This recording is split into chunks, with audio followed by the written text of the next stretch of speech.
don't remember what side. We're just gonna go with that for now. Welcome, welcome everyone. Backseat on the mic is a little high right now. Not sure why. Hello. Make sure my door's shut. Sorry if you can hear my nose a little bit. I don't know if that's just the back feed why it's making me hear that. Look at that down here.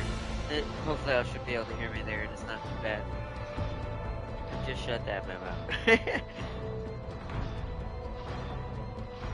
Remember. Wasn't gonna come give him free, but I can't give him one because I can't reach it. And it's just me right now, just kind of chilling tonight. We're ready to do our Heretic playthrough. I gotta get my phone. I'm gonna give everyone a chance to join up into the stream before we fully get into going here. I'm gonna pull up chat first. Oops, I turned my lights on.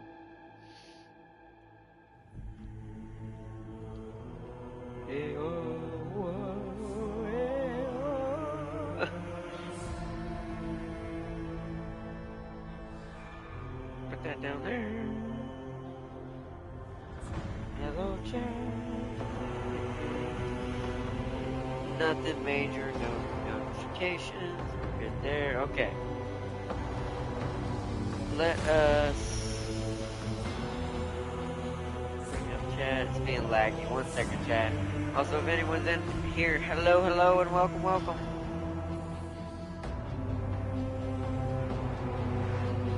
Hello, hello, and welcome. I went to the wrong buttons of everything. Slow night, chat. I've got everything going. We're going to be using our access control for this as well. See what strategy kind of plays like. I feel like this is going to be super simple because we're only going to be moving units around, grabbing stuff off the ground, and then of course turn-based strategy, so there's no hurry on any of the button presses, so this is probably all going to be mostly done, other than when rotating the camera with the access control.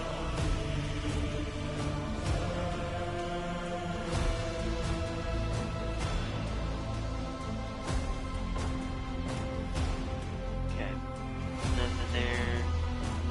Come on, YouTube. This time there's no info video because I checked. So I have an idea. We'll go my shortcut way. 1 second, chat.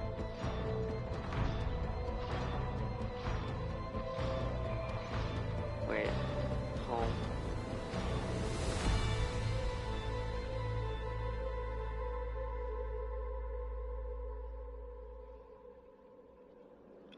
Oh, right. Hit that. Boom, there it is. Took me a second to get in there, but welcome, welcome everyone. Hello, hello, and welcome back. Let me move chat over here, where I can see it. Move control 1, basically, or control 2, I should say. And move the access control there. Okay. So we're going to be doing a new one today. Yeah. Unless you have to beat the main scenario first, there is no other main stories. So what we're going to do... Normal.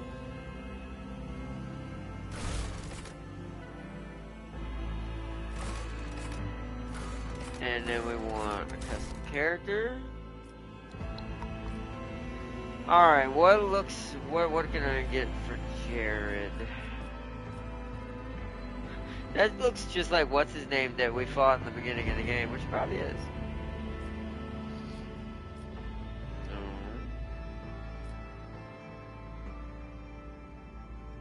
No. I mean, my hair is kind of like, it's thick, but I don't have the locks to one side. That Skrillex haircut, I don't have that. A lot of portraits in here. Hello, Farseer. Welcome, welcome. Is that the bottom? Oh, it is. Okay. So then the best one we're going to get is this one. At least it gave me the right portrait this time.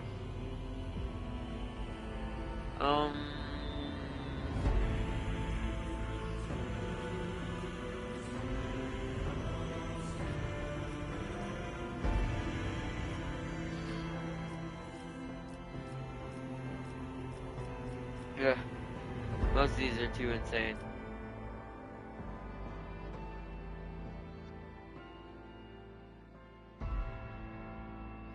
The scar's in the wrong spot, but I can switch that.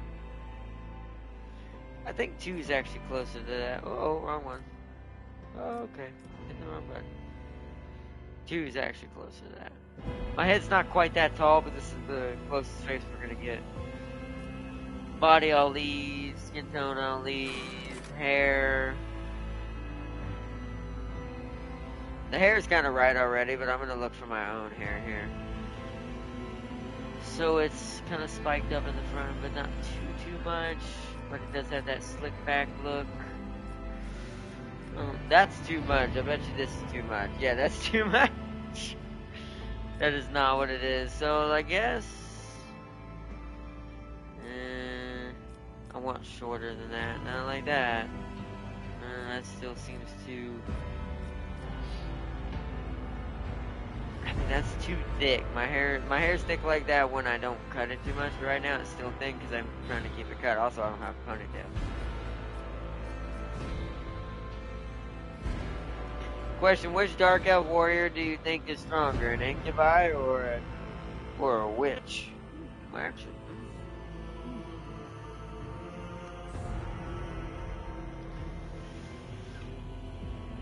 probably in most stats, probably I would imagine the Incubi is, but I'm gonna say a witch.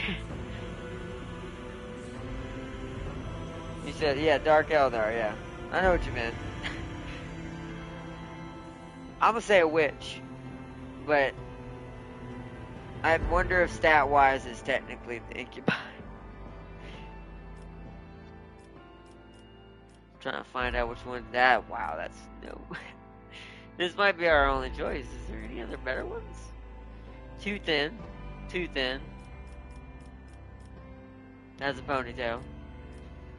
Yeah, this game isn't too specific on that. We'll go with this. Actually, hold on. I want to go back real quick. Circles up there. So let's go with that again.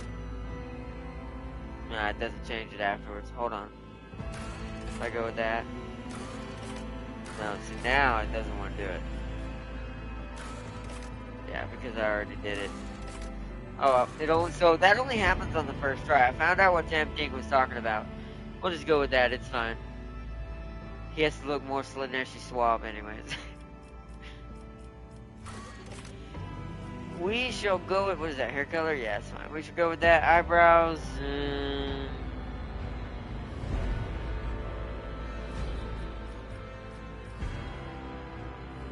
mine are longer than that. See, they don't come towards the center as much as they go around the edge. That? No, too close to the center. That, too close to the center. Too thick. Thick, thick. Still a little too thick, to be fair. Damn, these are terrible. Which stands no chance against one. So okay, so you know, I thought maybe Incubi because what little about that I've even heard of. I was like, that sounds like, because I know there's Succubus in Dark Eldar too. So I figured it was just a way better melee than that, but. I don't know, like I said, I don't know really enough in that case. These are all too thick. They're too overpounding. I guess we'll go with this one. That's too angry. Let's go with that. No, that's what about you? Eh? Yeah. These are all terrible. Incubi or elites? Oh, nice. Alright, Farseer, I'm letting you decide on this one. None of these match what my eyebrows are. My eyebrows are kind of in the middle, and these are either too thick or either too thin or trying to be way off to the side of my face.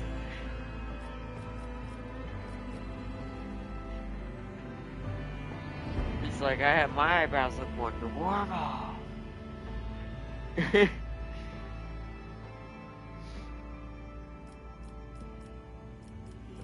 Which one do you think looks more like my beautiful eyebrows?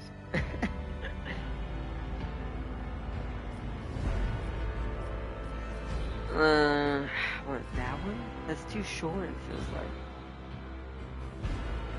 If you took this and moved it to the right, it might work. Take the thick ones. How thick? Do you want this thick? This thick? This thick? That at least looks kind of like mine, but way too thick. We can go with this one. If we want the true thickness, we gotta go just stupid. Just that stupid thick. This character's not gonna fully look like me, as good as me anyway, so.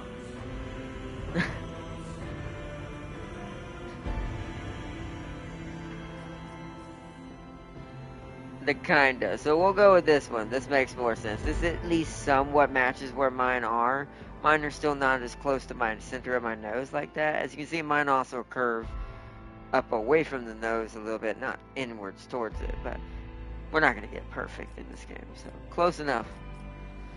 Eyebrows are the same color as my hair.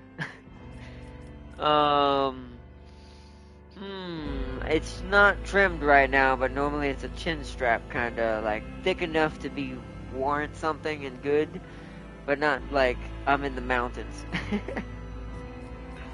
It's a little out of control right now, but I'm saving my money for the van. Is it that one? No, that's a goatee. That's a mustache. That's more mustache. That's kind of close. Mine's not. Right now it looks like that, to be fair. Also, fun fact, Incubi are not loyal to the Dark Elder. They're hired as mercenaries, and they worship Cain. Although I could see that. That would actually probably make more sense than what maybe a succubus might be. Plus, Incubi, if you exclude Warhammer entirely and what an Incubi is, they are a bit more violent. So that makes more sense. That one kind of works. What is this one? Well, that's not what I wanted. No, what happened? Oh, wait, we're good. I just need to hit R1. Jesus, I scared myself. Back to my beard. I hit L1. I'm still getting used to this control. Okay, so what is this one? That's too thin. It's definitely that one. These others are way too over the top. Guan Yu! I'm just admiring the Guan Yu. That, alright. Sure. We're just gonna go with this. This seems more like what I look like. Also, their leader won a 3v1 against Custodes. Ooh, nice. Beard color, same color. I don't have tats yet. Oh yeah, scars. Let's match it up with the picture. So I have this picture has a burn. This is just to kind of give a mix between me and him. This picture has a burn scar on the left eye.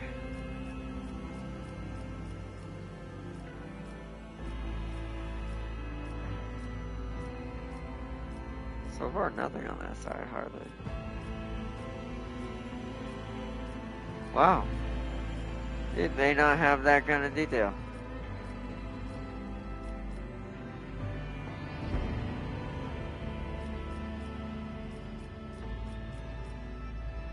Yeah, wow, okay. So let's go until we get that one we had on. I'll go with what I want then. We'll go with... Where'd it go? That one. And then... we don't really need much of these. At some point I am going to have something in honor of Jehuti for kind of what it inspired me to do as a kid, but he's not in here, so we'll go with Chaos. Yes, that way they know. They just need to see this and they'll know. It's like, what the hell is happening? Augment. No. No. No. No. No. Kinda cool. We do want to have some machinery. I just gotta figure out which one looks good with this. No. Well, that kind of works because it hides under the hair. I kind of like that. Let's go. We'll keep going. No. No. It's definitely not. That's kind of also subtle. That one's a good one too. I like that too.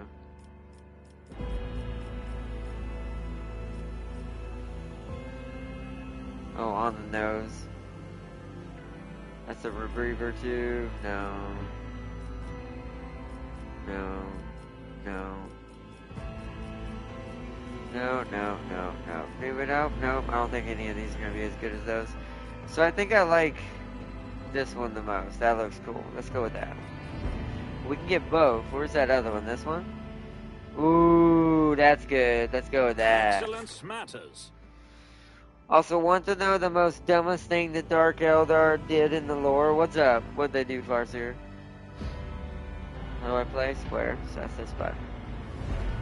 You didn't stand a chance. My tactics are flawless. Deliver their demise. Engage the engines. Kinda. Your existence is naught but ashes. I mean, it works for what we're doing, technically. Wait, Matt. Applaud my... No. Let chaos That one. paint the stars red. Alright, we already did Death World. Let's see what we need here. They let the Tyranids ambush them in a trap. I'm sorry, that made me laugh. Just because it's like, Tyranids are already ambushy, but that's just like, good job, stealthy, dark elf-like creatures. You got out stealthed by xenomorphs, basically, but, you know, on buttloads of steroids. Also, I'm going to get them as DLC probably in February as our one little thing we can kind of do. I do want to show them off in Gladius just because I like the way they play in most games. Or we might, actually we might play them in, what is it called? Battle Sector. Just because I already kind of have them automatically because of the way it works. But I do want to show how crazy they can be, like just the horde mechanics. There ain't too many games with them in it that aren't mods to give them a true feeling of who they are. Gladius kind of does. I will give it at least its mechanics there. Battle Sector does. But in a way of like the way the points and how things cost. But crazy Tyranids. But as poor Dark Elves, you're supposed to be good at this. Alright, let me read where we're going here. Strength in numbers. You gain 1 fellowship plus fellowship bonus /2 resolve if there are 3 or more creatures, allies, or enemies in a 3-cell radius. Oh, that's different. Yet they suffer a -2 penalty to resolve with no creatures around. The Tyranids only do one thing. Sleep. Yeah, the High Fleet once went to sleep.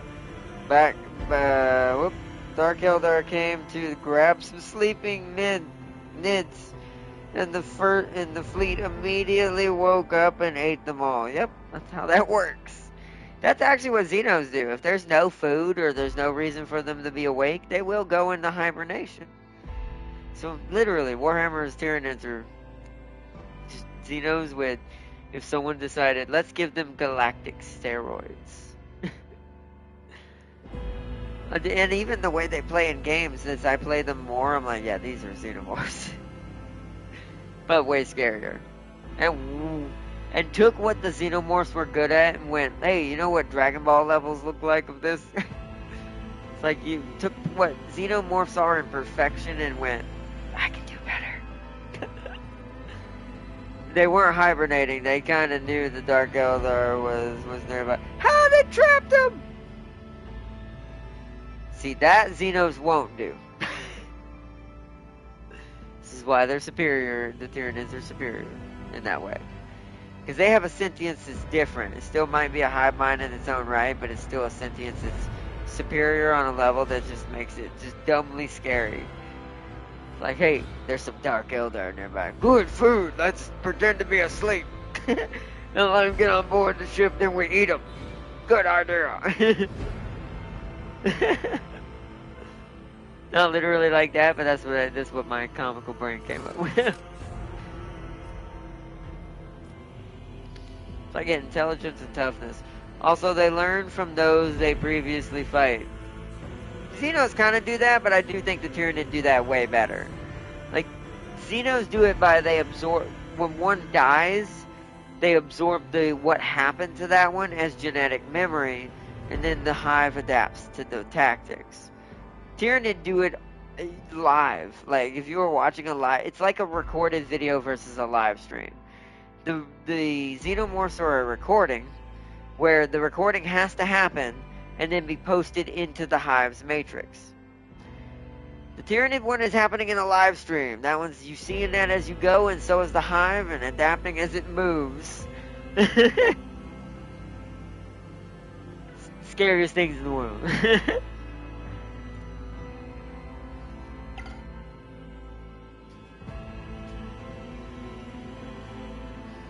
And this is not including the cults and the hybrids that are technically exist in that species. They're more like humanoids. See, Xenos can't do that either.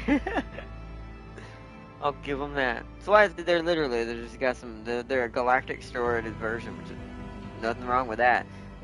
I do think they're sometimes overfluffed, at least in some of the models and stuff, but I do think they're slightly ignored, at least lately, is somewhat, not as bad as others, but I don't know. If I wasn't a Greenskin fan already, I probably would love them. Or more than I do. An example was the Swarm Lord versus an Orc boss. First fight, the big boss killed the Swarm Lord. Second fight, the Swarm Lord killed the big boss. Yeah, because another one became the Swarm Lord. You don't really kill a Tyranid. Tyranids don't die. Well, not mentally they don't die. Physically, or especially the higher elite Tyranid that run the Matrix, the whatever you call the network of mind that is Tyranid. I forgot the name. But the elites, their consciousness is basically reabsorbed from what I've read into the hive mind's consciousness and redistributed into another version. Because it was the more superior. But, once again, unlike the Xenomorph one, it now not only has maintained what it is, but it now has learned that in live action. And there could be another creature barely beneath what he was, or it was, not he, and just evolves into it. And then, as you said, then the second time, it was like, no, I know how you killed me last time. Stab, stab. And then insta dead Greenskin. Adaptability-wise, there's nothing better. At least not in Warhammer. Even the Necrons do not like those things.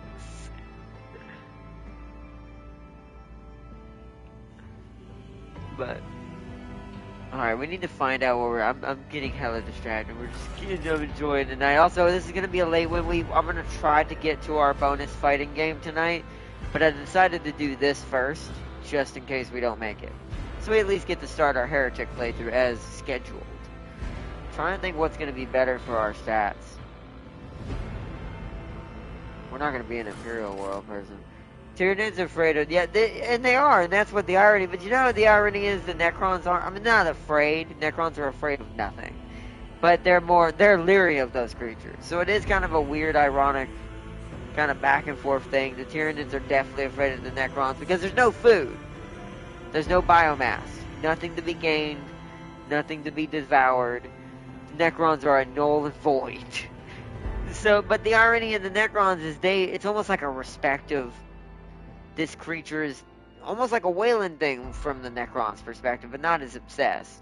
More of just a respect on the battlefield that don't underestimate these creatures, is more of what I should say. Is they look at it as these creatures biologically are like some of the perfect organisms. They adapt, they kill, they change, they do whatever. But what the irony and the offset is that the Tyranid will desperately avoid the Necrons. And to a certain extent, even though there is biomass to be gained, I wonder if they really don't like the Adaptus Mechanicus either. Because half the time, the Adaptus Mechanicus capture them and experiment on them anyways. So, a lot of the more machine species are going to be kind of almost immune to what technically the Tyranid represent. Because they're about consuming biological matter and biomass and and growing and evolving. Whereas machines are about learning and logic and Chaos hates the Tyranids because the Tyranids created a specific hive fleet to kill them. I mean, that makes sense. They're still meat. I hate to say this about Chaos, but guess what, Chaos? You're still made out of flesh. You're still made, it may be corrupted flesh, but they don't give a hell. It's meat. You are biomass. It's like, I do find that hilarious. We need to find out which one of these is going to be our strength guy. Like our guy who just punches people in the face. Ironically, I still think it's a deaf world. We're just not going to go sniper. Because look at how much strength we get, chat. I think I built Darius slightly wrong, by the way. If we were going to go sniper, I actually think I was supposed to go... Give me a sec. That... And we would have probably had he would have been tougher if he did get hit, if they decided to pick on him. And we could have just given him enough weapon skill to matter. Because he also gets this down here, and this is why I think I chose the wrong class for Darius. See this? The first attack in combat with any plasma melta, or power weapon, which we could have just given him a plasma sniper, or given him a melta shotgun for anyone getting too close. It's the other ones after this that also kind of benefits it. Another one, I think it's either Fortress or Imperial. I can't remember which was which. But this allows him to get bonus damage decreased by intelligence divided by 2. So that means you could technically fire with your shotgun if someone runs at you. And then for the remainder of combat, divided by 2 each turn, you will get bonus damage to your sniper. And then he's got Fires of the Forge. Forge Royal characteristic, gain plus toughness bonus deflection against burning effect and flaming weapons. That keeps him alive more. Steel of the Forge, while wearing heavy armor, which we don't really move him much, and I'm noticing that in our playthroughs only. Why did I make him a light? He never moves. He's like, while wearing heavy armor, Forge characteristics, gain 1 extra point and 1 deflection point, and cannot fall prone. So, calculated relations. Forge world characteristics can use persuasion, coercion, and commerce based on intelligence instead of fellowship. That's pretty high. Plus this giving us more intelligence and this. That would have been a good setup for him. Plus I think it's... I gotta see which one it is. This one. This is the other one. I wish I had seen this for our sniper build. Only Primaris Hellblasters have the plasma guns with scopes. That's true. That's why we wouldn't be able to give him that. He'd use it as a close range to bonus his sniper for the rest of the match. It'd basically make him a tankier sniper. A sniper who can distract but also deal out the damage. This one, however, is the opposite. Never stop shooting. Each time a Fortress World character kills an enemy, they gain a plus 10 stack of Never Stop Shooting. At the start of their turn, there is a stack of Never Stop Shooting % chance that their first attack this round will cost 0 AP and will not count towards the attack limit per round. So there are chances, if we had went with this build, I could have fired my sniper twice per round and killed so many people. Him plus Cassia with that build would have been the dumbest thing ever. Plus he gets perception, which is something that's really good at noticing things. Plus it helps with accuracy and dodge. And he gets willpower, which, you know, and it's all in what it is. This would help him against his warp stuff that we would be going against, especially since we went full Imperium with that, basically, or Iconoclast Criminal with that. Fortress World character plus 7. Look at that, see that? This one is like the best sniper class. Combat Addict. Fortress World characters gain a plus 7 ballistic skill, perception, and willpower while in combat. Yet while out of combat, their intelligence, fellowship, and perception is lowered by 7. And then Hail of Steel. Each round the Fortress World character gains a stacking plus 1% bonus to dodge against ranged attacks for each shot they're made during this round. So that goes with this. So sometimes we'll be able to shoot twice. So that's actually a automatic 2% bonus to dodge against ranged attacks for the shots we're going to get. Because we're going to fire twice during this round. Also, the burst attack grants an additional 10 stacks of Never Stop Shooting. My other control disconnected. I'll put it back in a second. The Eldar is the best sniper. Yeah, but imagine if we had had that with Darius, with Cassia. Oh, I hit the wrong thing. We would have broken them in half. It'd have been terrible. And then we got spare magazines, so listen to this part too. Fortress World characters first reload in combat costs 0 AP. Reloading a weapon grants an additional 10 stack of Never Stop Shooting. Remember, as this keeps stacking, this grants us more and more of a percent chance that we will not use any AP when firing that sniper.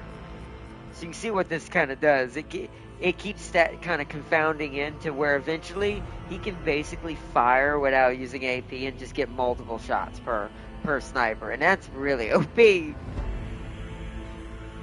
And then familiar kickback at the end of the turn. Fortress World characters gain stacks of Never Stop Shooting equal to half the minimal damage of the most damaging ranged weapon they use this round. Woo! Never Stop Believing. When all stacks of Never Stop Shooting should be lost, they become willpower divided by 2 number of stacks instead. Additionally, a Fortress World character may upgrade their willpower characteristic even if their current archetype does not allow it. We should have went with this with Sniper. It means we couldn't have gone criminal build, but yeah. We would have just went full Imperium at that point. Also, I got a Space Wolf and he's good, but the game gave him yeah, he starts as a range class, which can make him either. It's funny that they gave him that, and that's what a lot of people have been saying. He gets a ranged weapon, but even the trailer shows him with an axe. So it's like even the developer's like, we made the wrong decision. Do whatever you want. Make him a melee. But this is not what we're going with, chat.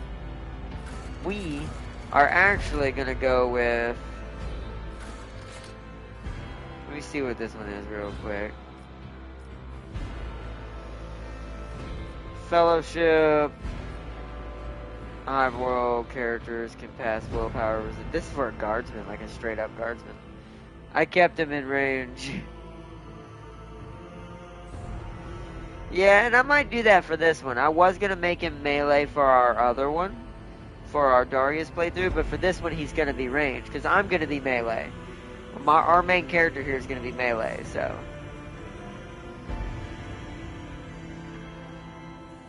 Oh, if a Hive World character has melee superiority against the enemy, the effect is increased by +10 if the enemy has melee superiority against a Hive World character. The effect is decreased by -10. Melee superiority. In melee combat, any target surrounded by more allies than enemies receives a +10 weapon skill bonus for each additional ally. Larger creatures need to be surrounded by more than 2 enemies to provide this advantage. This feels like a guardsman thing though, like a melee guardsman almost. Like you're gonna kind of build almost, like this would be good for the Commissar if you're gonna go teamwork heavy. Let's see, 85% chance for a burst fire attack. Well, good luck convincing you to join. Yeah, he's not gonna like me. We're probably not gonna get him realistically, but we're gonna try. Cassie, I will do my entire existence to keep. But because it's not a heretical thing to not go with that chaos guy, right? So it's more of we're gonna have to figure out how impossible it is to even keep her okay with us. Because none of her choices did set heretic on them, right? So I'm assuming this means that whether you're heretic or empire, you can choose whether to save her or not, which we're gonna. If we're not gonna make it that far tonight, most likely, but I'm gonna skip through some of the text. We've already read it all. I'm not gonna go through all of it. I'll do kind of a summary, basically, kind of talk it over myself and discuss what's going on. And then we'll read the different ones. The ones when I make a different choice and they have a different reaction, that we will read. If a Hive World character well, I don't want that one. I like that, but I don't want to be Hive-based. A Voidborn character can reroll any failed attack, dodge, parry, characteristic, or skill test with a 20% chance of success This chance cannot be greater than the base success chance of the roll.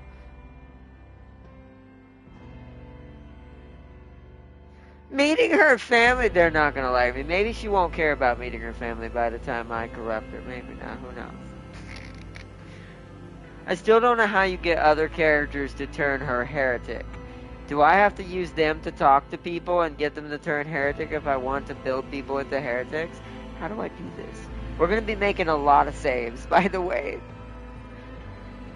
That is a really good skill. Additionally, any enemy dodge or parry against a Voidborn character has a 20% chance to fail after a successful roll. That's freaking amazing. We might go with this. Bloody mess. Wait, if we go this, she won't like us, though. We can't go this. Oh, we also have to think about that, too, chat. If we choose a Voidborn background, I feel like Cassia may not like us. We may have to keep Death World. Does that matter, though, I wonder? Will it matter? Will she automatically know where I come from? I actually don't know if this changes my voice responses as well. Oh, that is beautiful. This is a crit build. This is beautiful, though. Stat-wise, sounds amazing. Contagious Luck. Using a non-damaging ability on an ally grants that ally the ability to reroll. Wow. Just like I do. Wow. Okay. Jinx. Well, a Voidborn character has more than 50% wounds, so I'm over 50% health. All chances of all creatures, including enemies, oh god, in a 3-cell radius are increased by 10%. Great.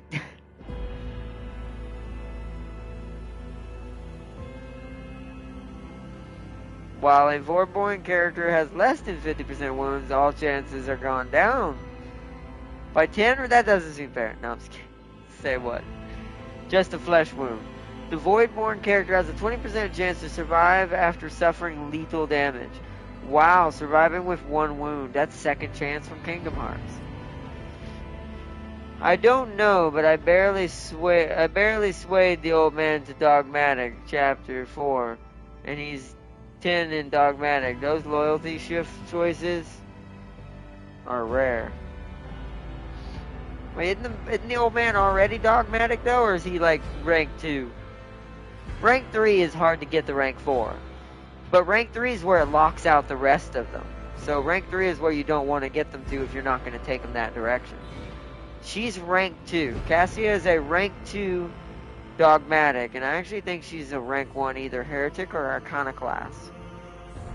So he's a rank 2 Iconoclast? I never noticed that. So that would have taken a lot of work to switch him to Dogmatic. That's kind of weird with how he acts, though. He feels more Emperor-based than that. That's weird that he's not more Dogmatic. Be smart. Anytime an ability or talent uses the Fellowship bonus, a Voidborn character can instead use an Intelligence bonus if it is higher. Additionally, Voidborn characters can always upgrade Intelligence even though... Okay, yeah. That's cool. And then we need to go with this. So I do think we built wrong. And that, you know what's funny about that? The game started me with a pistol and a sword, so maybe it was trying to tell me something. But once per combat, when the wounds of a Death World character drop below 30%, they gain 20% of their maximum wounds as temporary wounds. Death World characters gain see, that is way too aggressive for a sniper. I am so sad I chose this for a sniper. Because that means I can technically suffer death and come back with like 20% of my health. Cassia rank 2 Dogmatic, but her answers during a certain event made me think rank 5 Heretic? Exactly. It's like, so there must be, there's definitely ways to change them. It's just how do I get those events to pop, I guess. Maybe you need to swoo them first, right? Maybe I need to get her on my side, as you would say first. And then it gives me more choices based on relationship deepness, right? Because we're now like really, really connected, maybe she starts feeding off my hereticalness and starts becoming a heretic. I don't know. We'll find out in not today's episode, but in next episode. Alright, so we start with 5 strength, which I'm an idiot for not thinking about. 5 agility, not an idiot for not thinking about. And 5 toughness, for idiot for not thinking about. The following features will be available after advancement. So yeah, Brutal Hunter. Deaf World characters gain 15% critical hit chance against targets with the bleeding effect, which chainswords cause, or 50%, or with 50% or less of the maximum wounds. Jeez, man. Trusty weapons. Deaf World characters gain a 10% to critical hit chance for axes, hammers, and last weapons. Okay, at least I did that right, because I gave him a last sniper rifle, so that must be why his crit chances are insane. So I did that right. So we need to give my character an axe. Yes. Also, Darius got lucky in a glitch. What happened? Lifetime and scars. Deaf World characters take toughness bonus, less damage from flame, toxic, and bleeding. Wounded beast. Every injury increases the Deaf World's character's agility and willpower by +5. Every trauma counts as 3 energy. 3 injuries. Oof. Tenacity. Once per combat, when a Deaf World character is suffering from a stunned, blinded, or immobilized condition, this condition is ignored, and they instead gain +20% temporary wounds into their maximum wounds. This is a melee build. What the hell is it doing? Alright, so what vote now, chat? Do we take a chance with Voidborn and go more crit, full assassin crit build? Kinda more Slanesh than this is. This seems more like Khorne. This top one, if we're going Chaos, this feels like Khorne. This feels like Slanesh. But this may guarantee us not getting certain characters who do not vibe well with Voidborns. They swapped out his standard issue guns for his unique guns with better bonuses. Oh wow. Nice. Good job, Darius, for glitching out the game. Those glitches are fun though. In these kind of games, those are always fun.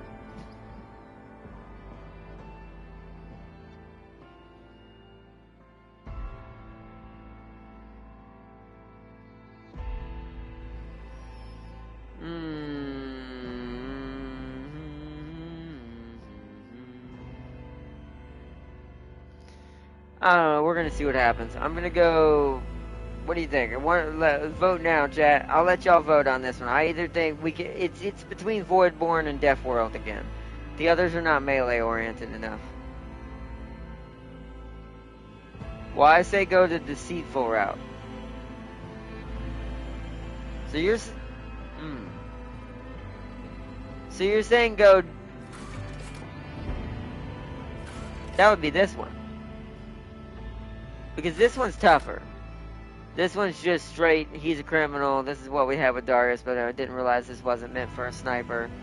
This is tougher, so you said more deceitful. So Voidborn. Okay. Let's see what happens. I'll go Voidborn. So now we gotta find out what the melee of all characters are besides the Commissar, obviously. Hey, war. Probably a Navy officer.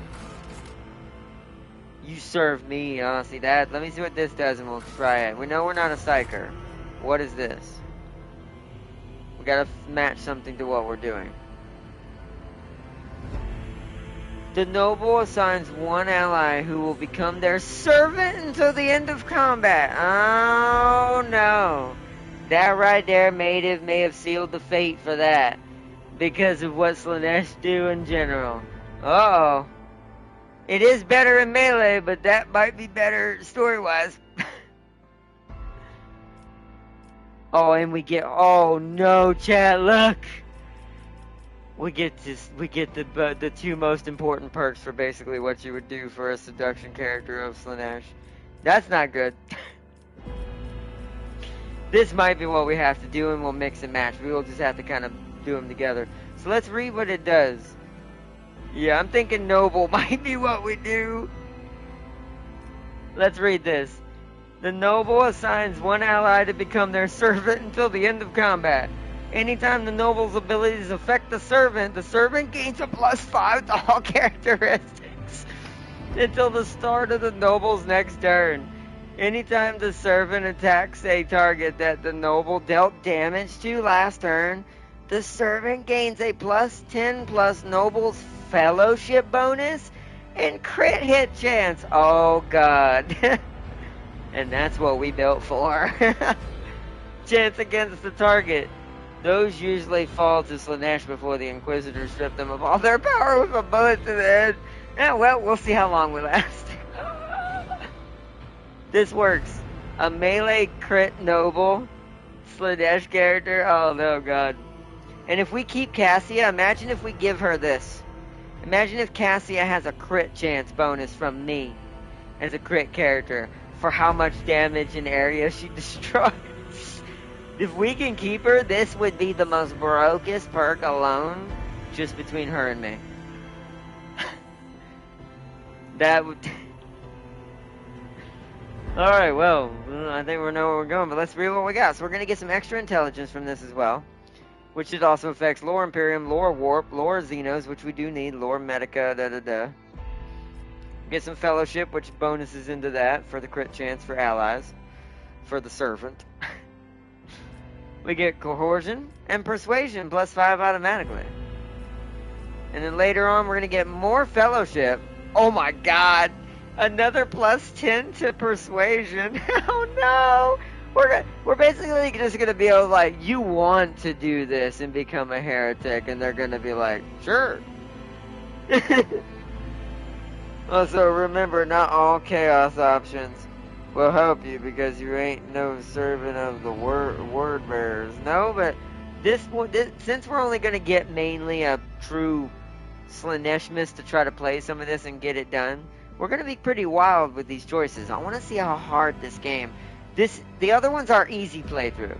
It's the one we can take our time with. We can be a little bit more forgiving and make mistakes a bunch. This one's going to be to the wall.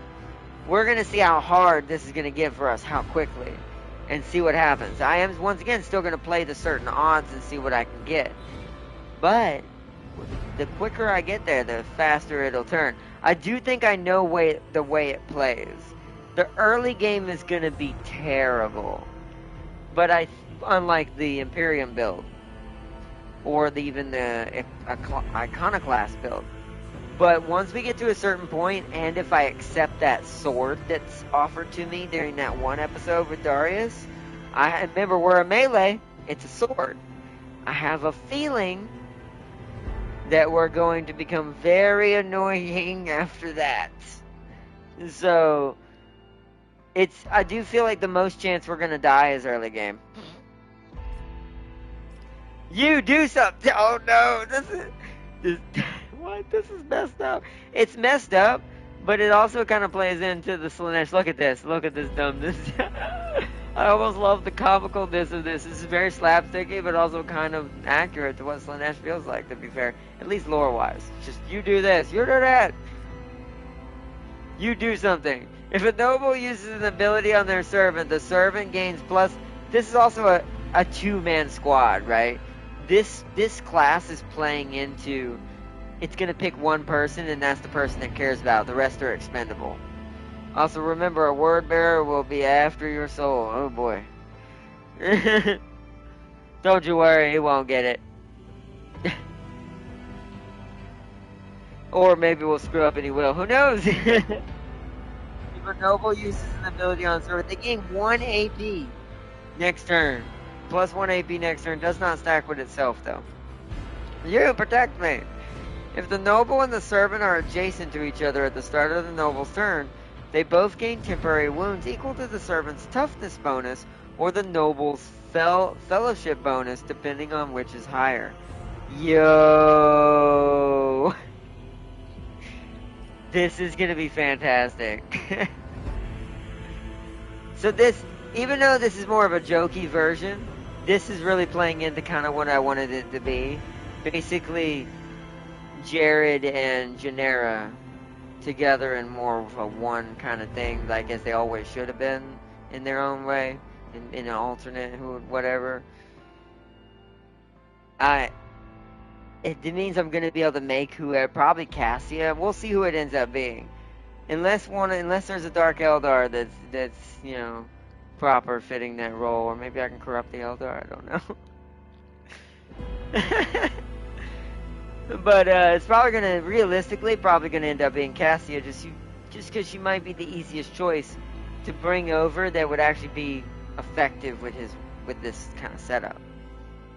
So, but we're gonna try to shoot for any, like, we're not gonna nail in that coffin right in the beginning. I'm not gonna be that heavy-handed in the very beginning. We are gonna do a couple of missions before we try to do that, because I don't want to fully lock something in until I see what our choices, since we didn't get far enough with Darius, to see what our true choices could be as a heretic.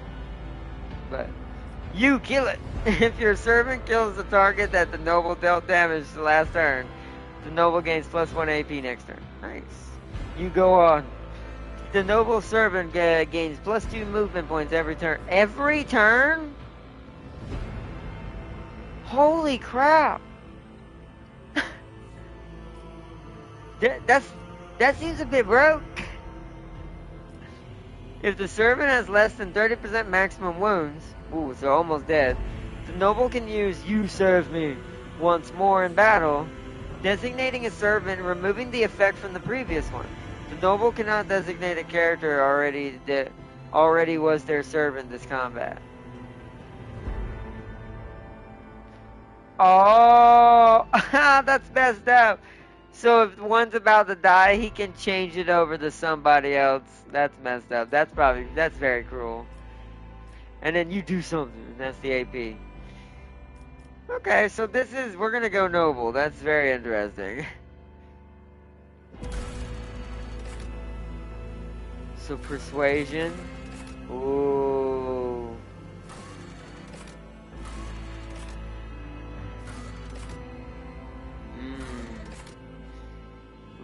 These all three make sense. We don't have much commerce, so we might want this, because that's fellowship commerce. Money is kind of a thing with Slaanesh. They make quite a bit of cash. Just like the Dark Elves and more Mother Marathi or the Dark Eldar, the way they do their thing. What do y'all think? Should we go with... Should we dip just... Should we become the maximum persuasive seducer? Should we become the illustrious Richie Slaanesh? Or should we coerce those who will not fall for our persuasion? Also, as a max seducer. Gotcha. Alright, now we gotta do Darkest Hour.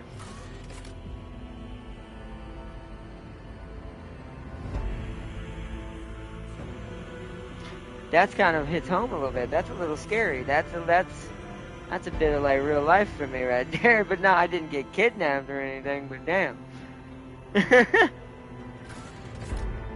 You are a bastard. Legitimate member of the family. They immediately turned his back on you. Okay. Also, the Dark Eldar companion is the guy you will hate the most. Yeah, if it's a guy, it's not going to do me any good. He might be a good brother in arms, but we need a lady of Slaanesh darkness. who will change the Imperium in their ways, and we will bring new order. But I'm thinking, let's see, we're not gonna be I'm not doing that. That's not gonna make no sense. No, you will hate what he does to you. Oh, then I'm probably gonna break him. Because I may be chaos, but if you don't serve my chaos, then you are no use to me. We're gonna be real harsh with this character. This guy will bankrupt you. Oh god, yeah. Well, then maybe I should have went commerce on that last one. No, I'm just kidding. I'm actually thinking of suffering an Imperium loss, because it would make sense that I don't really care about this much. I don't think we should lose toughness of any sort, like any sort. Just because we're already not packing the corn version of melee. So I think we're gonna have to take the brand of shame. This actually kind of makes sense to a Slaanesh born. It's like, who knows who my father was? Alright, we're gonna go with that. Brand of shame. Archetypes. We want... Oh, there's the assassin, so we want... Let me read both of these. Assassins are masters at identifying the slightest vulnerabilities of priority targets and dispatching them by any means necessary. Core focus, high damage, dodge reduction, and threat elimination, hit and run. Dispatch, seek opening. Vanguards. An unstoppable force on the front line and a beacon for their allies. Even when facing extremely heavy fire, a vanguard will only grow stronger in the crucible of battle. Core focus, frontline leader, defensive support, temporary wounds, absorbing attacks, that's corn. It's this. So we want to go here so we can get this. Because we want to be able to charge in and just slash. I could technically go an operative, but we already did that. Running gun's not going to make any sense. Bring it down is not going to make... This would make sense for the noble part, but we can't be an assassin with that. We can be an assassin with the operative, but I just feel like warrior is better. There's not... We're going to be replacing Abelard, basically, because Abelard is not... Let's see. Officer starts the battle first. Yeah, but this can't be... We can only be a vanguard with the officer. This is what I would have gone if we went Khorne. Like a Khorne Chaos, or a super heavy melee Imperium. Because this would have allowed us to go Vanguard, or even Master Technician, depending on what we want to do. And then, of course, Exemplar is everything. So... But I think in our case, we are going to be replacing Abelard, so we want Warrior. Alright, we have 30 available points. We're going to be actually dump some of those points in to actually make that 35. So we actually get that strength back. Because we have enough to do that and get it out of that negative. Now, I got to figure out what determines crit.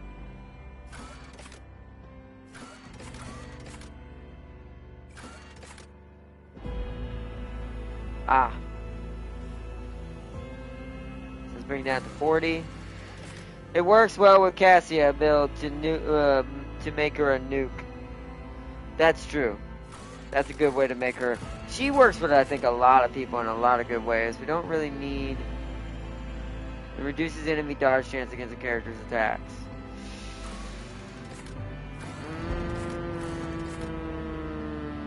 I think Fellowship needs to be 40. Because the way we're working. Agility probably as well. 35. Let's go with that. I think that's a good setup.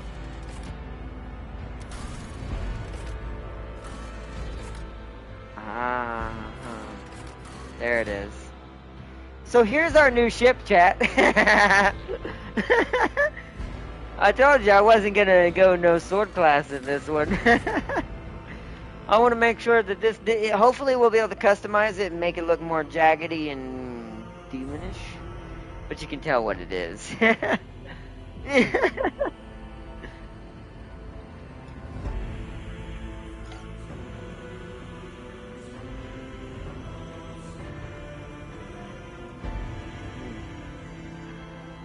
She starts first, but if you play officer, you start first. Nice. Yeah, because then you can bonus things and just kind of give her perks before she gets her turn. Alright. Alright, chat, what's a good name? What do you think we should call this? Now, this is my name I'll go with if we don't come up with a Slaanesh name for the Slaaneshmas. But Dawnstar is usually what I go with, because it's a name that I came up with in my stories that I was writing. That has to do with some Guardian stuff. Let's put it that way. But we could go Dawnstar if we don't figure out any other names. But I think we should try to think of a Slaanesh name, and I'm trying to think of something. We could call it Fulgrim, but then it'll just not shoot its guns. Dawnstar sounds good. I do agree that sounds fun. I will say, I can't name it Fulgrim or it won't fire its guns. Let's go Dawnstar. This is what it would have been called before the corruption anyways, like if I was like a character in the Imperium kind of style. So, or before the Sinesh. Dawnstar. Apply. Because Fulgrim's flagship is probably being used as probably. Plus I need a ship that's gonna pull its weight. Anyways, let's go on Dawnstar. Also, why didn't I get to choose my... Don't you normally get to choose Heretic or whatever? Or is that something I have to go as I go forward? I kind of already forgot. It looks like I have to do that as I go forward. But it ain't gonna take long. I am a noble Voidborn. Plus it gives me a monocle. I just realized being Voidborn gives me a red cybernetic eye. That kind of works. Not as a new character. Ah, okay. So, then we will go and make our own heretic through the choices we commence. That makes it a little bit easier, at least, to keep certain characters for a little while longer. We can still use them to our disadvantage. Use them to our advantage somewhat until they try to kill us. But let us go, chat. Let us do this. Oops, I forgot to name him.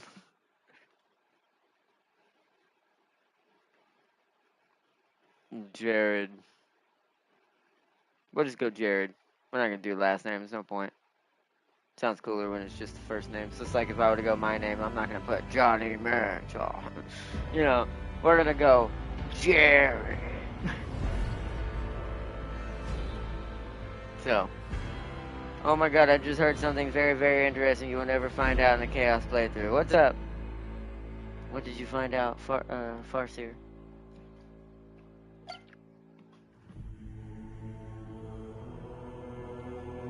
Plus Johnny sounds weird in the Imperium.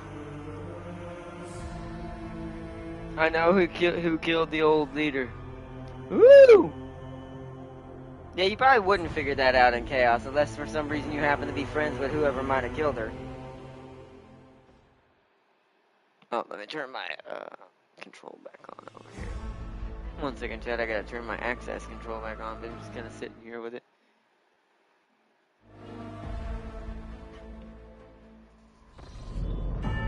I don't know, should I know? Maybe, should I know, or would it spoil too much? I want to take a guess in that it was either Idria or maybe even Abelard, and he's got a terrible secret. Maybe she was getting corrupted and he killed her, I don't know. You won't be friends with them since this person is a dogmatic 5.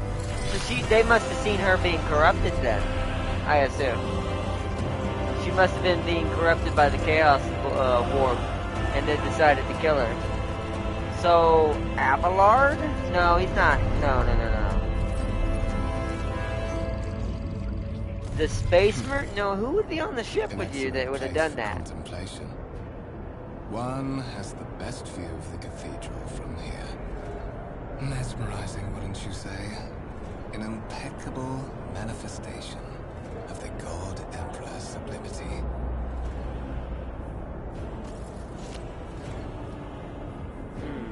So what would be a good answer to this? So welcome back to Conrad Votva.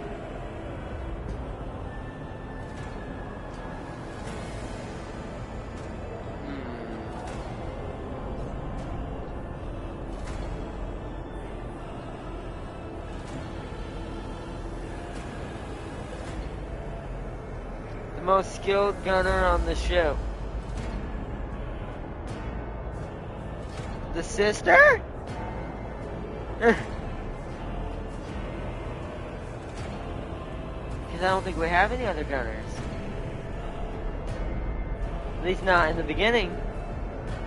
The sister, I assume, then. That would make sense.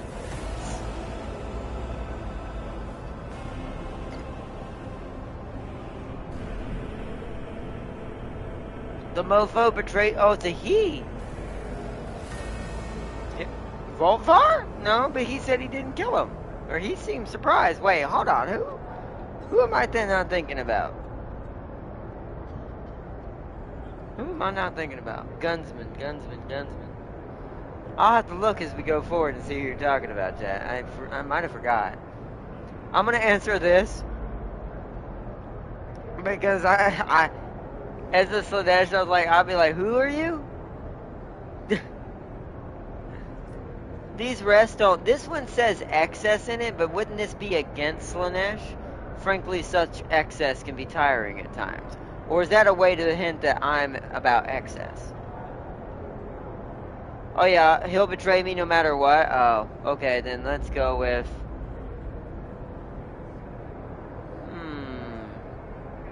Since none of these are truly heretical answers of any kind, I'm actually going to go with this, because if you're always in excess, maybe sometimes it does get boring. So, he's Zeech, don't trust the Zeech, exactly. I'm going to say that.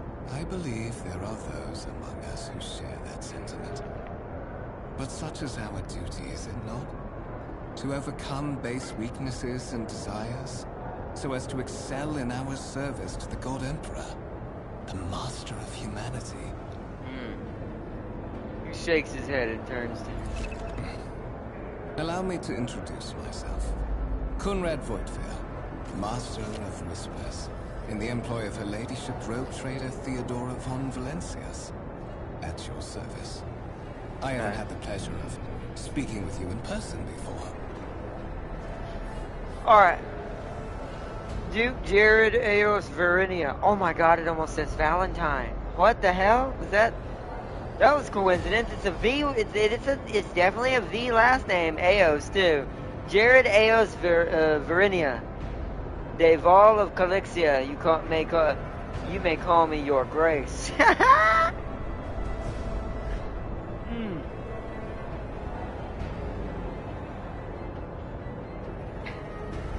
Should I be a pompous jackwagon to him? I'm gonna be a pompous. He's gonna betray me anyways. I'm gonna be a pompous jackwagon to him. Respects to you, your grace.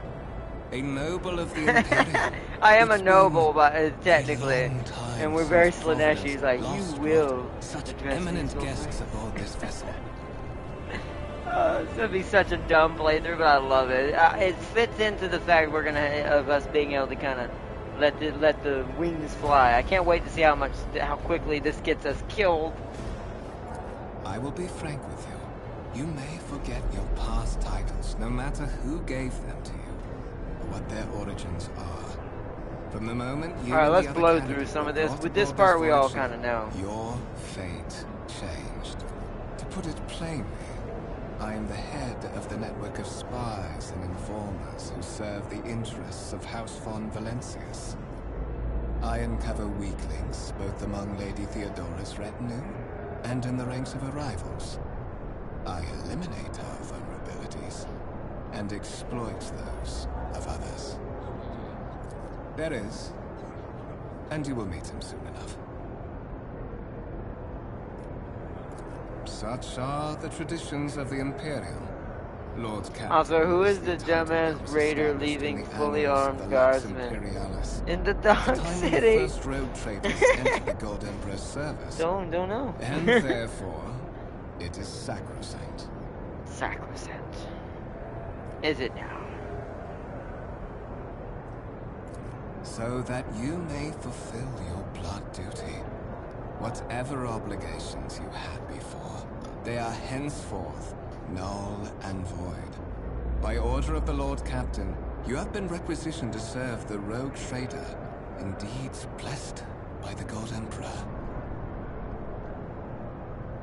Your former position may have been different from conventional service as part of one of the institutions of the Imperium. But from now on... Like, I see broke Dark Eldar and fully equipped Imperial Guard in the lower areas. That's strange. By the Lord Captain. That is asking for Dark Eldar to die. That's very strange. I would rather not discuss the Lord Captain behind her back. Especially not... Alright, we're gonna skip some of these. The Lord Captain. As much as I want to kind of do that, like I said, I want to kind of get us kind of moving. We've seen all this first part, and if everyone wants to see what all was kind of like we went through in the last last Embrace playthrough. true power. A lot of these things are just things you can look at, observe, and then, you know, like that. This is basically the game teaching you that you can put things on the screen, interact with people. Intriguing. But there's nothing to really gather in here too much, from what I remember. So, yes, they even have grenades, like they took nothing from them. What? That seems strange.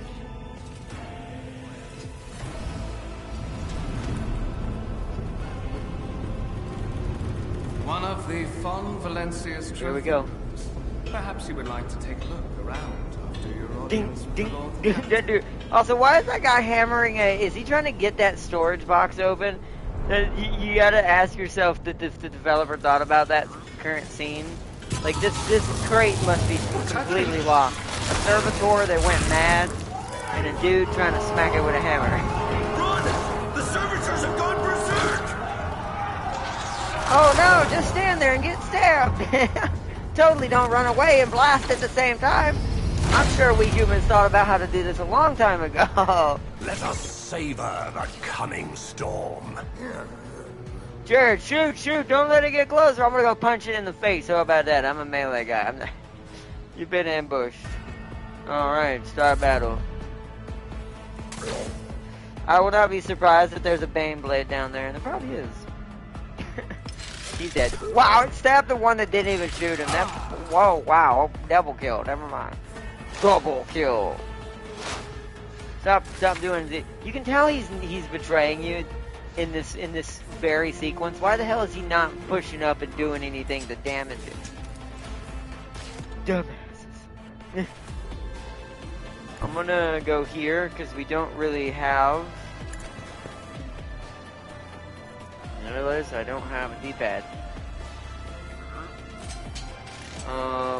We're just gonna shoot it for now because this early part's not really much. Guidance.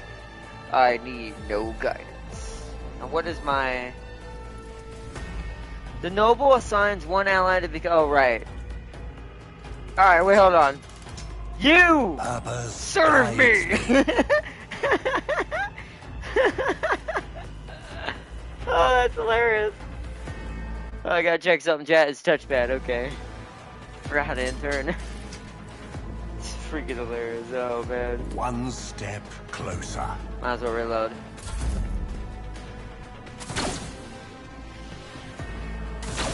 Oh, wow. You are a terrible servant. Now you get to die by servitor because you failed us all. Yeah, you do your analysis there, Vault. If I get a chance to ever kill you, I'm gonna really make it hurt. Now die, servitor. Oh, really? Now I can't shit. This is why I'm supposed to melee. I'm not supposed to shoot people. Give me a sword. Where's my sword at? Do I have a sword? I do not have my fist. I will triumph. Alright, you better hit it. Oh my god. Go and stab the... Oh, okay. You know what? I tried to save him, but we don't need these crew members. It's fine. That was pure unluckiness, though, because we don't start with the same ballistic skill we had last time. I know what a There we go. satisfying demise. I can scarcely believe on a day like this. Timing for such an accident.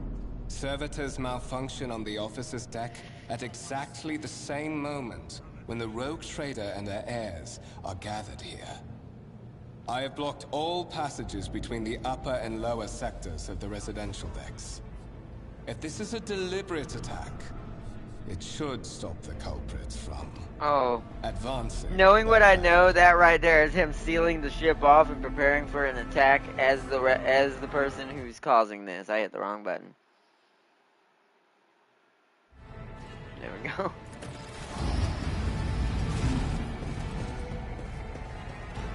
Those are probably his guardsmen.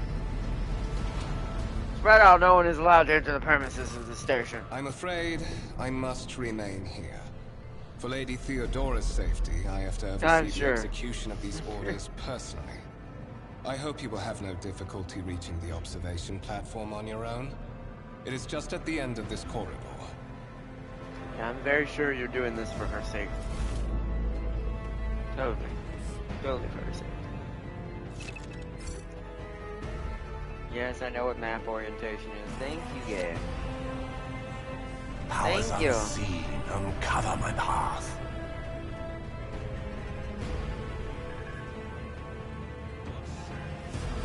Just kind of just going around grabbing everything. I tread a path unexplored.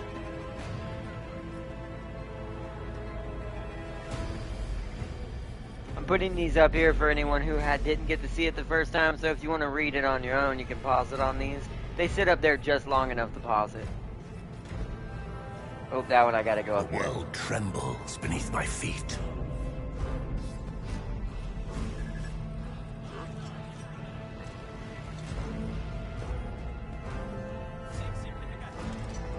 Let's seize the opportunity.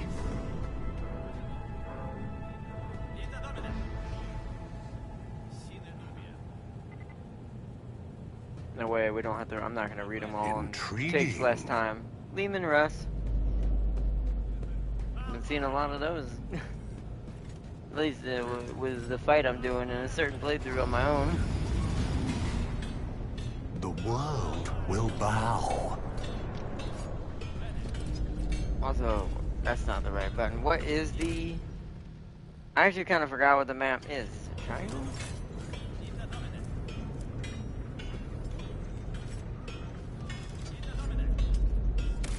Maybe we don't have it yet? You have to hold it. Oh, okay. Okay. Powers unseen uncover my path.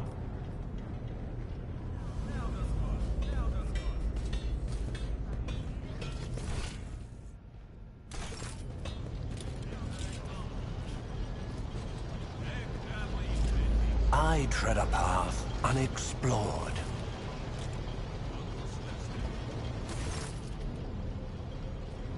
Oh, I have to read this part because I forgot there's no text or voiceover for some of this. That is simply irrational, Lady Theodora. Assimilation into the trade structure would be politically economic suicide. Practically an admission of heresy. So I do wonder, so if it is who I think it is, that killed her, that kind of makes sense now. Then suggest an alternative that will satisfy me. I've described the situation no worse than any seneschal could have done. Make a decision, and what will you do with Eon 6, Elder Throd?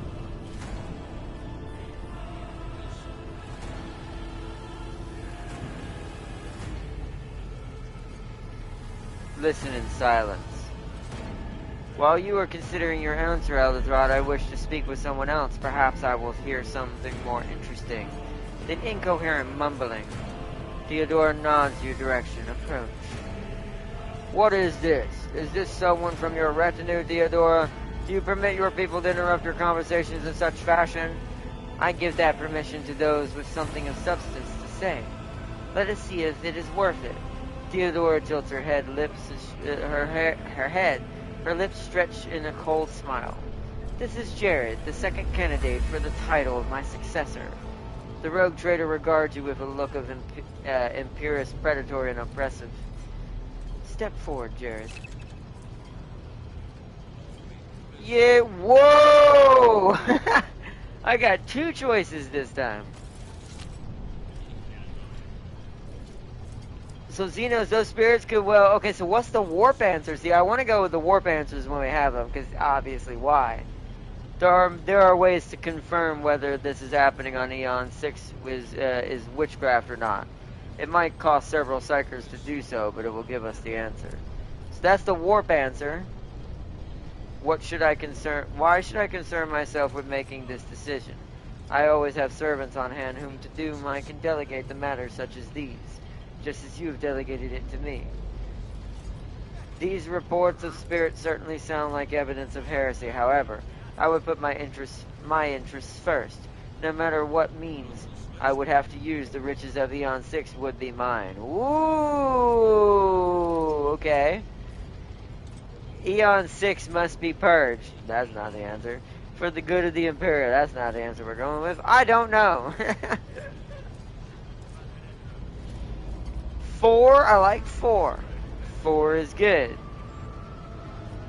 I also like warp. So what if... Should we go full warp answers, chat? Just commit to the lore of the warp and understanding the warp? Or should we go like... Yeah, we're gonna access the hell out of that. Like that, this is... We take it for ourselves. I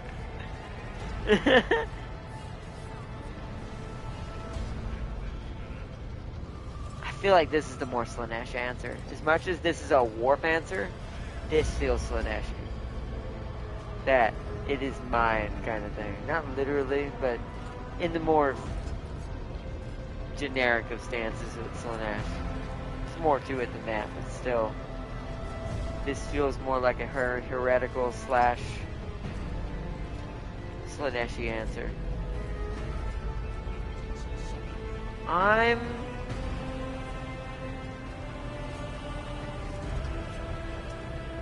Take it. She's a dead woman walking. Yeah, I'm gonna do this. Theodora smiles ever so slightly. Ooh, that just told me a lot, chat. That just told me a lot. She was already becoming a heretic. She liked that answer. Woman of taste, I see.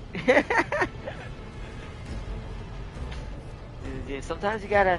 If you want to get something done, you want to like talk to someone again. You want to get to where you're going. Or you want to try to get to a place or whatever. Sometimes you just gotta do.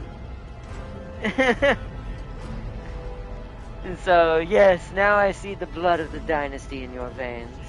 Greed disguised as pride and vanity. What you say to that, Elder Throd? There is an answer that is quite different from yours, isn't it? Perhaps I have not yet acquainted myself with all the intricacies of serving on the frontier, but my loyalty to God Emperor forbids even the shadow of such thought. Heresy, with whatever form it may take, must be exterminated, and there can be no place for base ambitions. I know his tenets well, unlike our new acquaintance.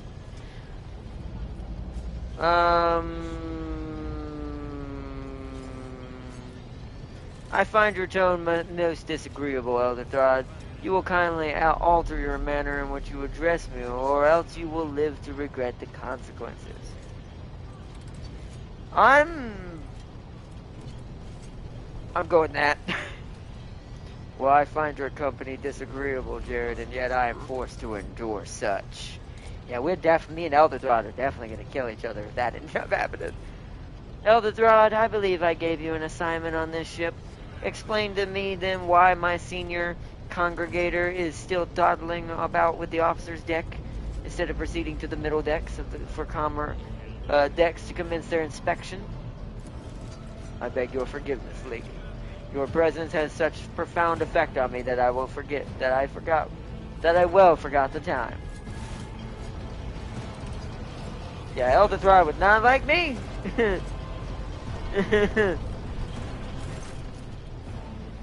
So, Jared, why are you here?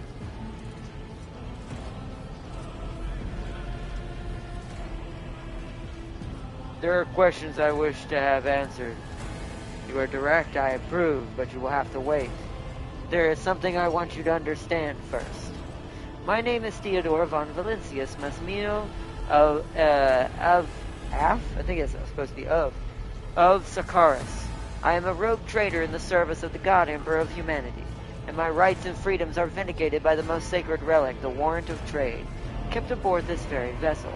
Mine is the honor to venture into the darkness beyond the Imperium and carry out humanity's light, where powers wicked and heretical reign, both death, ruin, into us all. It is my decision alone to determine the fate of whatever I find past the bounds of the explored void. Every world I discover, along with all there is to find thereon, resources, people, riches, and mysteries, is mine by right. I command millions of lives, rule over numerous planets, and possess fortunes that no planetary governor could ever command. The common commander could dream of amassing, and you, Jared, are one of those von Valencia's blood in their veins, and the rightful claim to the inheritance when the hour comes. One of. Yeah, I could. You know what? She's gonna die. Oh yes, you would be, wouldn't you? The question is, am I ready for you to choose you over the rest? You come aboard hours before the warp jump and yet have not dignified yourselves in any way. And things can currently stand as I have doubts that you are suitable for the rogue trader role. Blood right now alone is not enough to earn that high honor of becoming the bearer of the warrant trade. Nonetheless, your abilities and talents may yet prove useful, if not as the role of the Lord Captain, then for the closest ally. Theodora sighs and looks away pensively for a brief moment. Alas, even those responsibilities can at times be too challenging for those who serve your blood, who share your blood. Conrad Votvier served me for many years before he made his mistake.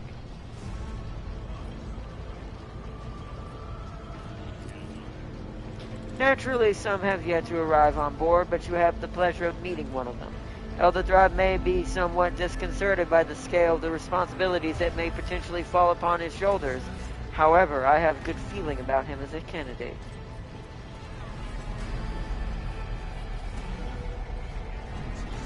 That's harsh. Did I hear you correctly? Let's go with this first.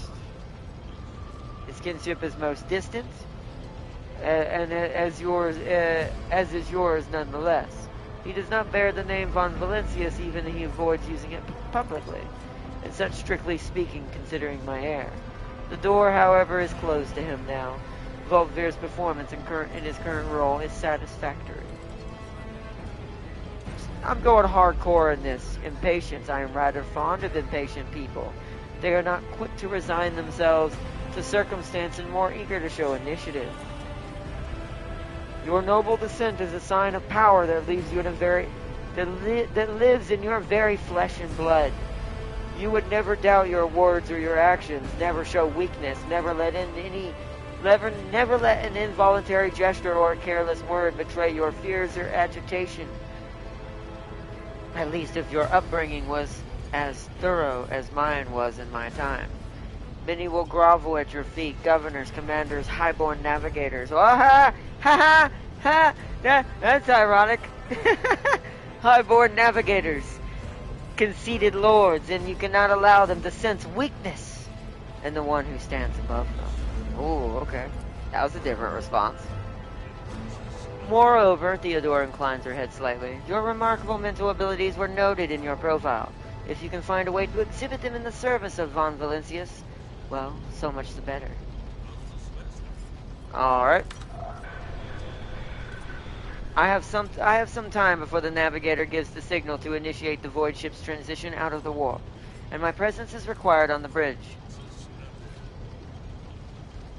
An incident took place. I'm not going to tell her about that. Where is your ship headed? The Riken system, domain of the rogue trader, Winterscale, one of my peers and rivals. Only 3 rogue traders exist in the Coronos system. And each of them possess resources comparable to mine. Perhaps we will one day assist House von Valencius in surpassing both of them in affluence and splendor. It sounds like a Slaanesh house the way she talks about it.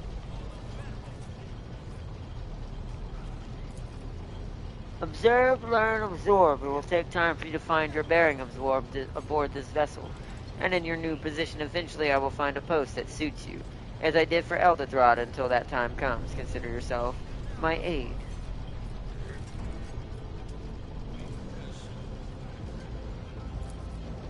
You can start by not asking questions of these sorts.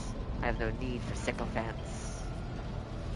And then might as well do that, just get knowledge of the navigator. I'm not going to tell her about the incident. In that case, I shall head to Vox turns on. Disturbances reported on adjacent deck. Shaneshel, if the need arises to protect the new blood, she glances at you. It is possible that there's a chance that you may prove your worth after all. Not what she exactly said, but close enough.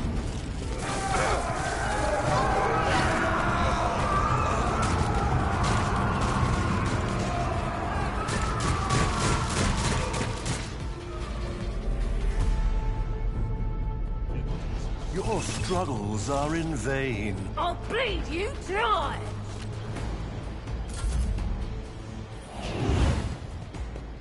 See, Theodore is kind of what we want to be, right? So... see, you don't even have to really do this fight, because Abelard and the others are just gonna ruin them. Ha! I want Mort. I wish Mort didn't die. I wanted Mort. Him and that Melta shotgun, man. Just a minor setback. Hey, how dare you? How dare thee? Well, then we might as well make Abelard broke. Oh, I can't do it to him. Is he out of range? He is. Then make Mort broke. Purpose guides me. Purpose guards me. Ravage and That's a conquer. standard Melta gun. Really? Well, then that's amazing, to be fair. I want that on my team. Especially since we're going to be a lot of melee.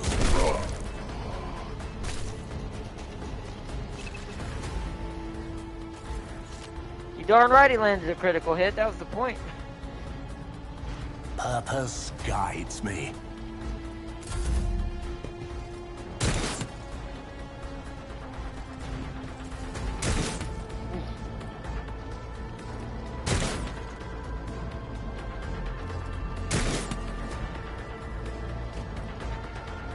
That seems stupid. Yeah, go and try to hit Abelard. Oh, good dodge, sir. One fewer target. One villain target. See, I was using him wrong. You see how I see what the AI does with him now. He attacks with him and then he uses his charge to kill another target. That's smart. That's probably what we should do. Once we get a melee weapon, positive effects. Yep. I'm gonna run up on this dude. I'm gonna melee or shoot. I will triumph. Oh, really? Point blank. I tried to commissar him and it didn't work. Come on now. One step closer. That was rude. This is why we need our melee weapon. This pistol ain't cutting it. This battle may take one or two turns extra longer because of that. I took care of this one. Reduced to dust. There we go.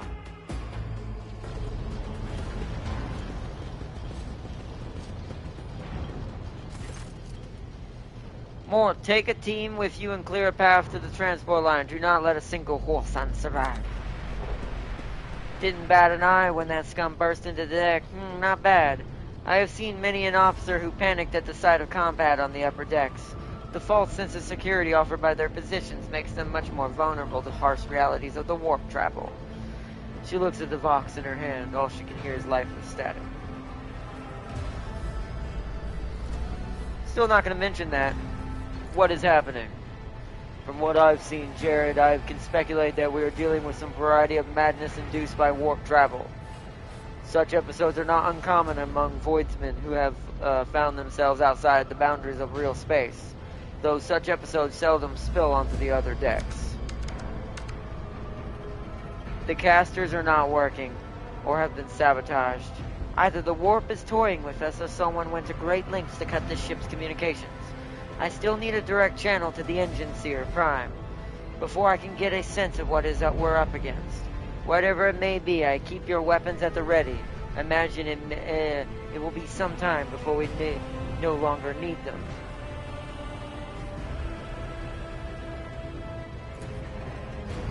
Trust me, Jared, this is hardly surprising for a crew of thousands. The lower decks are a fertile environment for discontented heresy. Sporadic riots on the lower decks never reach these compartments. No, the tumults of rabble are always contained within their own territory. This is too well organized. It's spreading too rapidly. What are your orders? She breaks eye contact with you. Mortar's gone ahead to clear a path for us. If you want to make yourself useful, go after him and see what the Arch-Militant requires aid. And be quick about it. By right of blood. Embrace true power.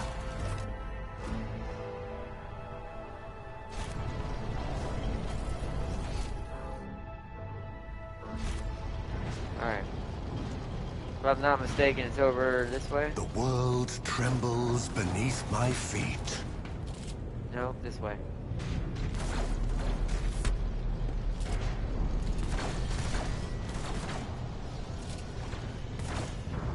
Let's seize the opportunity. I gotta find out which way we gotta go.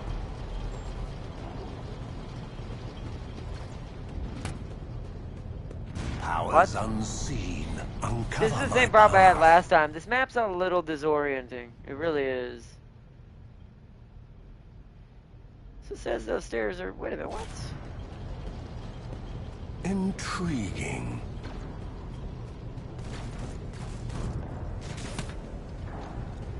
Okay, it didn't let me go up these stairs earlier. Alright, never mind. There we go. Now I found where I was supposed to be. Wow, dang.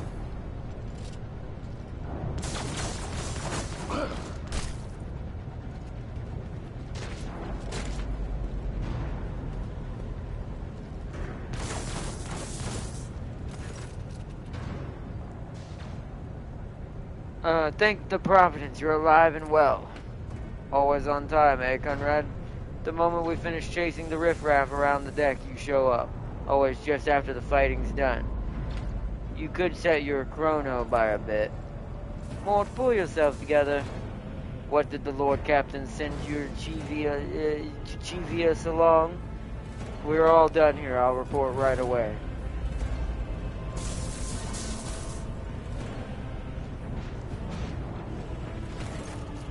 Master of Whispers, what is happening on my ship? The Voxnet is silent, the Voxmaster is not responding, and armed assailants have stormed the upper decks. I have not yet received word from the engineer regarding the Geller field failures, but communications were already unstable half an hour ago, and now they have ceased altogether. Whatever the case may be, the consequences are spreading fast. I am receiving scattered reports from the middle decks, and the only Voxcasts from the lower bays are on one heretical gibberish. Votvar pauses. The madmen have already reached the officer's deck, suggests that the outrage was planned in advance. Perhaps this is an organized mutiny.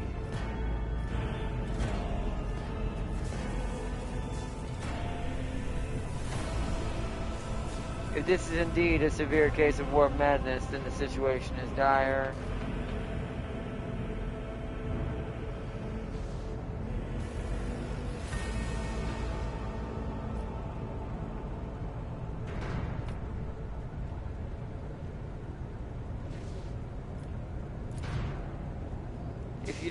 If you don't know the half of it. There's only one thing worse than the warp addling the brains of our crew, is that the warp itself is crawling all over the decks. I shouldn't even think about it. It's bad luck. Your orders, Lord Captain? First, we have to confirm that the bridge and the navigator's sanctum are secure, and I have means to do both things at once. Her expression changes as her eyes flash ominously. Elderthrod, where is he? Elderthrod, where is he? Elderthrod, where is he? I must know if he is unharmed. A psyker aboard a ship in a is potentially being assailed by the warp could pose a greater threat to himself and others than the whole army of madmen with improvised weapons. I tried to locate him, but the last thing known about his movements is he arrived on transitional deck 18. Blasted. Master of Whispers, find Elderthrod immediately. Supernatural, locate Talas and the Sister of Battle. Both are to remain at my side. Talas and the Sister of Battle both are to remain at my side. So either Talas killed her, or the Sister of Battle killed her. Arch-militant with me. I must go to my study, and it appears that we might encounter heretics along the way, Jared. If I may, Lord Captain, Volvir's voice softens cautiously. Transitional Deck 18 is in the heart of the disturbance, and if our goal is to bring Elderthrod back, I could use some support. After all, I'm not as adept at directly combating enemies as of the House of the Esteemed Arch-Militant. And taking into consideration Elderthrod's psyker powers,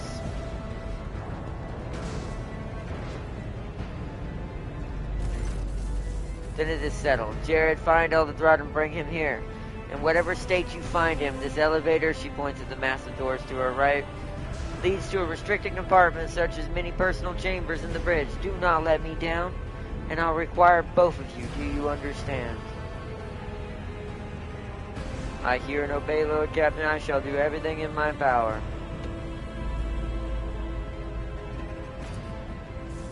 Not everything in your power. You will do as I say. That part I'm keeping the same, because this part's just mostly flavor text anyways, and I want to kind of blow through it quickly. And I want to go for the least, or the most Slaneshi answer without being too on the nose. Alright, we'll see. Are you ready to head to 18? It's a long walk, and do you have the proper gear? I have a proposition. Since I am a more important person here, you can go in front and shield me from potential threats. You'd better not fail me. The Lord Captain made it clear. I'm doing this one. He smiles faintly. Certainly, Lord. Lady Theodora would be devastated if she were to lose one of her precious heirs, but that was no longer relevant. With a pop and a sharp crackle, something hits you in the abdomen. You consumed by an unbearable, gut-wrenching pain. Stab.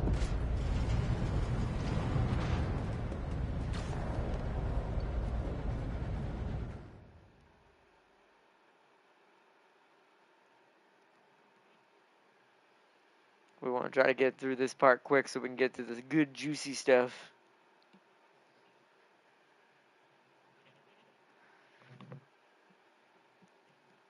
Dun, dun, dun.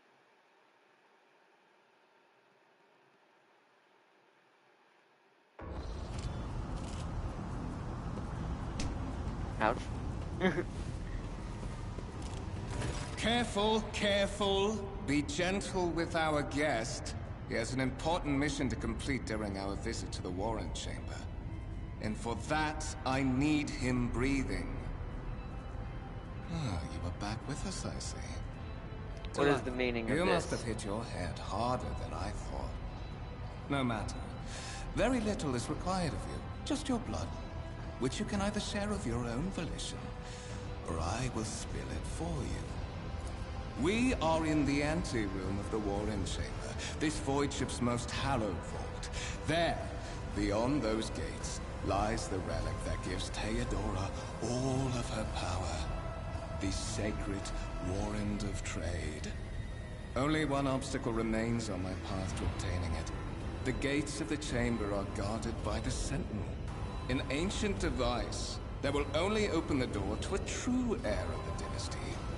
I expected to do this part myself, but never mind. You will offer your blood to the Sentinel.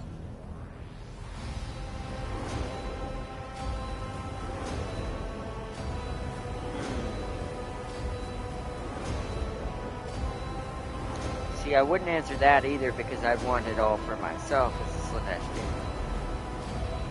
This would be a good insult from a Slanesh demon. Let's go with that. On the contrary, the Warp's blessing has raised me too much above your kind, Fawn Valencius. The Sentinel refused to submit to me. But you can help. After all, isn't that what family is for? Why? Because I am following an order. What is happening on this ship right now has been in the making for a very long time. All that remains is to obtain what my master sent me for. The Warrant of Trade. I'm gonna put this and let him think he's in charge. There's a good boy. Then go to the Sentinel at the gates of the Warren Chamber and fulfill your destiny. I had hoped to feed Edelthrad to the machine. He is the one who caught Theodora's eye, after all. But since procuring him has proved difficult, you will have to do.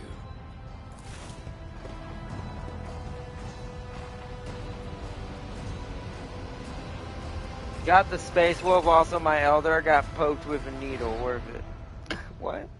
What happened here? How did, what? I'm both confused, but also kind of think that's hilarious. Like, what happened to your Eldar?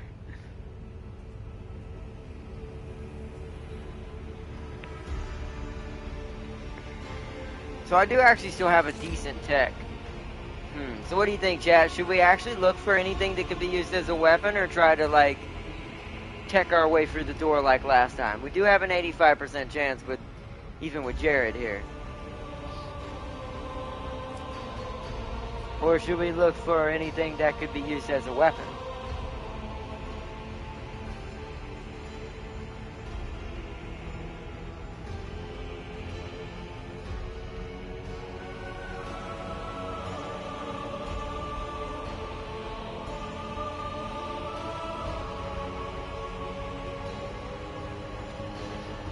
I had to make a trade, have her get injected with some Dark Eldar stuff, and get the Marine or no Marine. What?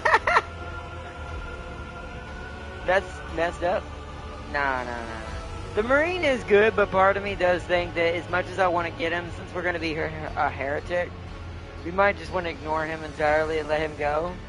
And let whatever happens there happens. And focus on the Eldar side of things.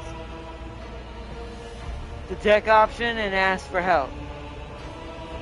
Yeah, I know what springs the guns. It doesn't matter whether it's harder or not, but it would be fun to see what those do. We'll see if this succeeds. It did. Oops.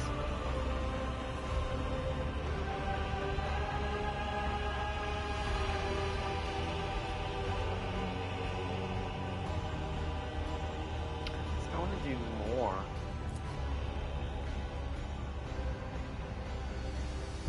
Okay. I want to press that so bad. I want to see if it gives me a different weapon. Place hand in maw. High levels of caustic humors. The subject is in a state of heightened stress. Do you require assistance?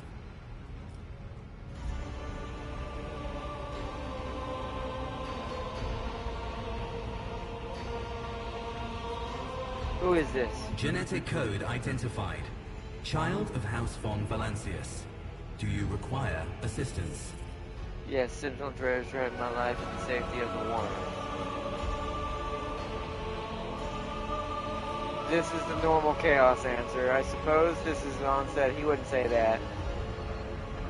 Balance. Request accepted. Initiating defense protocol.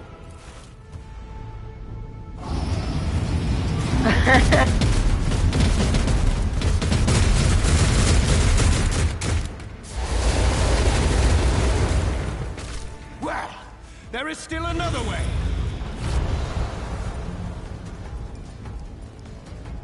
Job. See you later, sir. I tread a path unexplored. That was me said that. Freak me out.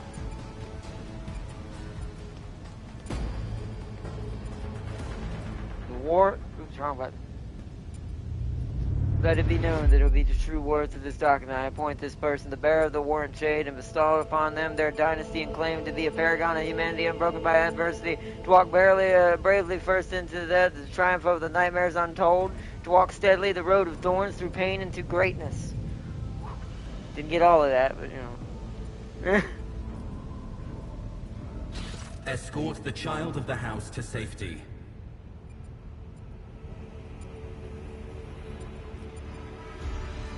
What madness is this? Temporary obnubilation following acute stress. Mobile unit of the Warrant Sentinel standing by. Mobile unit of the Warrant Sentinel designed as a personal escort of the child of the house and a means of communicating with the rogue trader's subjects. Mobile unit standing by. Distance from the current location to the nearest arsenal, Initiating situational calculations. It's just, okay. I forgot it didn't say anything. Let's say, leave me away. Middle and upper decks. Assuming the probability of safe placement in areas of concentration of armed units. Calculating. To prevent unauthorized units from breaching the warrant chamber, preemptive sealing must be initiated. The mobile unit will start executing the received order immediately after the safety of the warrant is secured. Okay. The world trembles beneath my feet. I love it. Alright, let's close this thing up.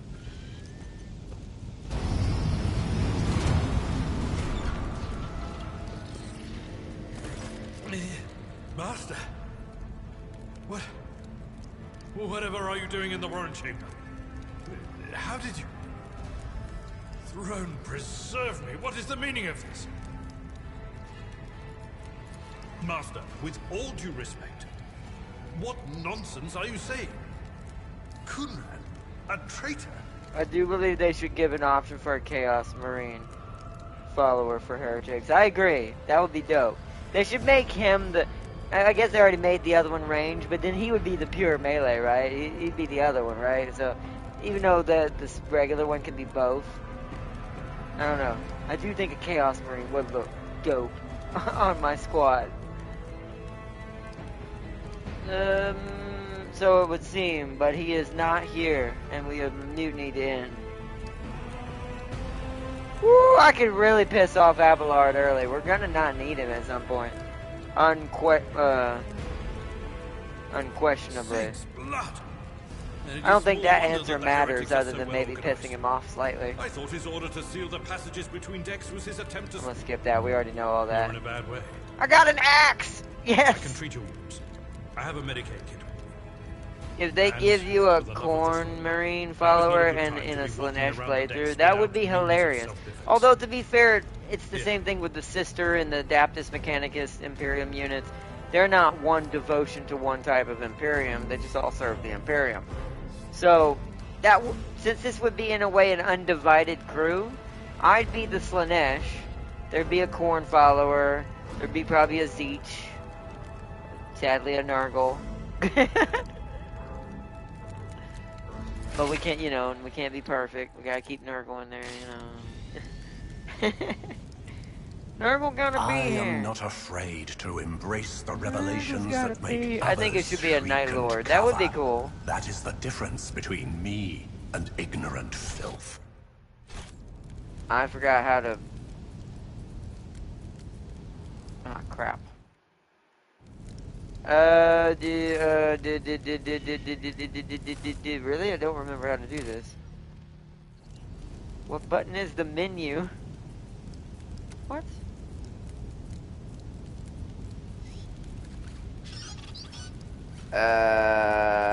Square? No. R2? R2. Okay. It has been a second. No. Yeah. Alright. Axe. Pistol. Some armor. I can't use that, sadly. So once again, Abelard Scott is a medic and I'm not because I didn't go Medicaid. I would have to get that early, but I'm not going to do that yet for me. I'll save it for later. Once we need to give it to us. Fun fact about the Chaos Undivided Space Marines, you do not want to work with them if you're a Chaos God. I mean, technically that is kind of true. I mean, certain chosen ones prove that. It's more of, you gotta kind of show them respect because they beat your trials and basically made you give them gifts and make them all powerful. But I think we're good there. Alright, we're melee oriented now. Now we kind of look like Abelard because we're a navy, we're a noble.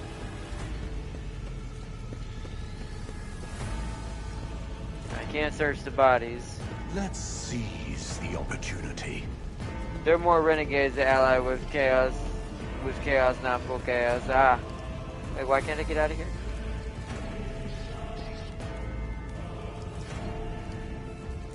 The throne's grace, where are you going until we bandage your... Oh, I need to heal. Embrace true power. Actually, no. I took no damage technically, so... It's L2, right? My Esper. We are the spearhead of the Imperium. Intriguing.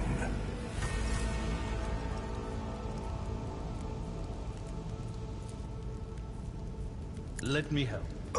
Your help suffers. That is a notice. I forgot I had to heal. Now you're prepared for the trial.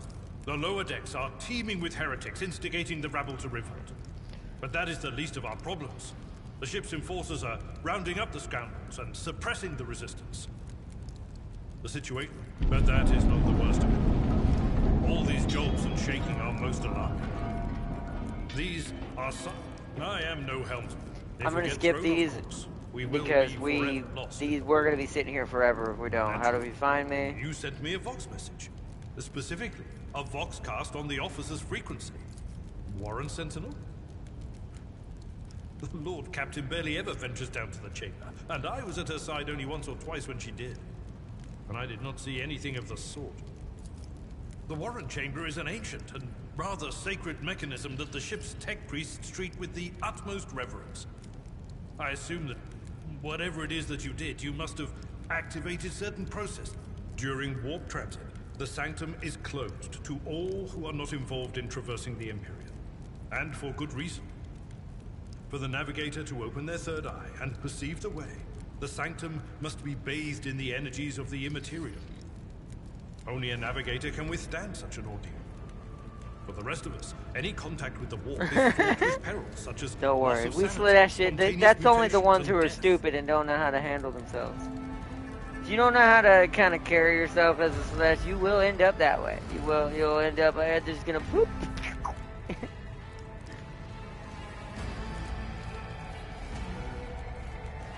I'm under an obligation. Takes no such risk. Lady Theodorus. Which one? The last one I received was about the Navigator's Sanctum, and that was, well, absolutely. To arms and daughters of the, to loyal sons and daughters of God Emperor, fight heresy and corruption threatens to consume our home, when all with all it might destroy those who have dared.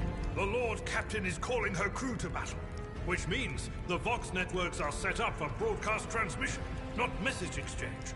Splendid. While the rogue trader is... Oh, I forgot we had to fight our way out of this room. The Emperor is with us. We might as well just rush them. I'll take this side, you take the other side, Avalar. Oh, that's Avalar. There we go. I'll take this side, you take that side, Avalar. My resolve is Also, as a unshaken. Slanesh, never team up with the Iron Warriors. They will force you to fight their way or not. Or fight their way. Wait. They force you to fight their way or not fight with you at all. Yep. I do not doubt it. Okay, I'm gonna try this trick that the AI used. We do this. Blood soaked. Oh my goodness!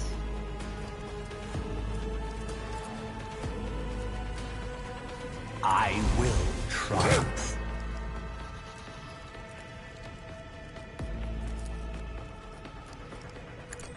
Serve me, Avalon! Must serve me. Oh! This is gonna be hilarious! Your new companion is a... I already know what a warrior is, thanks, Ken. Victory is imminent. Alright, then we want to... Oh no. That. We'll rush it. That one. I will do my duty. And then that. At your beck and call. Boom, boom, boom, boom, boom, boom.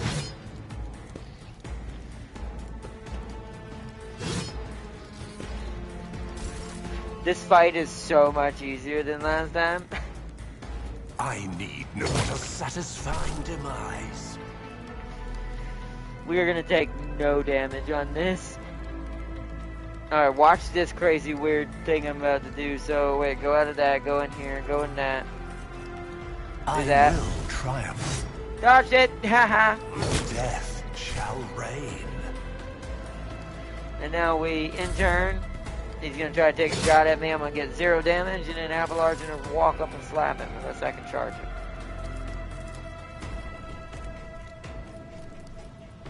No. Can't work. So we'll just run up there and slash him.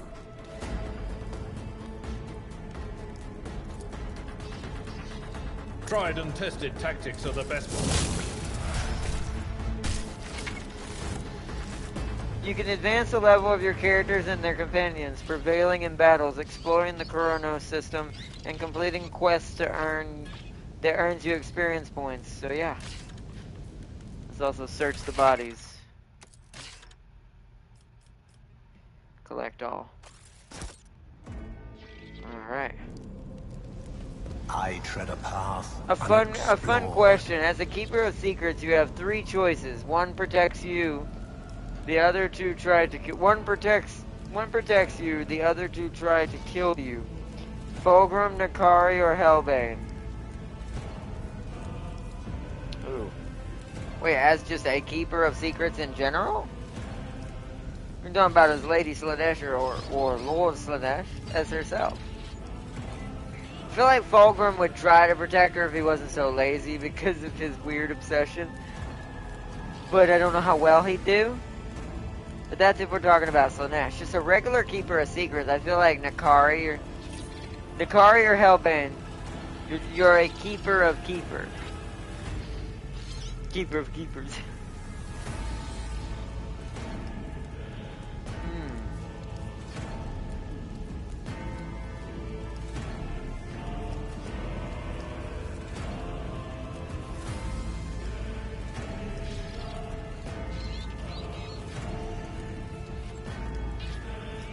I'm gonna say Nakari is gonna be less likely to kill you. I feel like maybe Hellbane could feel threatened by something. Like maybe you're like getting too strong or something. Who knows? We're gonna level up Abelard pretty quick, but I'm gonna make him kind of like kind of the same as he already is. So athletics is strength. Skilled is affected by strength characteristic. It represents a character's ability to traverse difficult terrain, for example. Yeah. Yeah. So I'm starting to get what these do now. We'll just keep that the same.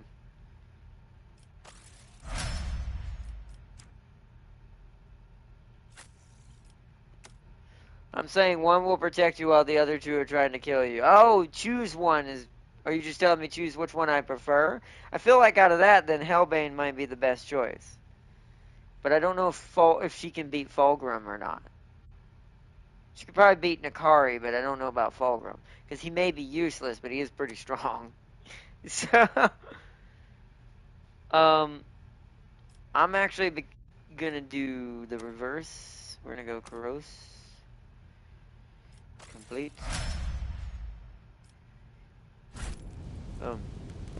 The world will You're taking bow. Fulgrim, and that's kind of what my brain kind of went to, because I'm like, well, chances are Fulgrim's actually the stronger one. He's just lazy. It's like...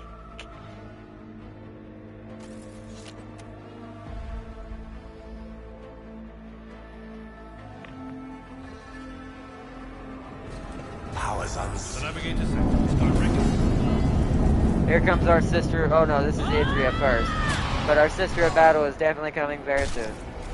And so Now we get my he will other enter the favorite halls person of the that's going to be on my blinded team. guide And witness the radiance of the final dawn through the cracks. He And can fall flesh bend victim to Nakari into a whim of ball fate. and beat down Hellbane. Yeah, see, I figured he was the strongest. He's just so jokingly bad. It's like, it's hard to tell who's the strongest because he never uses it. Master, watch your head. Idira, would it be too much to ask that you phrase your soothsayings plainly for once? That was too close. Hello, welcome back. Ow. Ow. Sorry, old man. Sorry, old man. The voices are so loud I can't even hear myself. They shriek, they sing, they... Oh, Abelard, how they sing! This is Idira Tlas, personal psyker and diviner of Her Ladyship Theodora von Valencius. Idira? I'm not drunk, old man. I'm suffering the effects of the warp that is seeping through these walls. I see the ship's fate. To die in the waves of the immaterium, fall under the burning rays of the final dawn. A diviner, are you? Voices from beyond the threshold whisper to me. Sometimes their murmurs are clear, they grant insight. Sometimes they drive me mad. Choking Avatar Cage. See, know how to Fulgrim just needs to listen do something. and He's got good stuff. He's got good stats. With this Doesn't he? clamor around me. Too many voices. Too loud. That sounds familiar. I don't know if I like that. Because sounds familiar to someone else who should have been doing something all this time, kind of instead of sitting on his booty. He's way stronger now. Oh yeah. That's also kind of ironic. Way stronger now, but still, you know, what is he doing? And you are von Valancius, one of Lady Theodora's heirs. Well then, We finally we meet. finally meet. Officer frequency to all who can hear it. Those with a weapon in their hands are to gather on the officer's deck at once. I repeat, gather on the officer's deck at once. That's Edelthrat. Oh, Emperor's Providence. He's eating The other himself. A-lives as well. Am I? Quickly, we must head to... Not so fast, old man. If we drown in the warp, Lady Theodora's heirs won't be any good to us. If Good it timing, was by the way, fast, James. You probably me might not get to and see gets the whole thing, ready but you'll get to see mind or some body to the mercy of the interesting warp. things We if can you hold on get a to see the little boss longer battle. I'm without trying to us. blow through this, but there's so much text in the beginning of this game. Right. First, we need to deal with what is happening here. What are you doing here? The whispers Old call man, me. the time is now, The old ones man. that come out among all the screams, the screeches. Those who are rocking this boat hit us where it hurt. They went after the navigator, our guide through the warp. Other whispers called me to the enginarium, but it was too late. I heard the cry of our master Cog, and the silence that followed. What? You don't mean the engine Seer Prime is... Said, without a doubt. And the voices wail, heralding countless nightmares, cackling at each soul among the hundreds that are now joining the warp. The shriek from the navigator's sanctum was louder than the rest. And it's better that we saved the navigator than some lever puller from a cooling module or a cook from the middle decks. At work is entirely pointless. There is nothing to do. I'm getting paid by standing around doing nothing. Oh, wow, okay. Well, at least you don't have to do anything too hard, I guess, tonight. We must get to the navigator. No. No? No, Nothing is well about him. Can't you feel the chill crawling on your skin? The eyes watching you? The warp ice has already encased the bulkheads. What follows is calamity.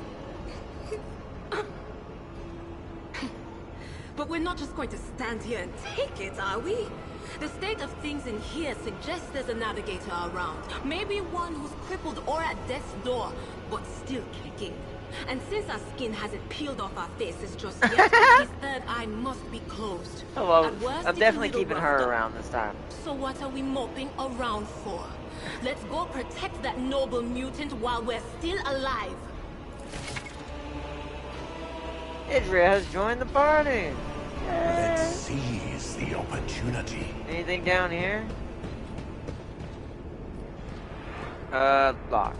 Alright, well, that answers that question. Okay, a corn version of the question. Scarbrand, Kabanda, or Angron? I'm gonna say Angron. Kambanda is second choice. No offense to Scarbrand, he's never gonna be a choice. Alright, let's None of them. spare none of them. Alright, I'm gonna go there. Abelard, you're going there. And our dear Lady Psyker, where are you? I need you to sit at least somewhat close. So right there. No, it's secretly Siege Fazia. Already know all that. Okay. I wish I could have been closer on my first attack, but at least, so let's... Here's what I'm gonna do. Let's go do some damage to the Psyker. No, wait, I don't know if I can run around a corner. Ooh, this is not a good start right here. So let's just sit right here so we can melee both. I stride. Oh, whoa. Oh, they're not lined up properly for that, though. If I could get them in a corner together, that'd have been amazing, but they're not. I'm gonna do that, though. I want to see what it looks like. Blood-soaked tribute. Bye, sir. Also, just to make sure Idria doesn't get hurt. You serve me now, Idria. Well, that fight will be apocalyptically long with Scarbrand being knocked out in the first 5 seconds, exactly. That fight's just Angron and, and, what you call it? There's no one else is in that fight. Scarbrand doesn't even hold a candle to that. Yeah, see, I can't go around the corner. Okay. So, in turn. Ow. Okay. My Psyker decided, their Psyker decided to be a dick. So, first off, I want to see if the lightning's going to hit Abelard if I do that. Yeah. So let's not waste that. Oh! And we're high on the warp threshold. Let's not do that. Ooh, we may have to... Yee, so we can't let it get up to that skull. So let's see if we've got a cheaper move. That uses the veil, that uses the veil, that does not use the veil. Let's at least do that. Anything else? This is cheaper on the veil, so I'm gonna scream at him. There we go. And then I'm gonna hold off, because that's a lot of warp buildup. We're not heretical enough for that demon to be on our side. So we're just gonna pass our turn to good old Abelard. Abelard! Go here, Abelard. Melee. That guy. I've seen worse battles than this in my time.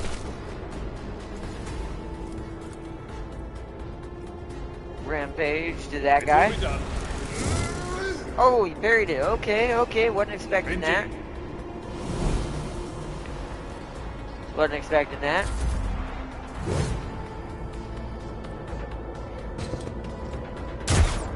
Alright. My turn. So first off,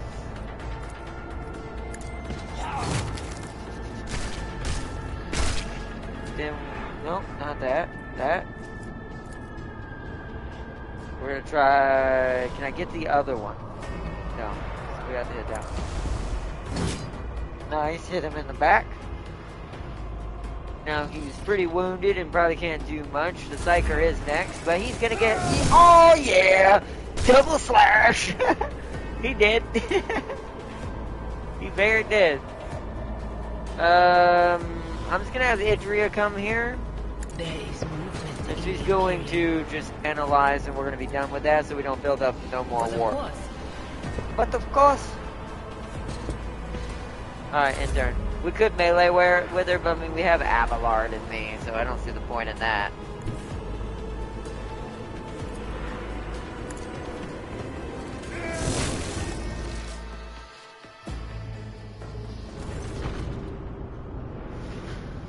The creature in the chair appears as if it has become one with the throne. You see pink parchment-like skin stretched between the seat and the limbs. They have too many joints for a normal human being. The navigator is breathing heavily. The air whistling as it exits through the dark gill-like slits on its cheeks. Yet he dives to a green skin.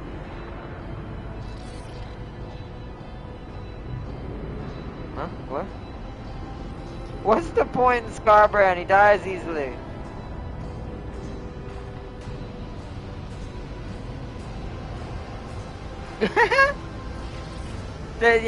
Basically he's the bloodthirster you go with when your friend doesn't have any good Marines. Pretty sure everything in their mom can kill him. Oh god, that's messed up. Woo, that's messed up. The creature's eyes are shut. The two ordinary eye as well as the third one as it sits in the center of the forehead. I believe Master Vespidius still lives.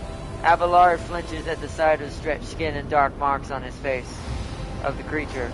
The servants are dead, but the chamber, thank the Emperor, is still sealed from the warp. We will have a chance of leaving this place alive. Address Idril. What is wrong with him? Wounded, exhausted, fighting back the endless horrors of the warp that are forcing their way into his head. Pick one. The navigator stirs, barely able to lift his head and half open his normal eye. The dark drops rolls from under the closed lid of the third eye and down his face, leaving behind a black trail. Your time is short. The voice is coming from the Vox Grill at the base of the bizarre chair. It is unclear how the navigator is able to produce this human speech. Our time is short to do what? Suddenly, the navigator's body starts thrashing in place and lurches forward and falls back into the seat and then thrusts forward again. As its bones crack and its skin tears open, however, the fusion between the body and the chair appears to be stronger than this wild impetuous.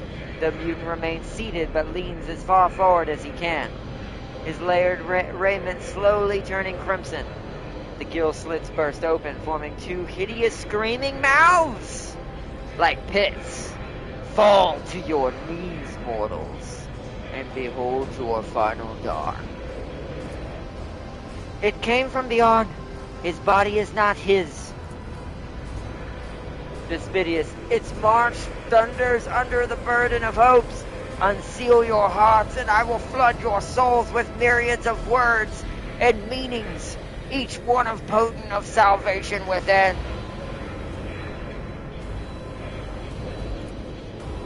Run, flee from this place while I still have the strength. The words come out of the Vox as a labored rattle. I can contain the intrusion, but not for long. We must begin the translation. Leave the warp. But it cannot be done without the Master Helmsman help.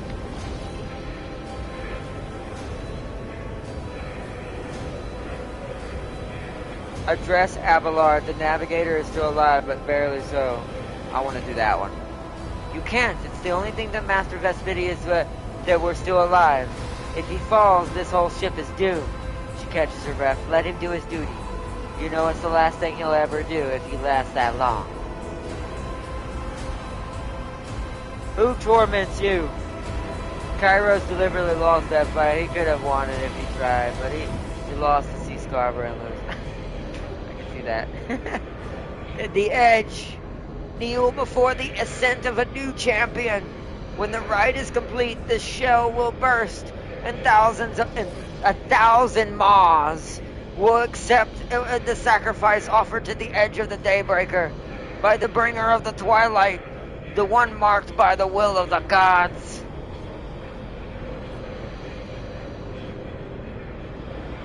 What is that supposed to mean? A rite, a sacrifice offered. Oh, my heart tells me that Conrad is not deterred by his defeat in the Warren Chamber. What? Conrad betrayed Lady Theodora? Adria clutches her head. But how is that? How? How he was as loyal as a dog. And I didn't hear a thing, I swear. The footfalls of the bringer of twilight are veiled by the will of his master. Tear out the eyes. She who is to become the champion's servant. For you, that's weirdly kind of strange. It feels like it's kind of telling me it kind of knows what I'm going to do. She who is to become the champion's servant. for you need them no longer.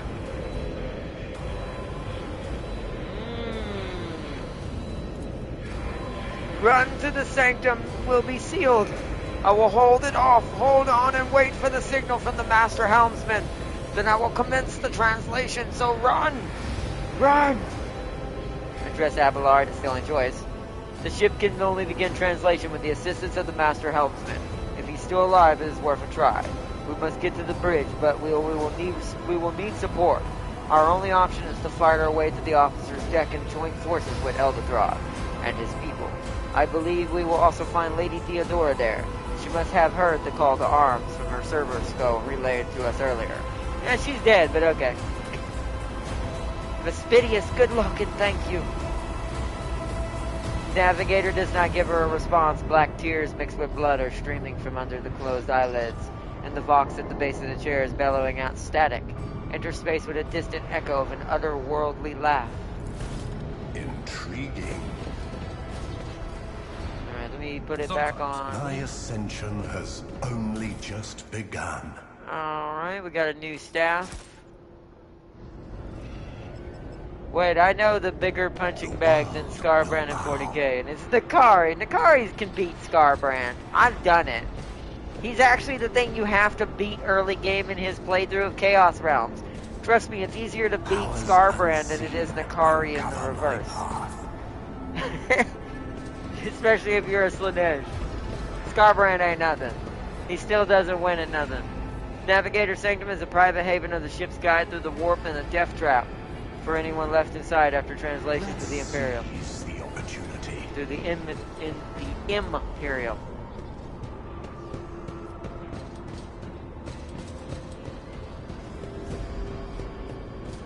The world trembles beneath my feet. Okay, I forgot which way we're supposed to go. Is there another way out of there?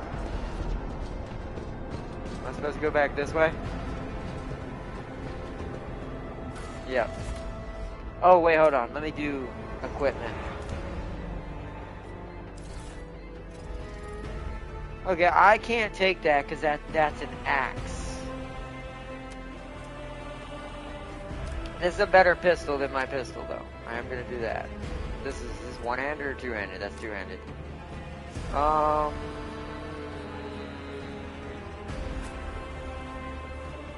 You're going to keep... I'm going to give you my pistol. So you have a pistol now.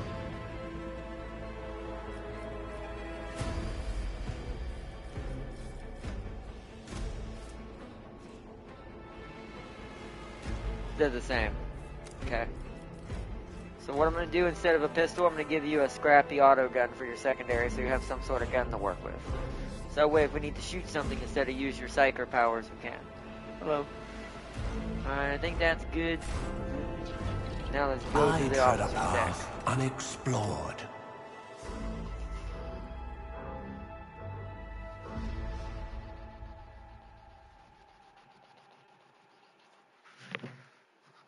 Dun, dun, dun, dun.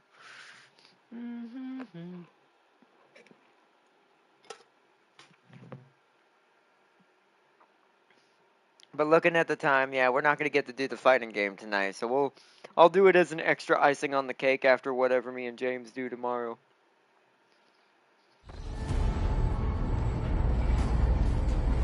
Here we go. Oh, for 40k because the Grey Knight kicks his butt a lot. Grey Knight, man. Grey Knight. Great home. Nope. Okay. That guy's dead. And then, oh wow, Sister of Battle entrance time. I shall pity not your enemies. I shall heed not their pleas. And the fact that she was kind of reciting her recital thing that the sisters do does make me think she shot Theodora in order to, because she saw maybe her turning chaotic. She's gonna try to do that to me soon. I told you he would protect us. My God, my light, my Emperor.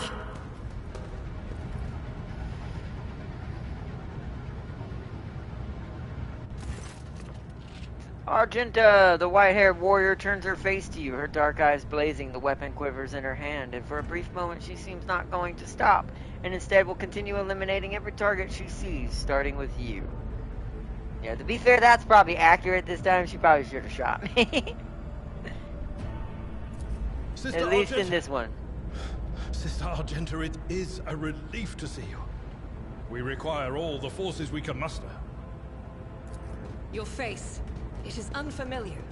Who are you?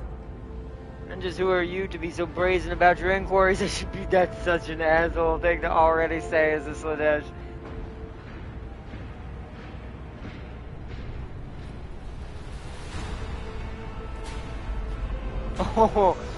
Oh man. How hard, okay, before I start really diving in, how brazen do you want me to be, chat? Like, how brazen do you want my character to be heretic-wise?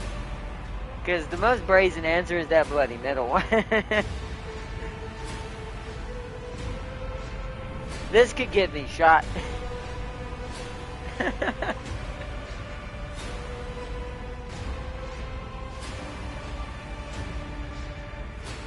So do we go straight to the wall in the middle answer? Do we go halfway and say, I shall not introduce until you introduce yourself? Or should we actually say who our name is? Brazen to not get killed by the sister. Wait, you said brazen to not get killed by the sister. That's confusing. Being brazen means I might get killed by her. That means this answer. So I'll go in between. Let's go 3. Allow me, Sister Argenta, sacred warrior of the Adeptus Sororitas. Abelard, you shouldn't have gotten in the middle of that. I should have answered the hardcore one. Next time I'm gonna be an ass. A member of the Rogue Traders House. Adeptus Sororitas, sister. So, battle sister. This is Jared von Valencius.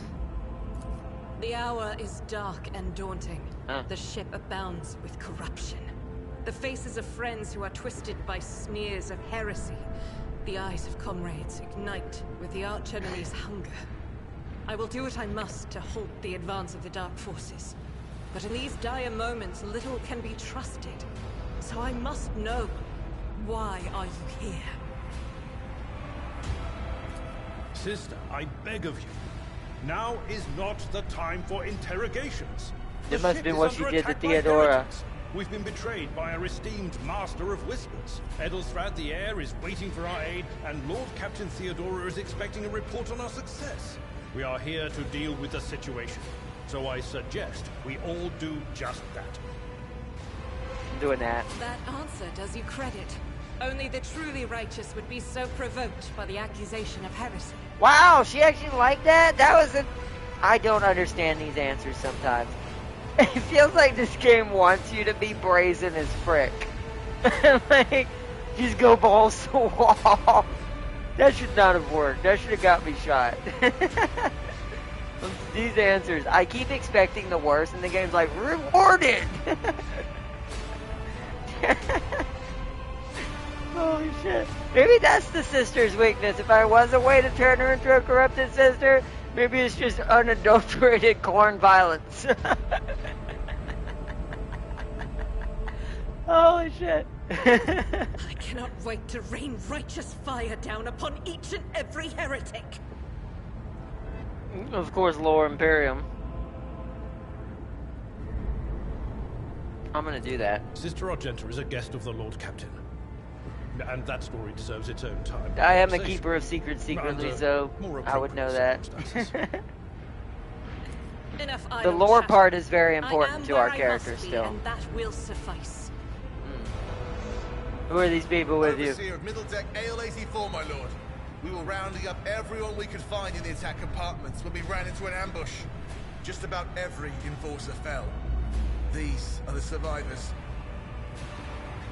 What's happening on the Massacre, opposite deck? my lord. And heretics are not just killing the crew. Some kind of blight is sweeping through the decks, filling the air. I saw people going mad the moment they breathed it in, screaming about their dead comrades, tearing out their eyes. Eyes, more eyes. Seems a lot of eyes going on. Through this door. I shall join you.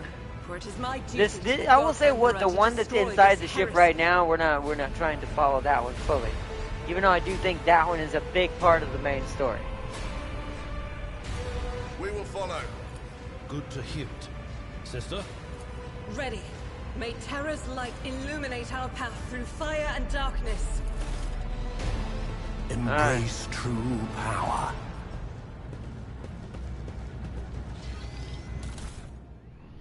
Hey, more stuff. That's a better axe, I think. Let's see. That might be a better axe.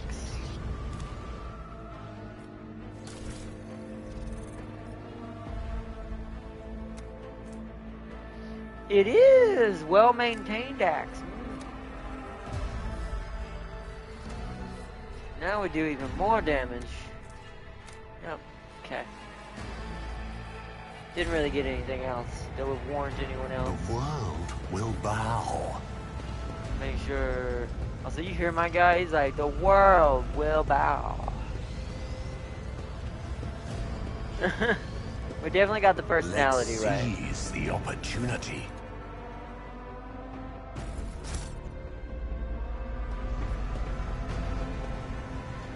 Alright, we gotta go through this door over here. The world trembles beneath my feet. Oh yeah, battle time. Don't you dare to cross us! I will take you down! Me? I'm gonna put myself right there. Abelard is going right there. Idrio, just like last time, but I want you here. Sister of Battle here. Let's go. No! These fights are going to be so much faster than last time because of my build this time being so different. Alright, Sister is ready to already shoot. Hell yeah! As the Emperor commands, I act. It is gonna be sad when when she turns on us, but it'll do for now.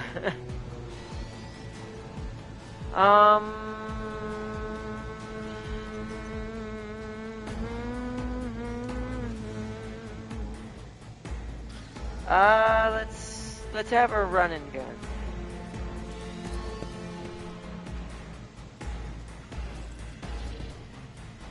Because I want to run to this side now. And I want to do the same thing. Right there. I will bathe this battlefield in righteous fury. Reich is a prayer.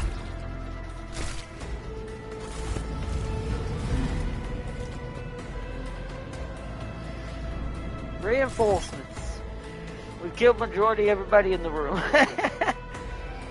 Alright, let's see what's rolling at us. Looks like 2 melees are pushing up. Okay. So we're going to want to move Abelard here.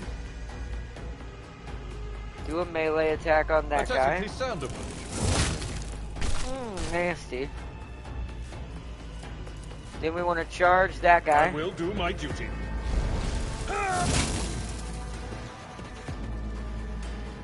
And then we're gonna brace right Victory back. is imminent. His turn.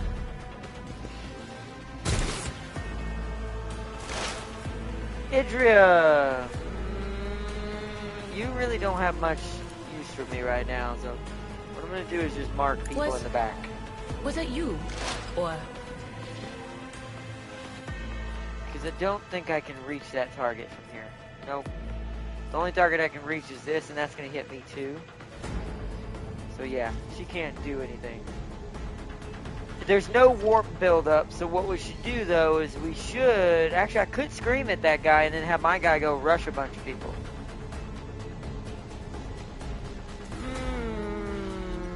That actually might be a good idea. Let's scream at this guy. That's not going to hit me.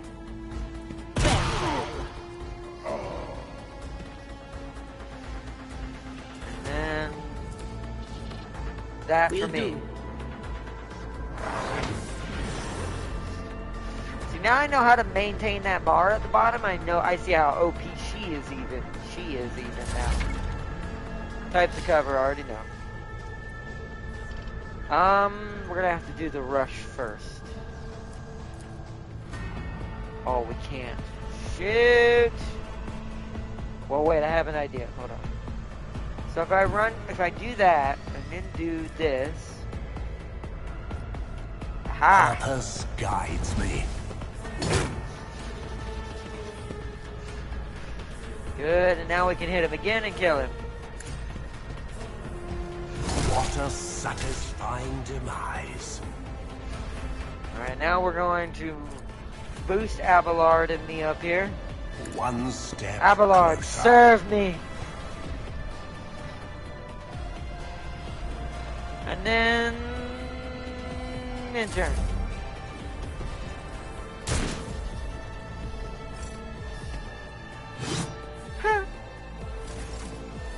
Alright, Sister Battle.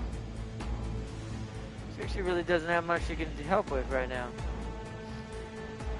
I'm gonna move her right here. Actually, no. Right there. Then we're gonna take a normal shot. There, God see if that Emperor, hit. move through me. Be the fire in my heart. Boom, there we go. Arda, tell me if your plan to humiliate someone goes so absolutely well they declare war on you, and once you're dead, does that count as a success? Yes, it does. Most definitely, Fuzzier. That is an extreme success. That is an extreme success.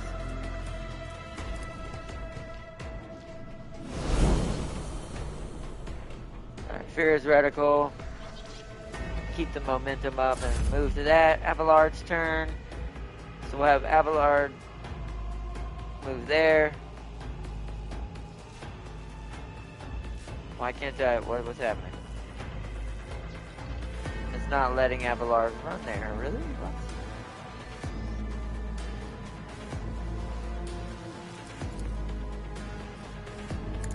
That worked. That was weird. I took care of this one. So that means he has to end his turn like that. Still shot at me though. So I know what is to come. So can she reach that with her light? No. What about a scream? Yes. Be gone. Yeah, but the person you humiliated is the head of the witch cult and have a private army of gladiators and Dark Eldar. Does it still count as a success? Yes. You may die, but it still counts as a success. But you may die. You definitely may die. Anything else?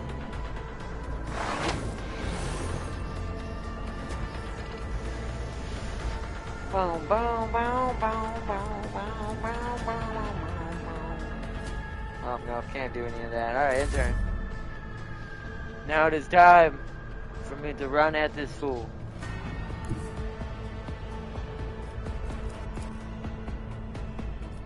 Amidst the carnage, I find purpose.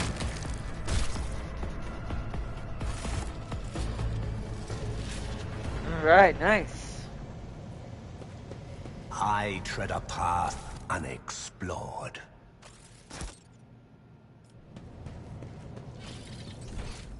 There's a lot of stuff for loot in here. Let's look around for loot. We're finally at that point where we get all the loot, Intriguing. but we have to find it.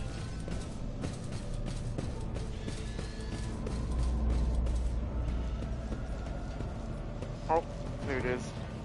Part of it anyways. Embrace true power. This is where we had our first real conversation with Cassia. I remember that. Cassia. Powers unseen uncover my path.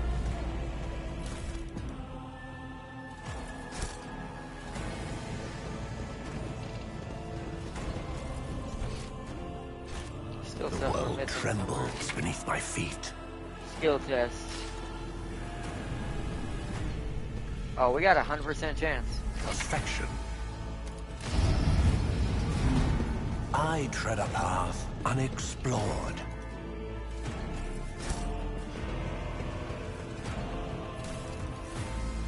That place will not be clean. Will not be clean in the future. It will not. Agreed. The world will bow. I'm just looting, chat. Try and get everything quickly.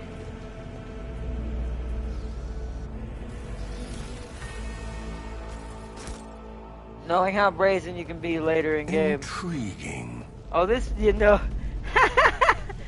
I did not. I can only imagine what that means. What you just said, and that means, especially with that response that she considered okay. Why does it still say there's the goods opportunity. around? Is it in here? I hate this map. It's so hard to tell where things are. Wait, what? Powers unseen uncover my path. So it's this way. It's on this side of the room. There it is. There's one at least. There's another one somewhere over here. Embrace true power.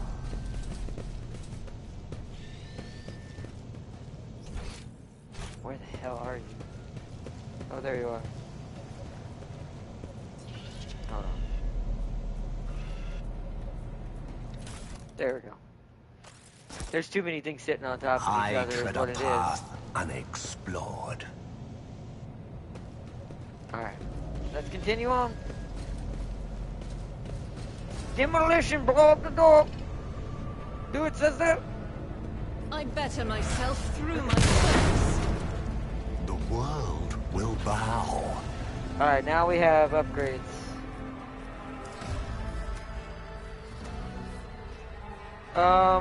It doesn't, I think it's just I get Endure now. If I remember correctly.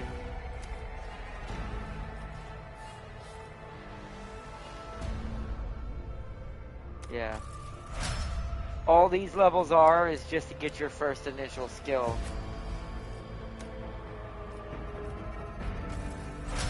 So for me and Abelard, it's going to be kind of the same in the beginning.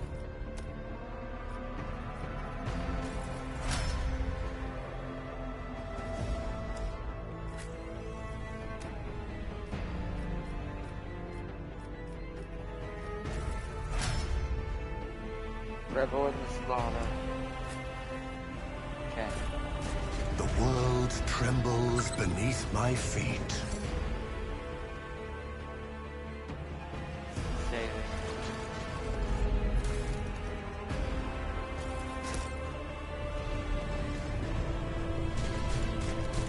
That's that perception, man. Intriguing.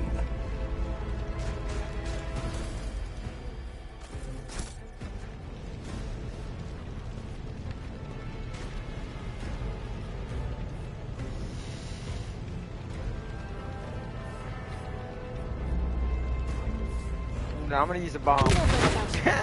Powers unseen uncover my path.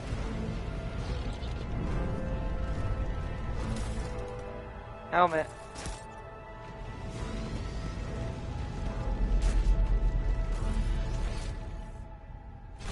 It's on the other Let's side of this. seize the opportunity. So we're gonna have to, I gotta remember how we gotta get that to blow up over there. Embrace true power. Oh, that's right. We gotta go and see the vision of Lady Theodora.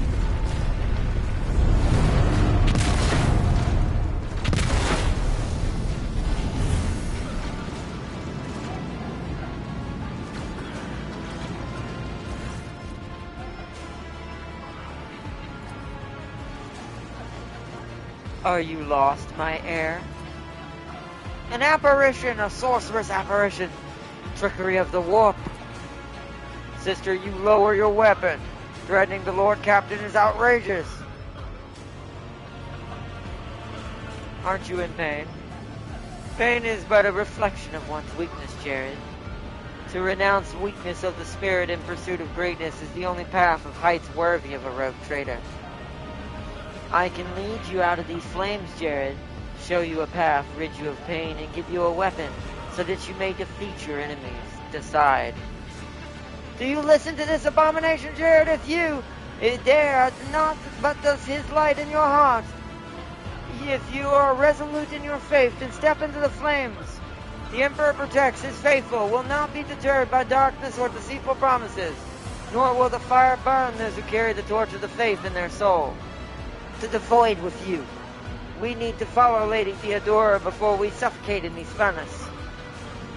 The people, Jared, the survivors from the middle decks, we must help the crew, lead them out, find a way out.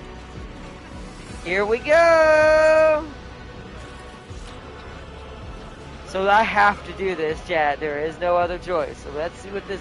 Then we'll miss our chance to meet up with... Jared, what are you waiting for? Heretical. Plus 15. Now I have to read this because we didn't do this. You offer Theodora your hand and the air around you seems to tighten and become thick and vicious, enveloping you and your companions in an impenetrable veil. Now listen to this last part. Theodora smiles at you, her radiant, piercing blue eyes suddenly remind you of Voltfear. I will show you the way. Go on. Close your eyes. Oh, it affected all of us. Wait, what? What is happening? I can't wait to see where this goes. What is happening, Chad? No, no, no, no.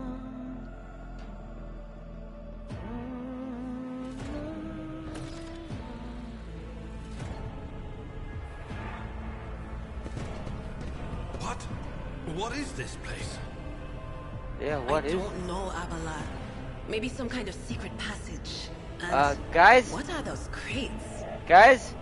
I don't know if you saw that. I saw that. And I think I'm going mad. I just saw some weird tentacle things. There it is. There's tentacle things coming out of the corner of the walls. Well, we made this choice. Numerous valuables and trophies are carelessly dumped into a single... Hold on. Into a single pile. Seems whoever put them here did not give these items any serious thought. I tread a path unexplored. You made a deal with Zeech. I might have. But we're going to be doing something very interesting with this. Even though I'm a Slanesh follower, let's just say we're going to despoil this entire region. And so, I have an idea. Because I thought about it, I'm like, no. We could just do that. And after hearing that speech and that being our heretical choice, that's what we gotta go with. What is this pistol? Hell yes! Please let me equip this. I probably can't yet. I bet you I have to be a certain level of hereticalness. Hold on. I can't. We're not there yet. I have to be a heretical adherent. So we're not heretical enough to wield this. We're keeping this. Oh my god, it's... Look at its Inferno Blast! I'm happy. Good choice. We went with the right choice. Embrace true power. Also, hold on. I also want to see something else. Oh, tier 1. Beautiful. Didn't do anything to you. That either made you rank 2 or you were already rank 2. You're already rank 3. So these didn't change any. It don't look like. But for me, I need... So I'm at rank 1 now. I need 45 to get to rank 2. For the heretical side of things and following chaos. Okay. That was beautiful. Let's go. Trembles beneath my feet. Nothing else in here? Nope. Alright, well, I'm getting shot by my sister at some point. Oh, well, look at this, chat. Look what this came out. This room was hidden in the back of Theodora's chambers. The world will Oh, no, I saw something interesting in the Dark City. What'd you see? What did you see, Fazir? What did you gleam in the darkness? Powers unseen uncover my path. Right, yep, this is the Rogue Trader's room. Yep, here we go. There's Mort. Mort's dead. Yep. Oh my god, the tentacles are everywhere now. They go with me now. Oh no. Well. Intriguing. Ah, crap. We're definitely in it now. Let's highlight all these so everyone can read them real quick. Da-da-da. A group of Dark Eldar are watching the Imperial Guard setting up a base. Embrace true power. I'm putting these up here just in case anyone wants to read these on their own.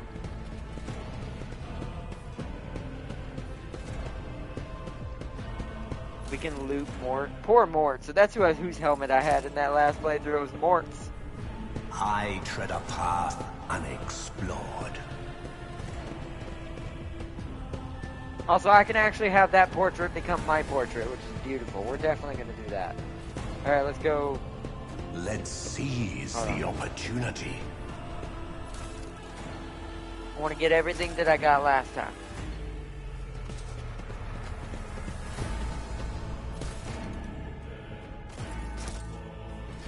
The world will bow.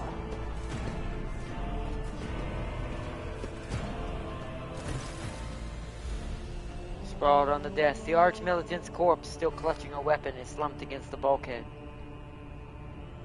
Emperor, accept thy faithful souls. I still think you shot him, Argenta. Judging by that shot in the back of the chair, that looks very Balter-like. No! Lord Captain, I didn't hear a thing. Not a whisper, not a breath. It was so loud. Why didn't I foresee this?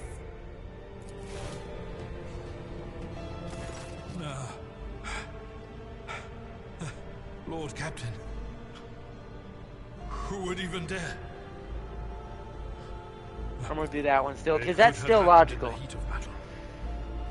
And not to mention that Mort was here. And he would have protected Lady Theodora to the last. How could Mort have failed her so terribly? The Arch-Militant was born on a death world. He had lightning-fast reflexes.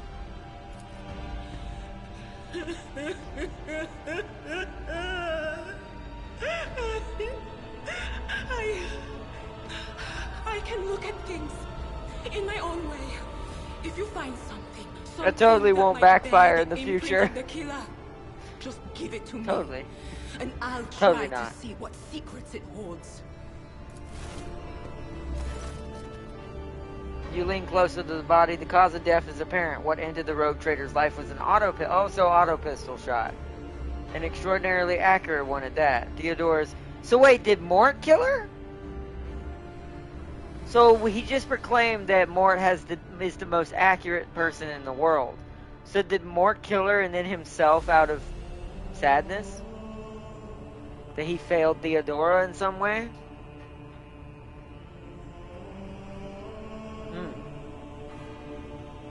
Yeah, it bears the expression of surprise. So maybe. Idria, would you try touching Theodora? You might be able to see the killer through her eyes. It doesn't work like that. I can try to read the memories of objects. But dead bodies are a different story. Something like that would require her soul. And after what we saw on the officer's deck, I won't risk searching for it in the warp. Inspect the shards on the deck. It is difficult to say exactly what was broken. The object fell from the floor, and as much as you can ascertain upon closer examination, the shards appear to be iridescent. rather than completely transparent, as if they had been submerged in Promethean. That's what's going to turn into the sword, by the way. Alright, Idra, what do you see in these shards? I see streaks of color, luminescence, blue lights, faces drawing closer. Lady Theodora and Conrad and what is that? Ah! Something dark, enormous. Oh, this glass thing was something foul, that's for sure. Tainted witchcraft. You be quiet, sister. You are not going to be the favored one in this playthrough. Examine the archmilitant's body. Inspect papers first. Handwritten letter with a seal. Report accounts, dispatches. You go over the scrolls until you stumble upon is starkly different from the rest. Is a handwritten letter signed with the initials XC and a seal of the symbol you vaguely familiar to you. Lore Imperium test succeeded. And sends a shiver down your spine. The author of this letter, addressed to Theodora von Valencia, signed with the seal of the Holy Ordos of Emperor's Inquisition, the secret police of the Imperium, that relentlessly hunt here. They're good. This is going to be our greatest enemy, by the way. That right there is probably going to be our biggest problem as a heretic follower. Hunts heretics, xenos, and other enemies of the enemies of humanity. Examine the archmilitant's body.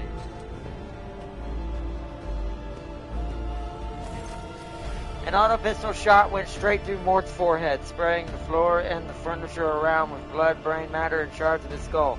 The safety on the archmilitant's weapon is off. The killer must have been a split second quicker than he. See, that's the thing, right? That tells me I think Mort shot her. He shot her because maybe the shards were doing something to her. Maybe this attack was originally to get Lady Theodora.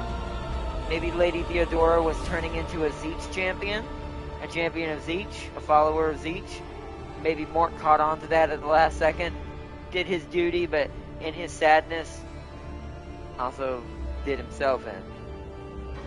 Yes, the crucible of battle calls to me once more. No, wait! We must see if we can find anything. Idira. You can't bring her back. Let her go. You'd give up so easily, old man? I expected as much from the sister. It's not like she has a heart. But you? Oh no. I'll get to the bottom of this. I'll find the one responsible for murdering the Lord Captain. And when I do, that scum will regret the day they were born. Intriguing. Intriguing. The murder scene looks something caught in a victim by surprise. No one had time to react to what was happening. Yeah, well. The world trembles beneath my feet. I think we're good for now in here. There is something I have to come back for in this room at some point. I don't think it'll let me get it now, which is the DLC equipment it gives you, which I think is in the private chambers. I gotta get back over there. Yeah, it would be in here, I think. I like that we just have this secret room now, though. She killed you in my playthrough, so she ain't regretting nothing. She killed you in my... What do you mean, killed me? What do you mean? Sister killed me? You made me in one of your characters? Oh, why do you let the sister kill me like that? Come on now. The world will bow. Like, what did you do? Why? Wait, that's not examinable this time. Don't mind the tentacles sprouting up from my brain. Oh yeah, right. Oh, the psyker. Why did she kill me? Don't let her kill me. Idiria, I'm on your side. Abelard. Me. Idira. Sister. Start battle. Alright, well, immediately let's get Abelard in the middle of this. And let's get a big boy swing. There we go. Follow my lead. 1, Fewer targets. And then we're gonna At your brace beck for and call. impact. We're gonna Indeed. endure. Now for me,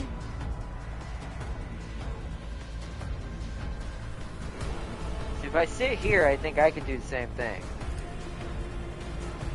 I can. I need no guide of death shall reign. I'm also trying to wound this combat servitor. Alright, Avalar. Actually, let's make sure Adira don't take any hits. Guides Adira, serve me! And then I'm not gonna run out of the what's it called, we're just gonna endure as well. Then become the tanks up here in the front. Yep, I know that. Okay, so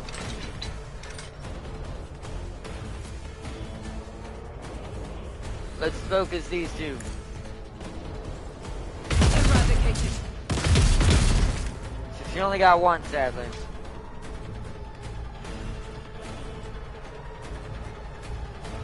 Running Faith gun. without deeds is worthless.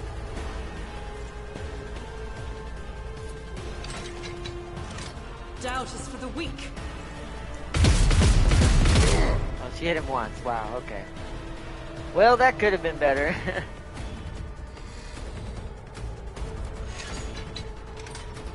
I'll do it.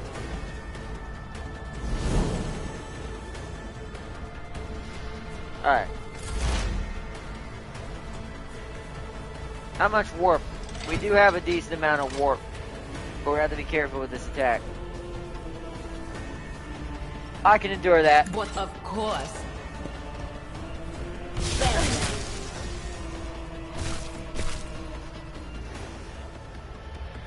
Nice. Alright, that's a lot of warp buildup. So now let's just use normal stuff that's not warp related. Let's analyze. Will do.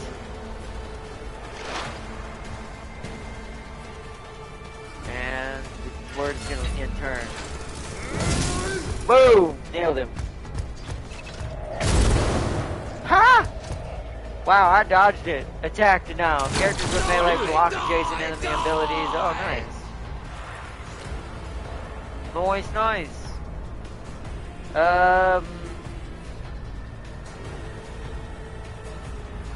Let's run over here. Regular axe attack. That My guy. place is at the fort. I took care of this one.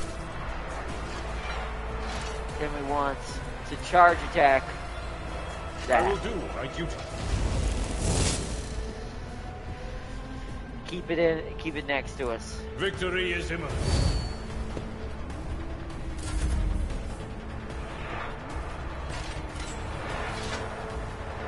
Oh, our target is too close. Alright, hold on. I got an idea then. So let's run away, then run at it. Sow the seeds of discord. That allows me to get an extra attack in there.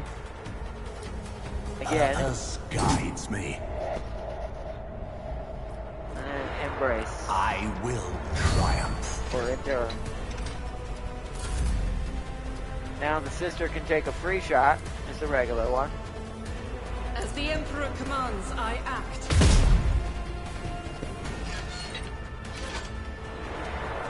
And I'm gonna have her reload. I'll do it.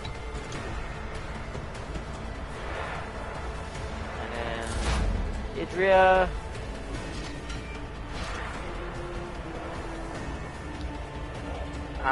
The warp is still a little bit in. It's gonna have to move to take a shot unless it tries to melee one of us, so we're gonna hold off on her and let the warp build back down. Let's get another Anything else? analyze stack. And then let's use that analyze stack and expose Will it. do.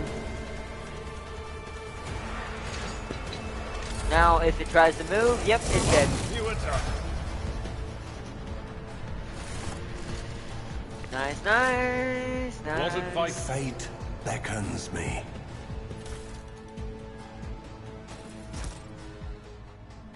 Alright, we need to equip everybody before we go any further. Intriguing. And do some levels as well, so let's do that first. Okay, so now I get my first Contempt. Whenever an enemy attacks the warrior's next melee attacks against the enemy deals an additional +3 damage. The next stack does not stack, but it can be reactivated after another attack made by either the same enemy or a different one. Okay, a glitch helped me. What's up? If the warrior has less than 50%, that's more of a corn thing. We're not doing that. Epicenter of slaughter. This could be either or for this one. This one is too much corn because that's toughness and wounds and agility together. It does give me more crit hit chance. We will get this eventually, but let's focus on stuff that sounds Slanesh first. I got 2 space wolves in one fight. What? That's wow. Well, good. That's a win. At the start of their turn, the warrior gains +1 temporary wound for each stack. This temporary wound cannot exceed the warrior's 3.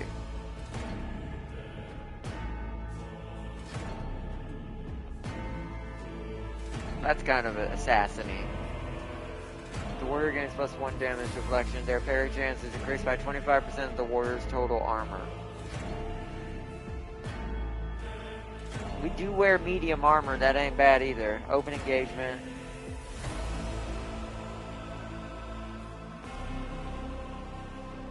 Ooh, okay.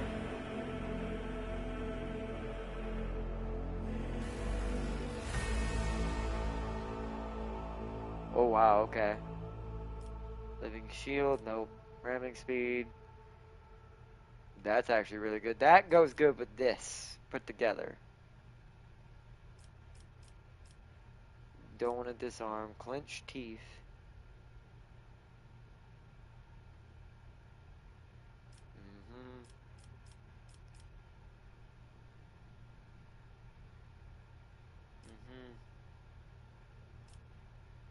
Restrain. Charge and slash do not end the warrior's movement. And grant a blow. Whoa! Okay, that seems very Slanesh-y. Okay, that one sounds like a Slanesh ability. Crowd kill, area attacks dealing a cautious disengage, definitely not. Nope.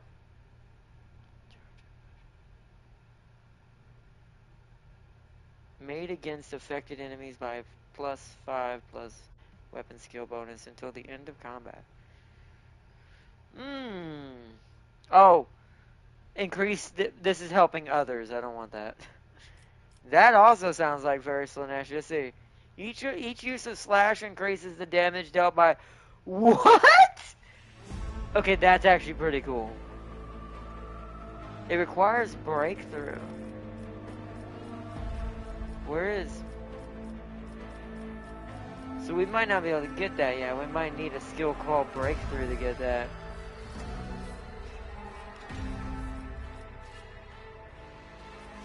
Reckless strike.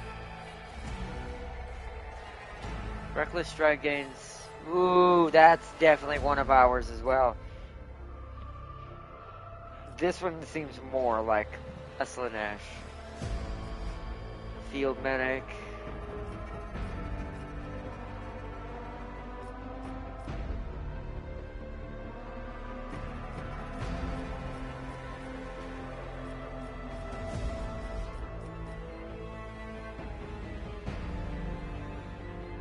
Dual weapon combat. Wait, the character can attack with the second weapon in their current weapon set in addition to the usual one attack per round. This attack suffers a -20 penalty to weapon skill and ballistic skill and costs 1 more AP more. Ooh! I think it's a little early to do this, but ooh!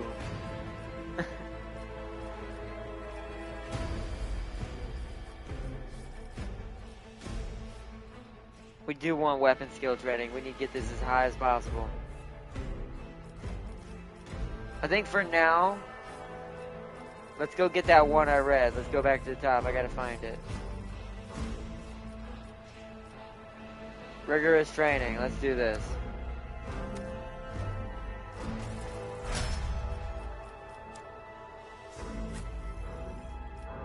Abelard, you're not really going to stay around, Abelard, but I'll still make you tanky.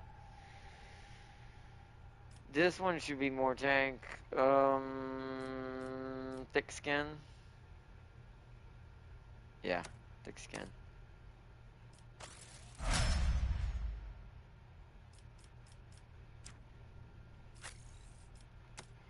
Okay, let's level up Idria, or Idiria. Whenever the operative triggers an exploit on an enemy, the operative gains +1 damage and armor penetration until the end of combat. Okay. Alright. Weak body, weak soul. Exposed weakness also reduces enemies' toughness and willpower. That's a good one. That might be what we just get right now. So that means they can't pass any willpower tests against her. This also would be good if she would helping Cassia later. Okay.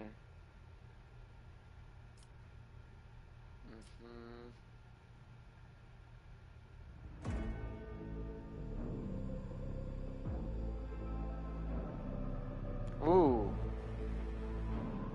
That'll be a good one for the boss battle we never made it to. That's a good one, but not yet. We're gonna get another one of these in the next level, so. No.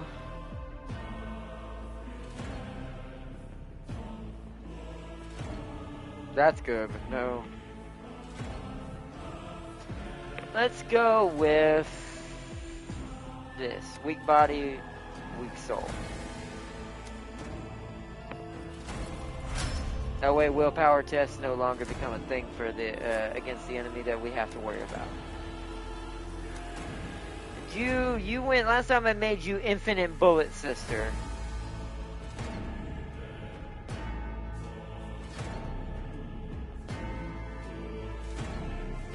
So that's Rack and Ruin sister. Let's go with the Rack and Ruin sister this time. That kind of makes sense. She's still not once again going to be on our team eventually, but you know, it's something.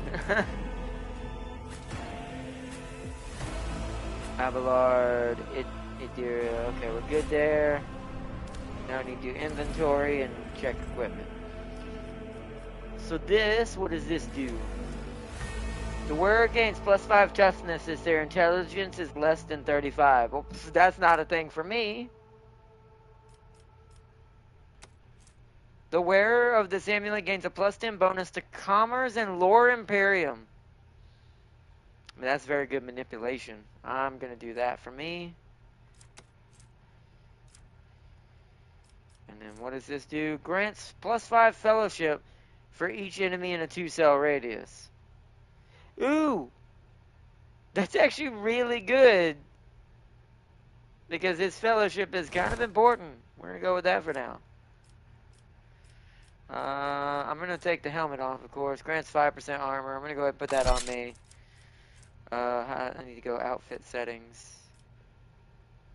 Is that purple? Hold up, hold up, hold up. Get out of my face. Hold on.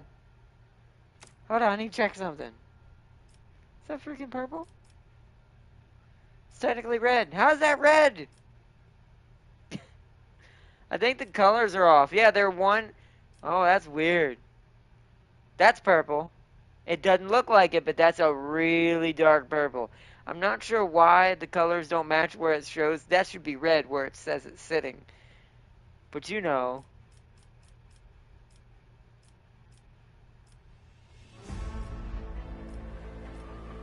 We're going with that.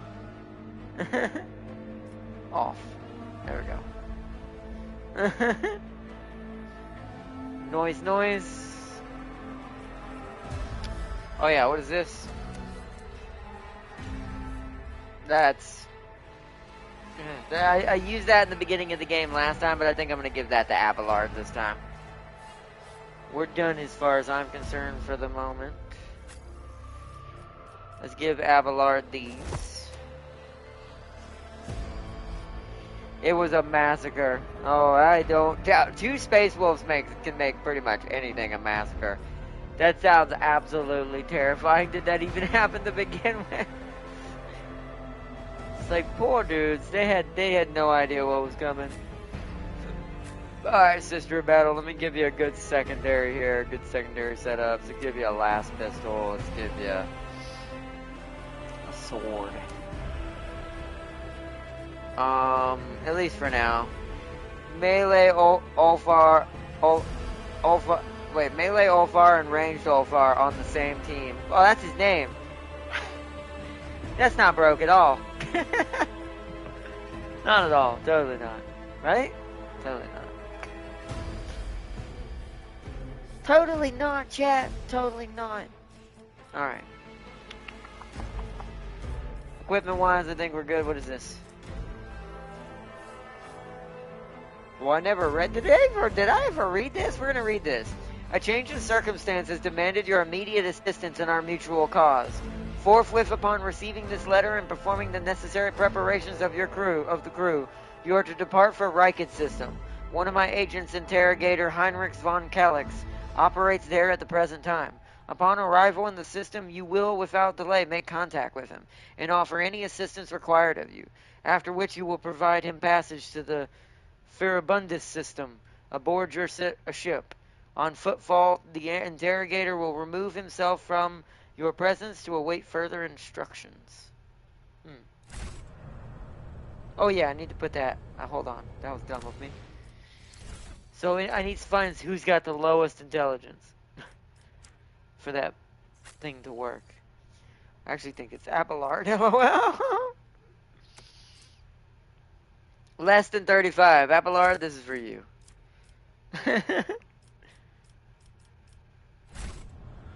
Alright, here we go.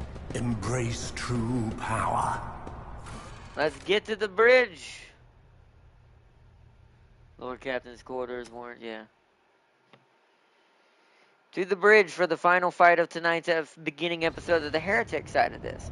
Because we're fixing to fight the, one of James's followers. Let's seize the opportunity. Lore warp 95% chance. Predictable. The horrific vision is a product of the warp energies that permeate the bridge. Predictable. The first sacrifice. Up there it is. Oh, well. The eye. The second sacrifice draws its gaze.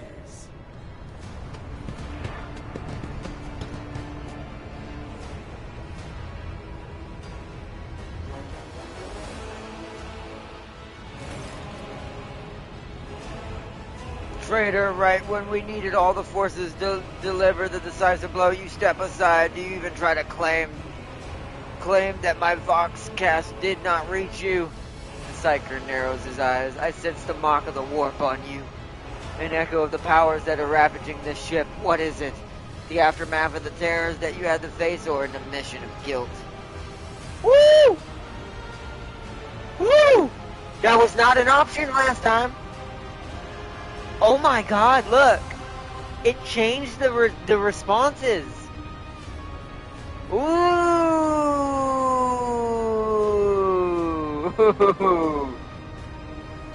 Ooh!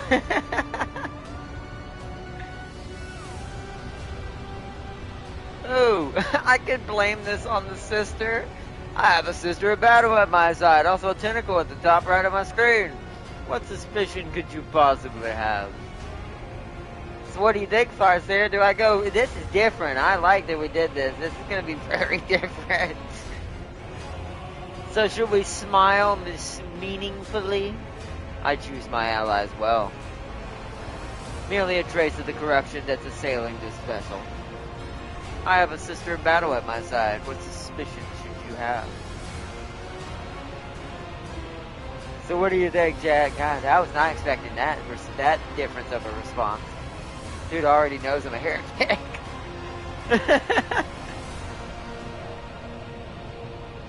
Idria can't sense it, but he can.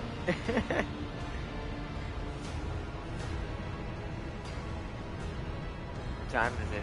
Yeah, it's 9:31. This definitely will be. We'll wrap it up for tonight's corruption start, and then we'll pick this up coming in. Lie. All of chaos lies.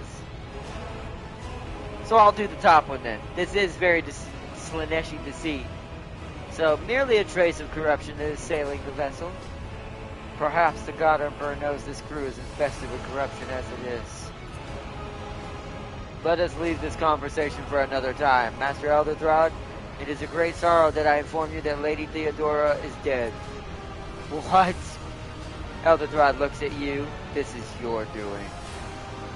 Master Elderthrod, no, we have remained in each other's sight ever since Jared broke free from Conrad's schemes. The Lord Captain was killed by another's hand. Thank you, Abelard, for vouching for that. Even though I didn't kill her, you are playing right into my hands right now.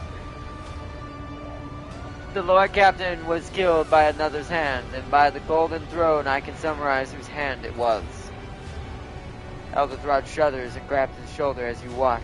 The sleeve of his jacket burst open and 2 bone growths pierce through the fabric. No matter what ritual Conrad is performing, the warp is too strong. I cannot withstand it. I feel my body changing every second. The warp is ringing in the air. This is the end. We will perish in the warp along with the Warrant and all the dynasty's heirs.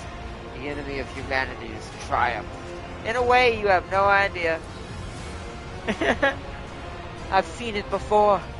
We'd better get away from him. The changes are already accelerating.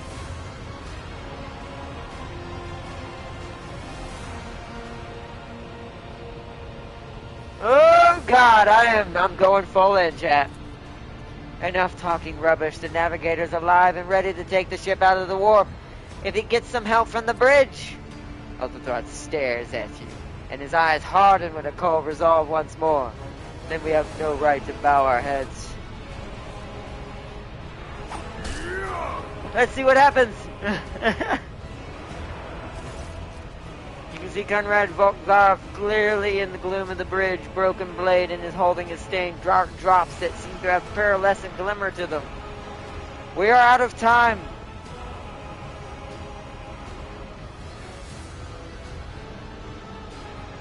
Ready your weapons. If we are to die, this is... No. That complicates things.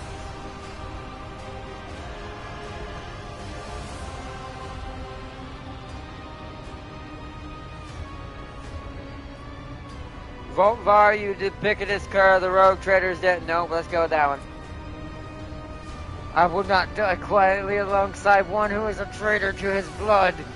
If my last service to the Imperium is to rip out the throat of the enemy of humanity, then such is the God Emperor's will. Accursed traitor, a time will come when you will bleed for her ladyship Theodora's murder. Remember my words, for they are the vow of he who marches towards his death. What? Theodora is dead? No, that can't be. Not now. I still haven't... Your ritual won't be finished, heretic! Here we go.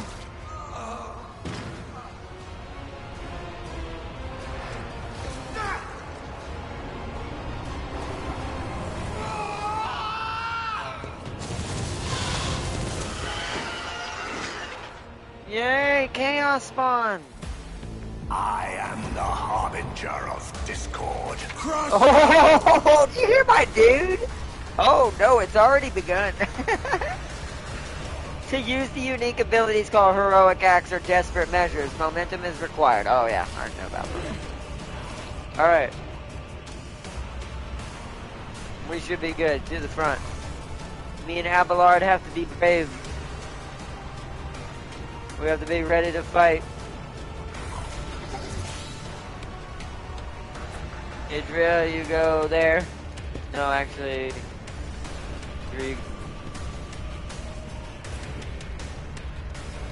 There. Go.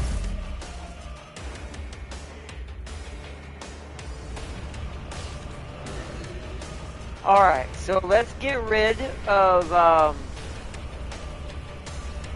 these guys first. Purpose guides me to a satisfying demise. Eye on me. If I get low, so it starts to be weird. Oh, I forget what my ability is.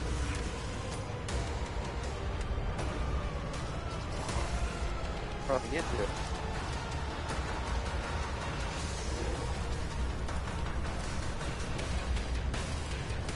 That's it. I can't remember how to get to it. Maybe I'm not allowed to use it?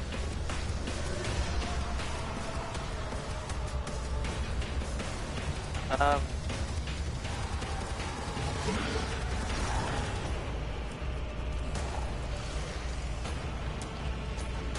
on, Ed. You're gonna die. Hold on, let me turn off.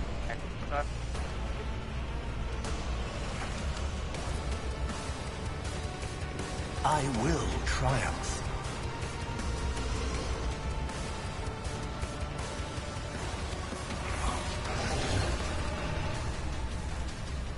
I didn't change my just is losing signal. That's okay.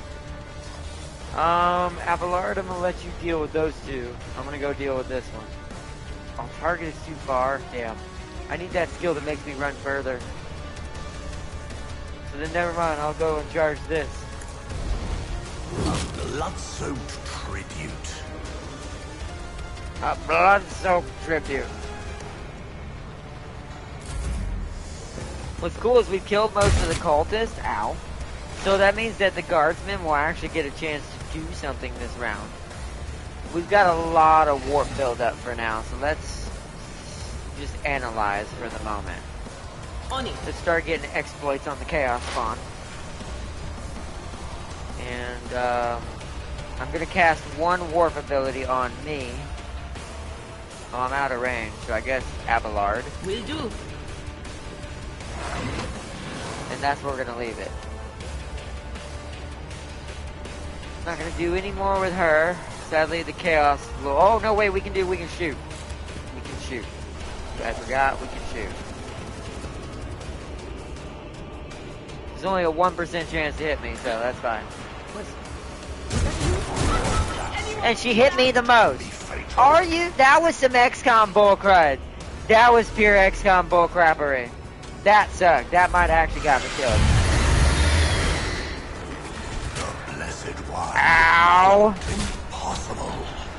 Really? I will avenge you. Well, Daria still killed me. That was, you cursed me, Farseer. That was bullcrud. If that was an example that this game does have some XCOM logic to it, that was it. There was a 1% chance to hit me. She hit me with all of her shots. What kind of bull crap was that?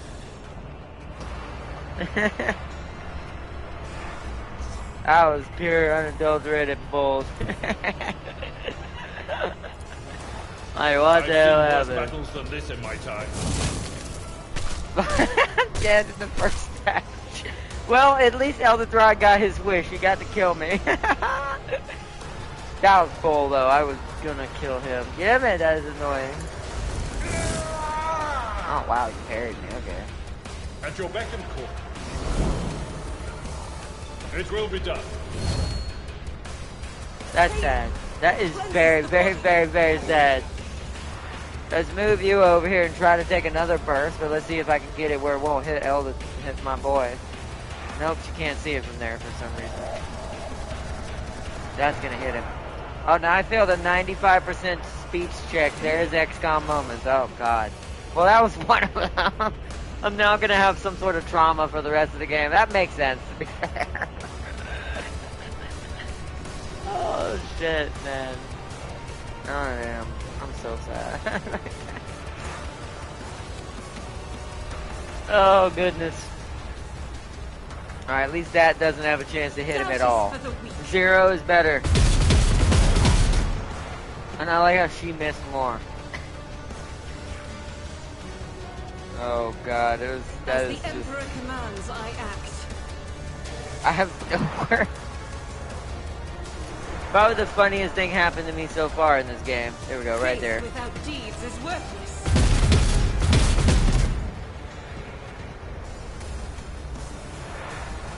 Oi, oi, oi, oi. As the Emperor commands, I act. I will not talk about the 100% success that said failed. Maybe it was like a 100, or maybe it was a 99, like a 100.1 or maybe less, or a 100.-1, something crazy like that. Who knows? But we did have our first XCOM moment. Oh, interesting. We actually don't have guardsmen either. Because we chose Heretic and Eldathrod knew we were basically a traitor, he had no guardsmen left this time. Interesting. That I wasn't expecting.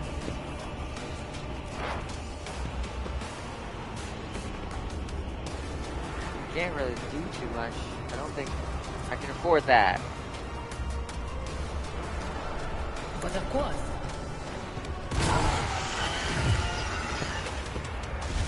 Alright, he's devoured his first target. Alright, he hit Argento. Damn it, me and Abelard would have been doing this. Is there a way to heal me? I can't remember if that's a thing. Like to pick me up.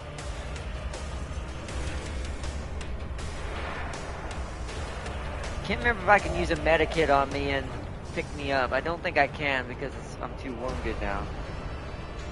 It sucks. It's gonna take me forever to get rid of that injury. Alright, in turn. Chaos Spawn. He's just fighting Abelard. Yeah, Abelard's just taking it. There has to be a Xenos DLC. Oh, I imagine we're gonna get some...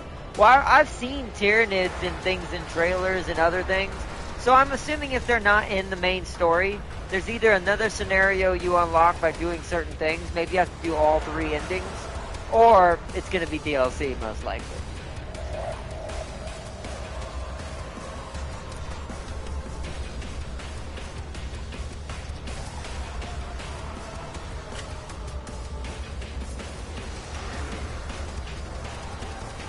Same thing.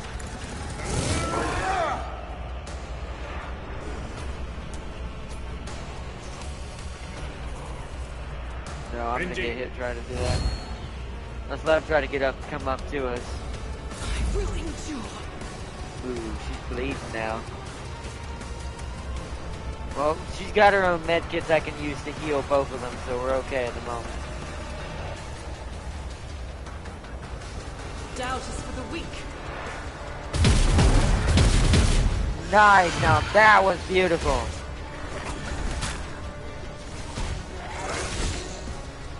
That was a beautiful hit. She hit him pretty hard that time.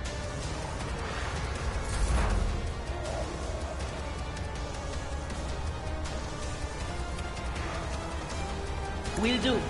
Alright, it's time to expose this Chaos Spawn.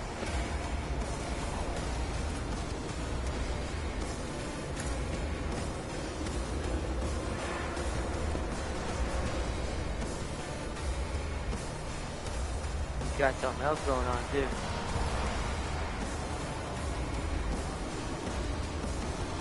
Now I'm gonna make sure if I fire this time, the old man's not even in the shot. On it. Yeah, that time you missed. Of course you did. Of course you did.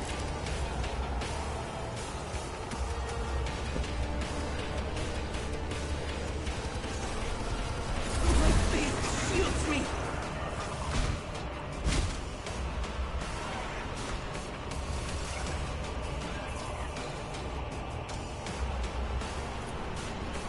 At your beck and call.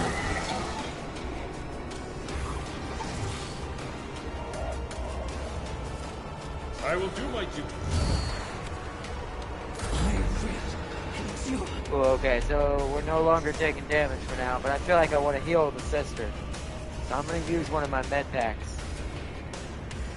Ministration is a holy task. I don't need 2 people to die. Mine was just a pure mistake that I couldn't help. As the Emperor commands, I act.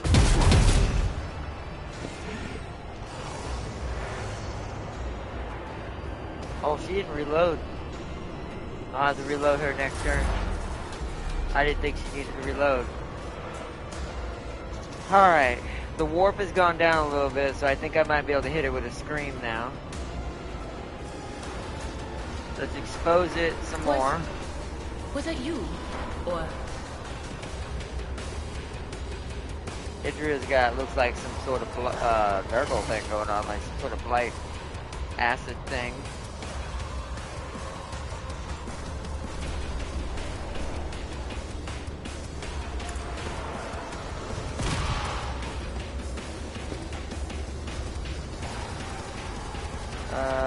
Okay. And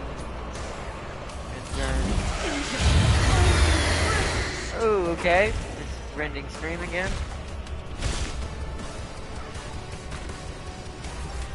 Avalard's like just MVPing this right now since I couldn't help him. This is gonna take twice as long because of that.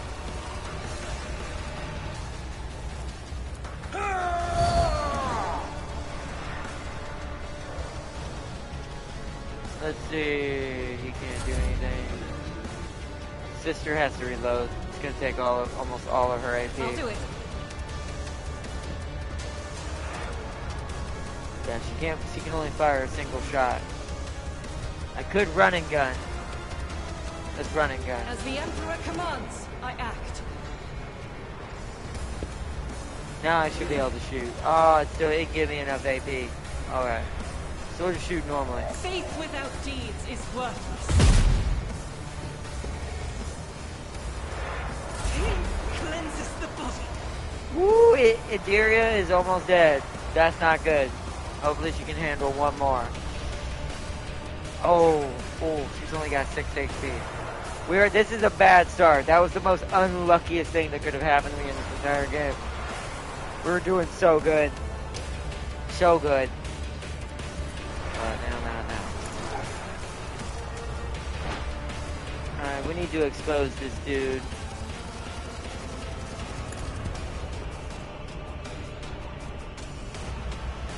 Okay, so now, as much as I don't want to hit Avalard,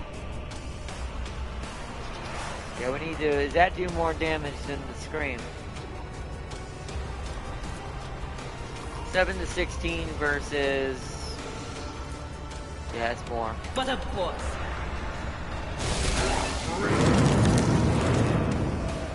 Yep, cuts and cracks appear on your skin. Can't go no more. You're done for this now, Idria. Switch to your gun. You're probably gonna die anyways, so. But I need Avalard to win that on his own. I've never felt pain Yep, like she's this. dead now. She's dead. That's guaranteed death now. Just a minor setback. The bleed is going to kill her. When it gets back to her turn. We have to end this with the sister and Avalard somehow, and I don't think it's possible. So we're gonna have 2 casualties, sadly. This was a terrible, terrible start.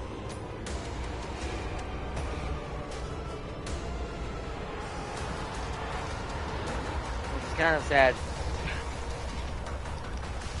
And I can't go healer because there's no way to run over there, I don't think.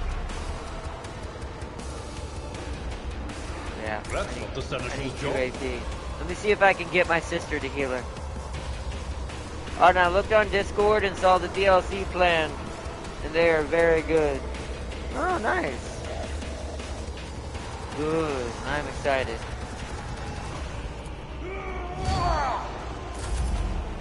Okay, the sister, she's got enough health to endure one more. I'm going to be using all my med packs on this, but Just in time. I can't carry it to live.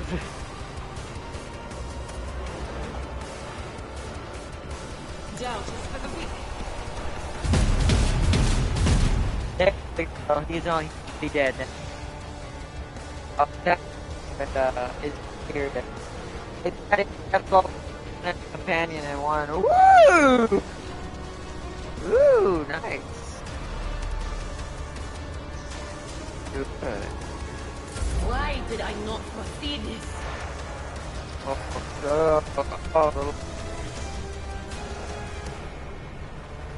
we're gonna hit Ballard to do that. A single shot. anything is.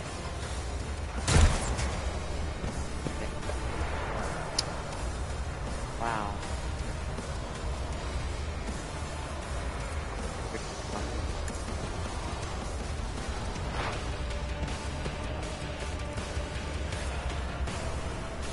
On it.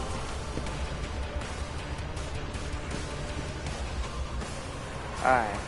Shield me. Ooh. Alright, Avalar. Pain and duty go hand in hand. Don't XCOM me. Victory is imminent like the... There we go. Woo! Battle over. Oh, too many stats. Look back at it. Your seneschal is... There is a fervor in my soul. Stop it! Ooh, hold on. Oh, it went away. Okay. Scared me. Ooh, see, that might actually benefit us having a shield this time. The world trembles beneath my feet. Woo! Okay, we did it. I gotta figure out my trauma now. Crippled leg. God dang it, it's agility. Permanent. How do I get rid of that? No, that's a terrible freaking occurrence. Oh, I may have to start this over off camera. That is the out of everything that could have happened. And I can't remember how to get rid of these. Is there a way to get rid of these? So just be in the ship? So even though it says permanent. But the thing is, I have to go. How can I be in the ship? I am the rogue trader. Damn it.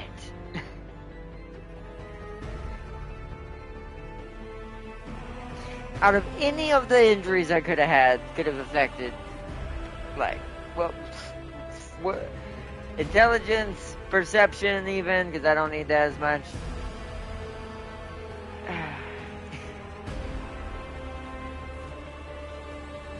Oh no, just complete the quest, it disappears. Does it? I don't think it does, but okay. Powers maybe the first unseen one's free, I uncover guess? my path. But I don't remember it saying that permanents disappear. But that would be very good if that is a... We might get a redeeming factor on that. So what was the other one I wanted? Wasn't there one that makes my charge longer?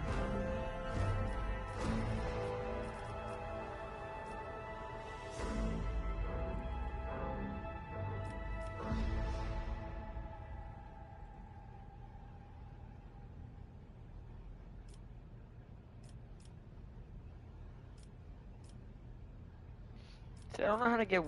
Reckless Strike must be an ability. So we can't get those. Where was the one that made the charge faster? Is it this? No?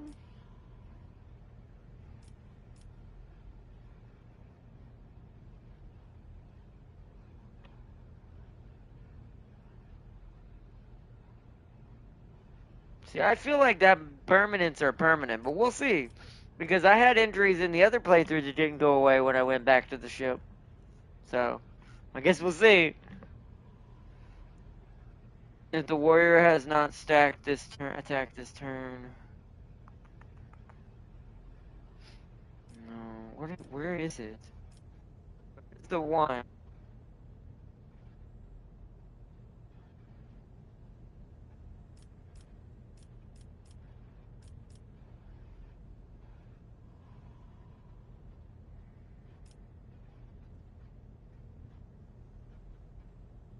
There's one that made it like it.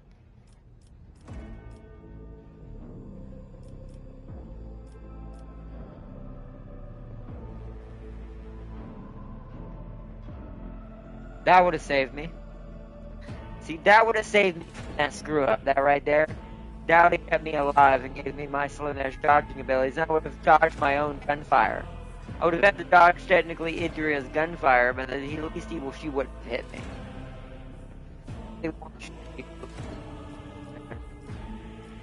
remember which one it is. Oh, this one. But that's not ramming speed? There it is. So it's ramming speed. So, see, now I'm gunshot. I need defensive maneuvers now. Yeah, I want ramming speed. We're going balls to the wall with this anyways. Ironically enough, I'm going to do this off for now. Just to get it back. Plus, this faster with the dodge more. So that don't happen again. Jeez, man. Alright. Have a lot of stuff in this already.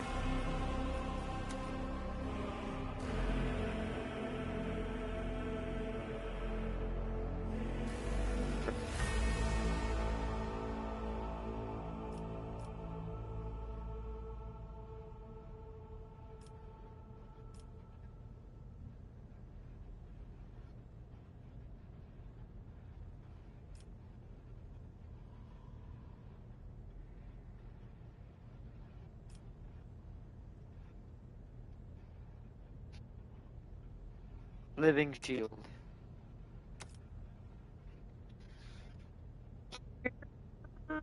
Tough 35, so let's give him some. There's a chance, let's give him the flat strength.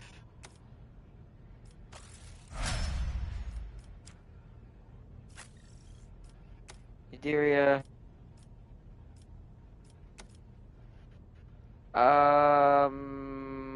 It's willpower and perception is her main thing. I do need to give her some ballistic. You know what? I'm actually gonna do this so she's not terrible with the guns I'm giving her. That way she can have a backup weapon when we can't use the war. Because we're using it a lot with this playthrough. So.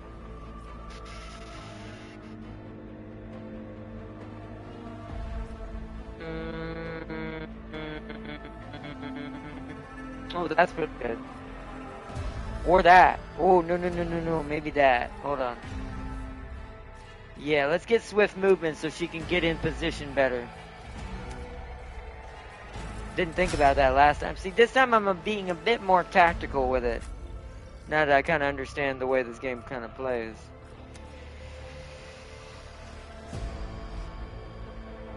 Wow, your agility is 50 for how heavy you are. How heavy you are and what you're wearing armor-wise. Okay. Ballistic skill. And then she's got rack and rune. See, I'm making sister harder. Yeah. For each adjacent ally, the soldier deals. Soldier gains crit hit chance. Cover fired up. She's not wearing sister armor. It looks like standard sister armor. I mean, maybe not completely normal. I guess probably not the average adapter armor, but I mean, it still looks like pretty heavy compared to what we're wearing. So I don't see how her agility is 50. She's wearing standard battle attire. Yeah, battle sister attire, but I do say there is less armor chest plate in the front than normal. Her boots are still pretty standard issue though. Yeah. Well, even regular sister battle armor, not like power armor, but like actual armor, isn't light. Like, they're just basically female tiny space marines, just not as big, nowhere near. But it's like, a 50 agility still seems quite high.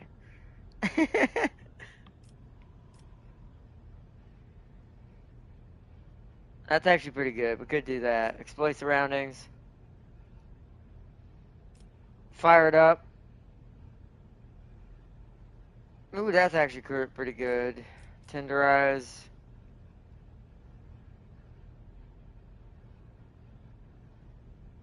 Ooh. Well, that's pretty hilarious. Let's go tenderize.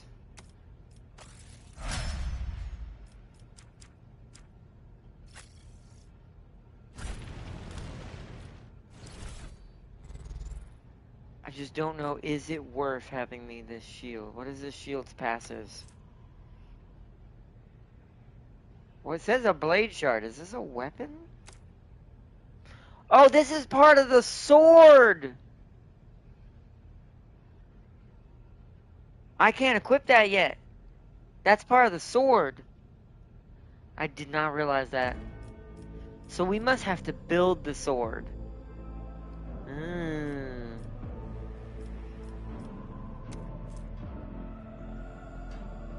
Whenever the wearer of these gloves gets an injury or falls unconscious, which I had these on already, in combat, their allies gain a +1 bonus. It's rude. Give that to Idria. She's the most likely to die besides me.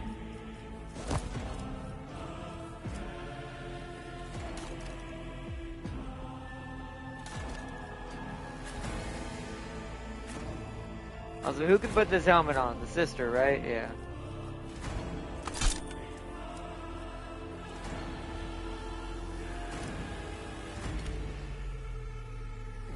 Not what I wanted. Oh, how to do that? I didn't mean to do that. Okay.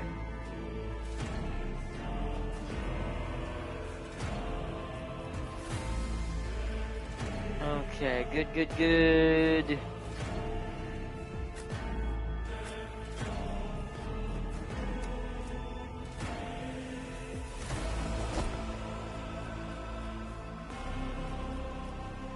That requires Imperium, doesn't it? Ah, no wonder we were allowed to use this with Darius. Requires Iconoclast follower. Much like we need to be a Heretic level 2 to wield this. Odd not choice. Would you fight 2 Primaris Marines or 1 veteran Space Marine as a Noise Marine?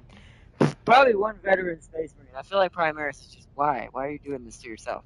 Unless you yourself are a Primaris Marine, Noise Marine, or whatever the Chaos equivalent to that is. That's just suicidal. I want to die. Okay. Let's give him that just in case he needs it. Alright.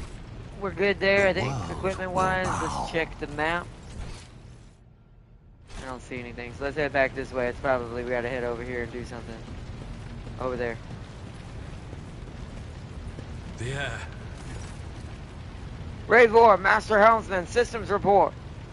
By the Emperor, it's the Seneschal living and breathing. Chaos has no equivalent, only Khorne has it. I'm pretty sure there's always some sort of, even if it's part demon, there's probably some sort of equivalent. Maybe not officially. Like, what I mean by that is there's no Marine Primaris Chaos. But there's probably a Chaos Warrior Marine that has something more than a normal Marine that technically could be considered this. How do people survive in here? We need to reestablish contact with the Navigator Sanctum. Must have been Providence. It better have been the Emperor's, not someone else's. When they barged in here, the ones with the Master of Whispers, some officers charged him, but it wasn't even a fight. I grabbed whoever I could and dragged them and buried the cogitators, and then I prayed for our rescue.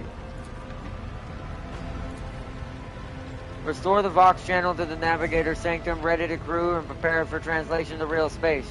Jared, you may call me superstitious, but translation is not a good time to disregard what we already know. What must I do? I'm ready to begin. I'm fighting the Primaris because they are new and have no discipline in fighting a Noise Marine. Yeah, but they're still stronger. I don't think no average Noise Marine could ever win that. They'd have to be some pretty shitty Primarises. There's our Theodora image again. Or I'll be one-shot by the Hellblaster with a Plasma Cipher. That's what I feel like that's more likely. Are you the one behind all this happening here? The one who addressed me and guided me out of the flames? Indeed, for the boundless truth encompasses us all. Merely one part of it reached out to you. An answer you did. you can become the new champion. The aspirant vowed to return with a trophy, a relic that could serve the edge of the daybreak. The fate was assured and steps chosen, and yet you broke the unbreakable when you took the aspirant's place. I see you on the day when the final dawn rises over the iron world. I see you by my side on that day, the day of my resurrection. Your image is woven into the tapestry of the things to come. I am the will of the weaver of destinies, and today I weave a new thread of elusive possibilities and fickle chances. The thread that will lead you out of the maw of irreversibility. The thread that will help you find the keys to salvation. The thread that will guide you and the weapon to return you to me. The path is set, child of dawn. You know what I just realized? The Dawn Star makes sense now. I'm called the Child of Dawn, right? Oh, this is playing perfectly into my roleplay for this character. The final dawn, those damn word bearers. The Child of Dawn, the thread is woven. Follow it, servant of mine.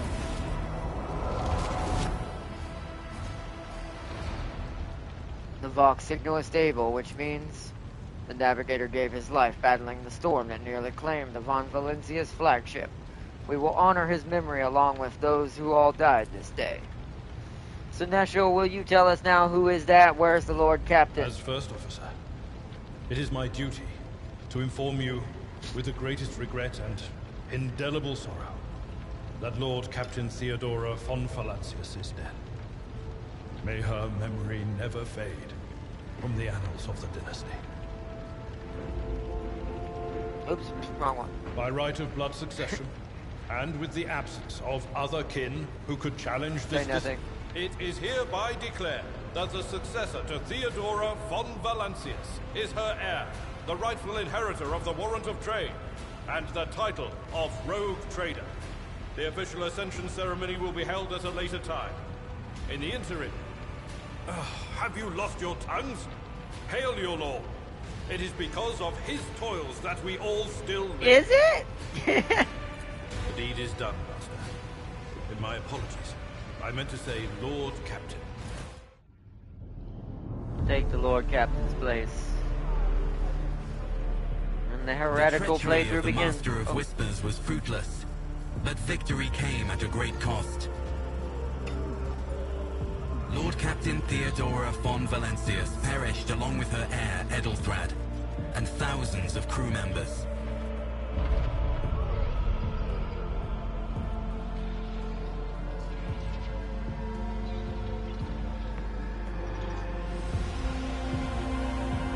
Yet hope remained, for the second in line to the Rogue Trader dynasty survived. At the cost of many sacrifices made by the Lord Captain in the name of his own ambitions.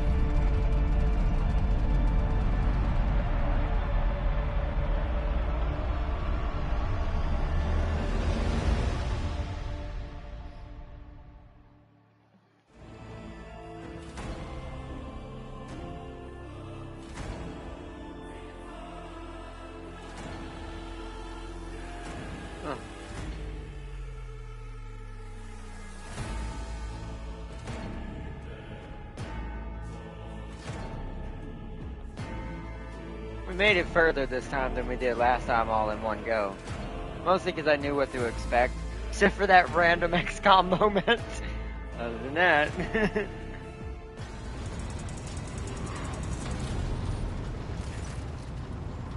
Here comes this part. Well then, your lordship. Lord Captain. So this is about the ship being kind of busted up.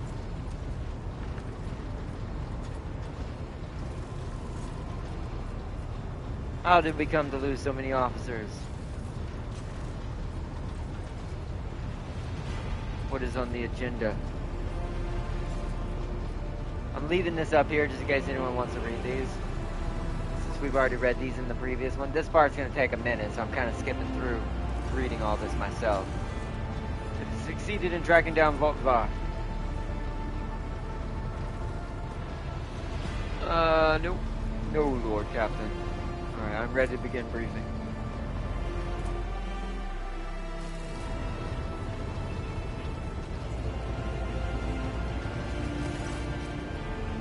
Dozens of eyes pair on you.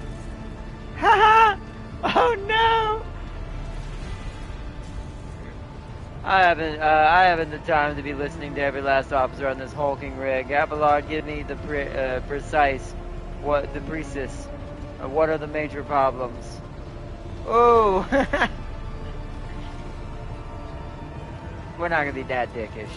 We're dickish, but I also need this crew to actually believe in my chaos powers. So,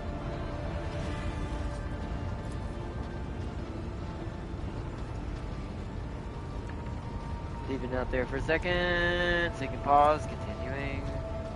Raver. Continuing. Hail, Lord Captain. And lastly, High Factorum, Generous Donrock.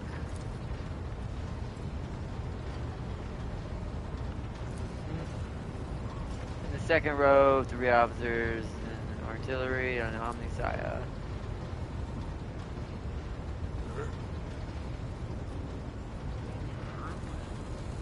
Thank you, Abelard. Greetings to you all. Okay, who do we want to hear first? Drive Master. Lord Captain, the foes that set upon this noble void ship destroyed the repositors of hundreds of machine spirits. The great warp engine entrusted into my charge is unharmed, thank the Omnisire, but its spirit mourns its dead brethren. We have not identified a prayer protocol capable. Okay, we already know that. So most of this is going to be the same.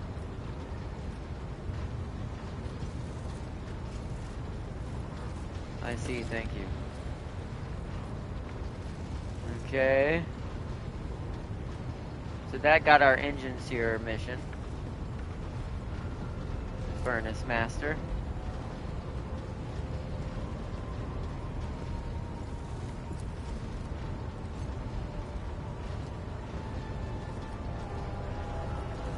Alright, High Factorum.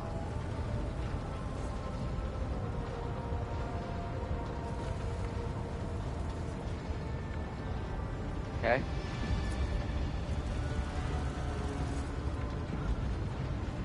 Alright. New blood, crew so yeah, we need to get crew from Riket Minoris. Okay. Master Helmsman.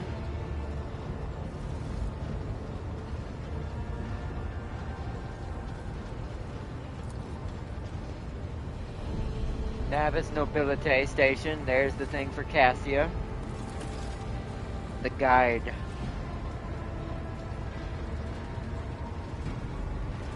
Perhaps you would introduce those present, Abelard. Master of Ordnance.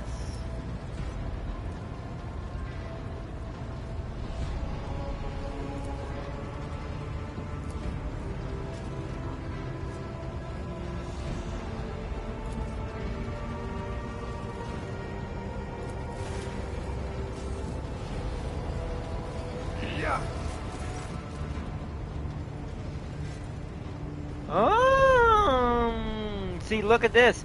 So these are the other ones. We're not going to choose either of these.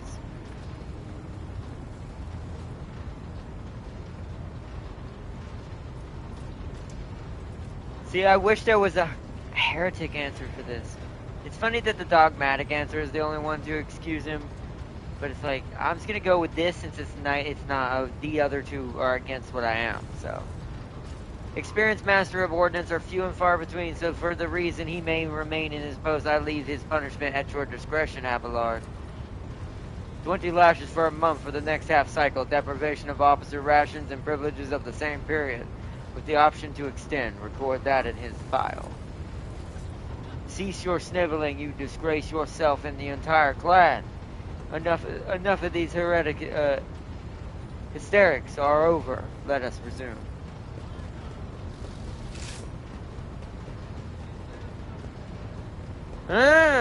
What just happened seems to be dawning on him only now in the knowledge of the fate that he so narrowly escaped. Help, I'm bored. Quickly punch me in the face. Alright. Alright, let's, to summarize, we have sustained precisely, Lord. What can you tell me about the system in which we are currently find ourselves? No.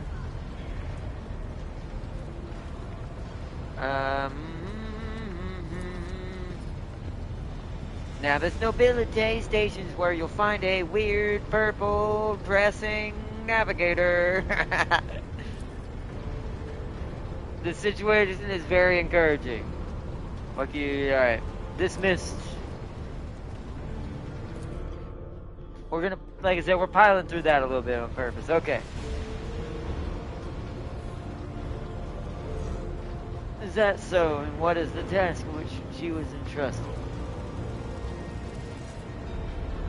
Alright, I came across a strange letter.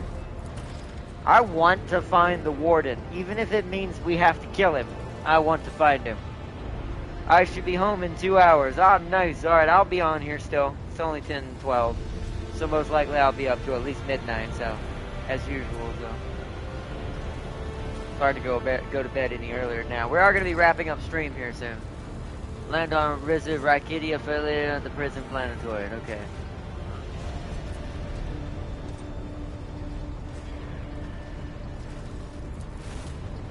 Alright.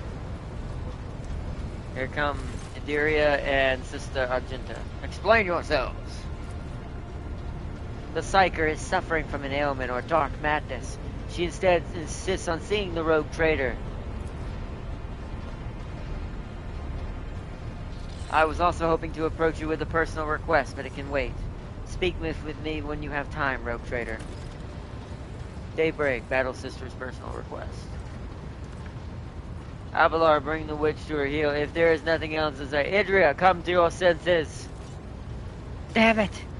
Your lordship, here's the thing. I was trying to see the immediate future, and it hit me so hard my head is still spinning. Something very strange is heading our way, and I can't make out what it is, no matter how hard I try. A single word I can make out. Daybreak. Or maybe it's dawn. And it's ringing and ringing and ringing like an echo, like a bell. But if it's daybreak, why is it so dark? We cannot extract any information of value from a single word. Can you tell us anything else, Mistress Talas? No, not yet anyway. The voices are going berserk, all shouting at once. I can't sense any of it. As soon as I know more, I will let you know. Lord Captain, if you want to take a closer look into your future, find me on the bridge and we can talk. Lady 3... Ooh! Did she actually give me this last time? I don't know if she gave me that opportunity last time. I know it talked about her serving her whispers. Maybe I just never talked to her. I should do that for this one. Not tonight, but I should definitely do that for this playthrough.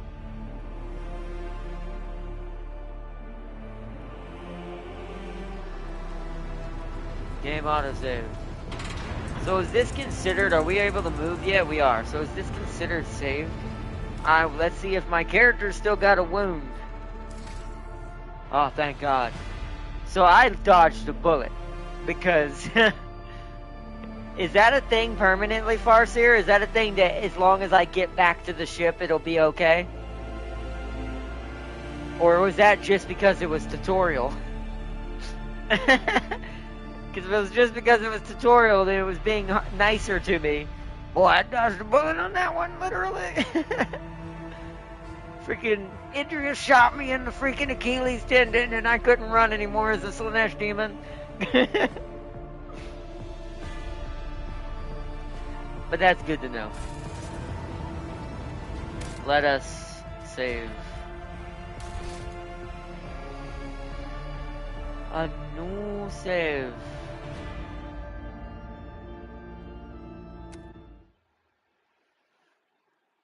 Alright. Let me see. What did I call today's episode series? Heretical Guardian. But I'm actually going to call it the title because the titles are my title for today's episode's cooler and makes more sense for what's happening. The Chosen Path. Boom. Save. Bring chat back up. And see, my character was fucked up fucked up big by the big dark Eldar with 4 parameters. 1 voyage later, I'm good. Oh, okay, so alright. So it does have to do with the ship itself being the ultimate healer of traumas. Kind of like XCOM. Gotcha, okay. Well, that's good to know. Thank goodness, or I'd have been the weirdest Slanesh demon in the world. A Slanesh demon that can't go fast. That just sounds stupid. But yeah, let's quit this out for now. That'd be the weirdest thing ever. A Slanesh demon that cannot go fast. It's like, what? What do you mean? How's that possible? Let's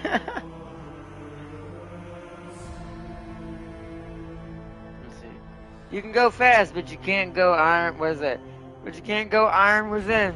Yeah, well, it's not my style of fighting.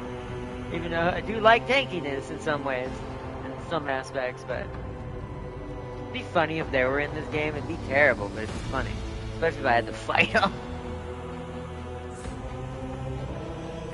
Oh man, I'm not like one Chaos Marine I heard apparently is terrible, so you know.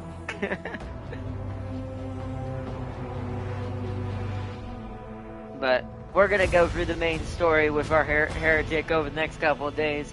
Tomorrow is mostly gonna be me and James, whatever we end up doing. Big shout out to Jazeech in chat. And I'm gonna do my fighting game I didn't get to do tonight. So you would think Slanesh would beat the most slow and tanky Space Marines. You would think. Technically in real life terms, or in terms of probably battle, if you're good on the tabletop, you probably can do that. You probably do have the advantage. But in other aspects, like the writing doesn't agree with it, and I don't totally agree with that to begin with, but on tabletop, I imagine that's an actual thing. But, you know, in the writing, it's not. But you would think.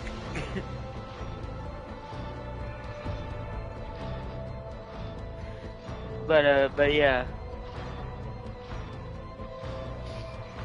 But I am very excited about this Heretical playthrough. I do like already the difference in the characters' reactions to me and how uneasy they are around me now, except for Ideria, because obvious reasons she's part Heretic already. She's higher than me. She's a rank 2.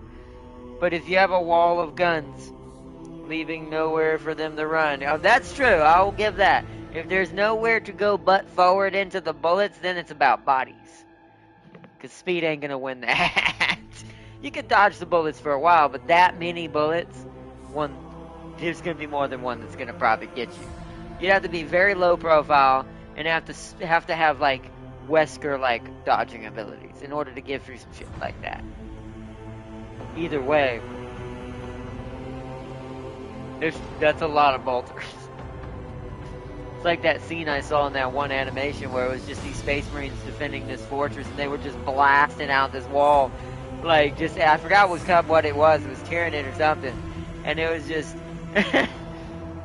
and so it's like, I've seen what that looks like. So that is pretty terrible. It's to have to go up against. That's why in those scenarios, unless there's no other way into the facility or whatever you're attacking, maybe you shouldn't attack it from the front. But, you know. Maybe you should embrace you're an assassin and go behind, or find a way inside in a different way. Who knows?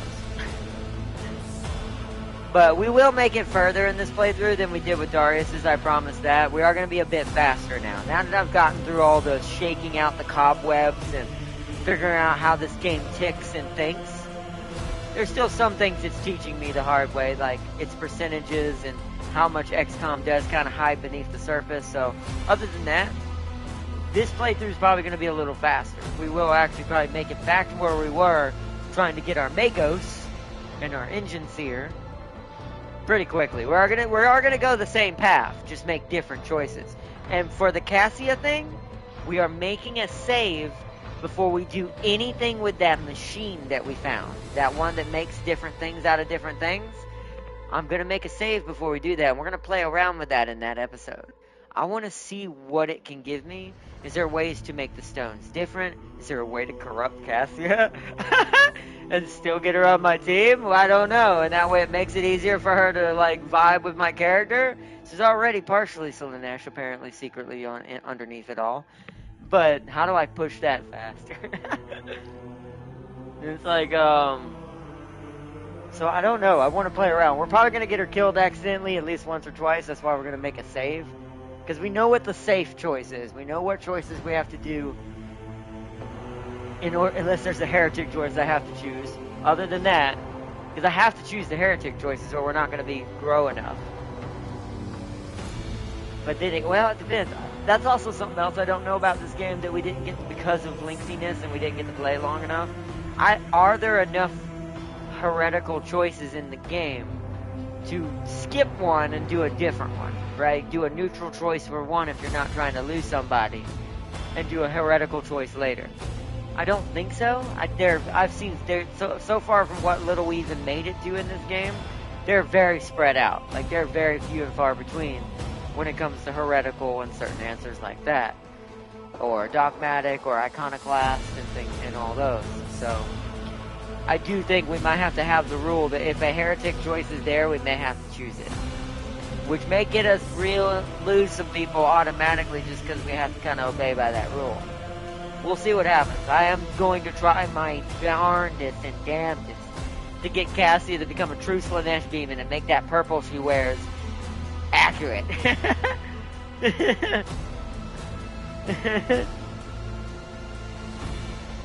Along with whoever else we end up coming across in the storyline. Since we can't get the Sister of Battle in this version, I do think that it's going to be Cassia, even in this version. It's probably going to be the easiest choice, unless she ends up turning on me. Then it might have to be Adaria, or Adiria. It might actually have to be Adiria, just because she might be the only one who can actually form a proper relationship with a heretic. But we'll see. I also want to see what my other choices down the road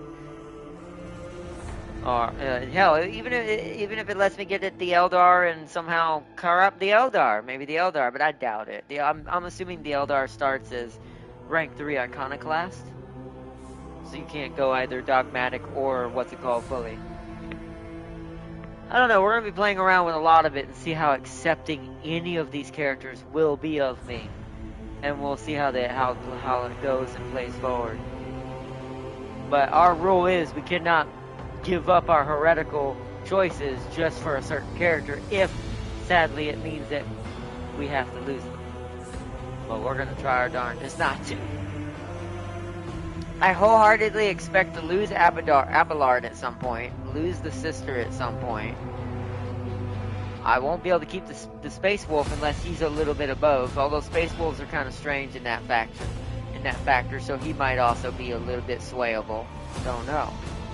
But yeah, needless to say, everyone hates them because when they do hates fighting them because when they do damage, it's always with knock-on effects. Here's the thing: the Iron Warriors left them no other option but to go through the wall of death. The fortresses are a nightmare to attack, with only one way in because they covered all other ways with even more guns. Well, even then, maybe it's not. Maybe the answer is not aggression. If you can't beat the Iron Warriors at their own game, which is doubtful, to be fair. Anyways, like how are you gonna? That's a pretty high order. I think the better option would be maybe infiltrate. Like don't use aggressive means. You're probably better off corrupting from the inside out. That would be a better choice at fighting something like that. Something that's more subterfuge than more about open war. Because clearly in open war, they ain't gonna be beaten that easily at all. So, it's really probably the only option you have. That's against anything like that, though.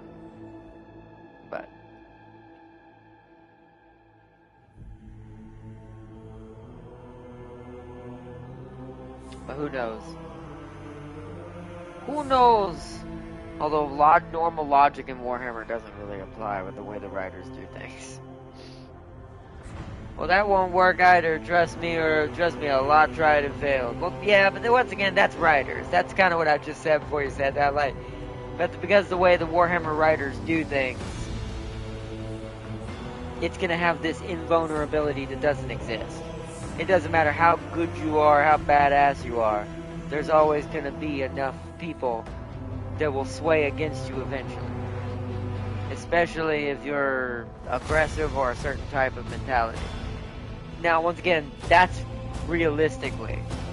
But in Warhammer lore and the way the writers do things, they rather embrace the completely invincible and unbelievable, even in Warhammer's terms, which is hard to say that, than make something seem logical. And you can't bunker down because they have impossibly OP siege weapons. Yeah, see, but like I said, I don't like that because that comes back to my same term I said. It's like, that's a writer thing.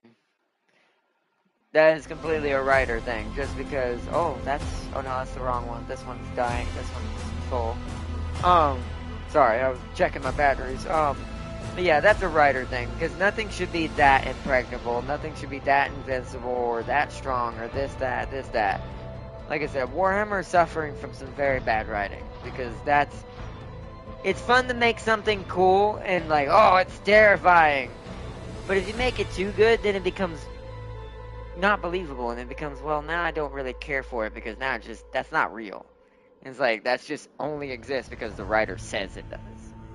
But in any other circumstance, in any other sci-fi, and a believable writer's writing, they would have the weakness of they would not see subterfuge coming because they would expect war. So. Yeah, and people do love them, but even then, I feel like if you were to ask someone, I mean, except for fans of Iron Warriors directly, I feel like you still ask someone, they'd probably still be like, yeah, they're a little too strong. Because it doesn't mean, there's no point in any other warriors at that point.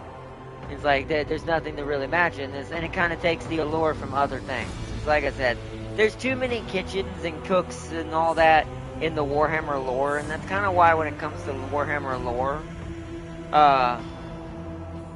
yeah, but see, even then, that the bitterness would mean subterfuge. That means their weakness is subterfuge.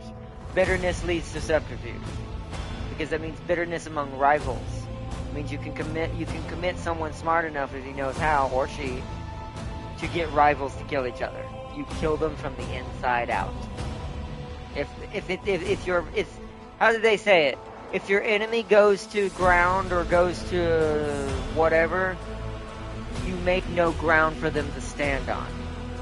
If your enemy goes to whatever, you make no way for them to do that. That's basic strategy.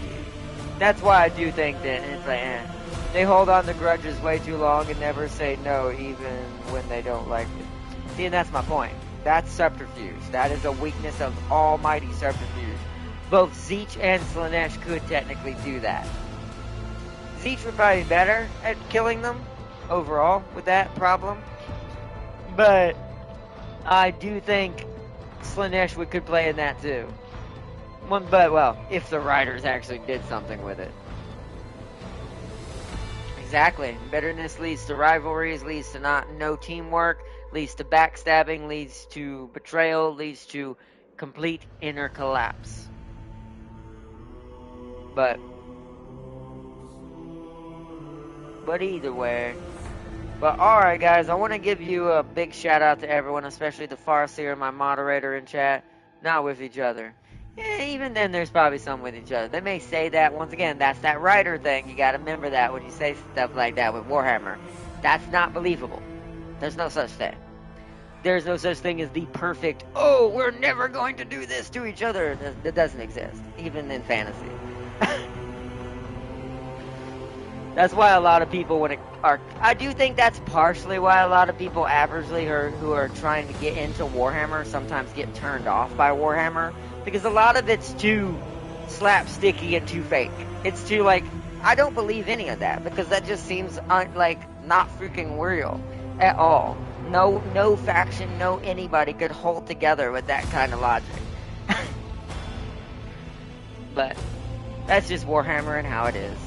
you have to kind of accept it either as that or just kind of, I don't know, either go with your own lore a little bit or go with your own way to kind of balance it out but keep it in the canon, you know? That's what the roleplay part of it's good for. But I do think the canon is a little too silly sometimes. But either way, I hope you enjoyed this stream, Farseer. Big shout out to my moderator, Farseer. Oh, well, their faction has the most legit reason to turn traitor. Well, yeah, turn traitor on the Emperor, but that's all the writer and all that's gonna allow. Like, they're not gonna allow them to hurt each other or someone to subterfuge into them and tear them apart. And it's like, you need to let that happen sometimes. If you want a faction to remain cool, but believable and make them even more badass, let them fail. But come back from that failure. That's better that way. But that's with anything, not just them. I could say that about even, like, Necrons or even them, but they kind of somewhat lost it, at least somewhat in the lore, every now and then, so even they kind of have that to them. Also, nobody in Chaos respect them. And that's also something I kind of see, like, how could you live in that? Like, how could you be a Chaos unit and just, that's why they feel a little unbelievable, because it's like, you're a Chaos unit, the other Chaos units hate, but the Imperium also hates you. In an actual scenario, and if you wanted to be a good writer, you could come up with a scenario for just one moment, or just one incident, where the Iron Within, or the Iron Warriors were attacked by both Chaos and the Imperium. They wouldn't hold against that, realistically, and if they did, then it would make me even more mad at the writers, because I'm like, you just made them even more fake. And it's like, that's why some of the lore I love when it comes to Warhammer. Others, I'm like, y'all just throwing shit out there and not even thinking about it before you write it down, aren't you? It's like, that sounds cool, write it down now! Who cares if it makes sense? But, you know. Well, they get along with the Renegades. That's one faction. That's not enough. But either way, like I said, it doesn't matter either way. Lore is gonna lore, so... The lore is gonna lore! It sounds like a Star Trek reference to actual Lore, the robot, Data's brother. The lore is gonna lore. But anyways, I hope y'all enjoyed. Big shout out to you, Farseer, as always. I hope you're doing good, and I hope you enjoyed the stream as always. And, my brain's melting. I'm getting kind of tired. But tomorrow we're going to be doing some awesome things, whatever we end up doing with James, a.k.a. Jazeech. Renegades as in Chaos Undivided faction. Oh, yeah, but that's one faction. Even if it isn't undivided, it's like, you can't expect one faction to come to your aid if you got attacked by, like, everybody. They're going to look at you and go, should we? You know, like, I don't know if it's worth it. They're getting attacked by literally every faction that doesn't like them from both sides. It's like, but who knows? But either way, but I hope you enjoyed Farseer. Big shout out to Jazeech in chat as well for chilling in chat. Big shout out to Tam King if he checks this out later, or anyone else who may catch this after the live stream if you didn't get to join up. See, and that's the largest Chaos Marine faction. Also the Red Cross. The Red Corsairs. Oh, what's the Red Cross? Yes, the Chaos Divided unit of Red Cross. Whoops. It's just the, what is that Legion I do? Also, what is the Oh, I forgot what it's called now. I don't want to say it wrong. I saw a Legion. What is, I'll say it like this. What is that Legion of Chaos Space Marines that look like they have vampire bat wings on their head? What is that? They look really vampiric, like, compared to other Chaos Space Marines. Also, their Terminators are more gangly. That's what I'm trying to find. Is this our faction, or a custom faction, or a legit faction of Chaos Space Marines? They look like what would have happened if Vlad was a Chaos Space Marine. That's the best way I can interpret it. Night Lords. A legion that sees chaos as a weakness. Whoa! Ooh! Ooh! So that's what they were, Night Lords. I guess it did say, clad in the blackest night of armor. I found a song based around them. There's literally a song I found on YouTube that I put in my metal because it's a metal song mixed with operetics music. I found a song based around them.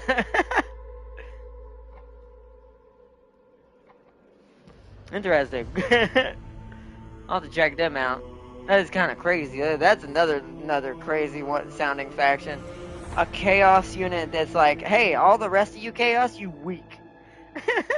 Also, they killed the least amount of people of all chaos factions. So why do they consider everyone so weak? That also seems a bit another one of those factions. It seems a bit unbelievable. I'm like, so you're gonna call everyone else weak, but yet you have killed the least out of any devoted chaos faction. They look cool, but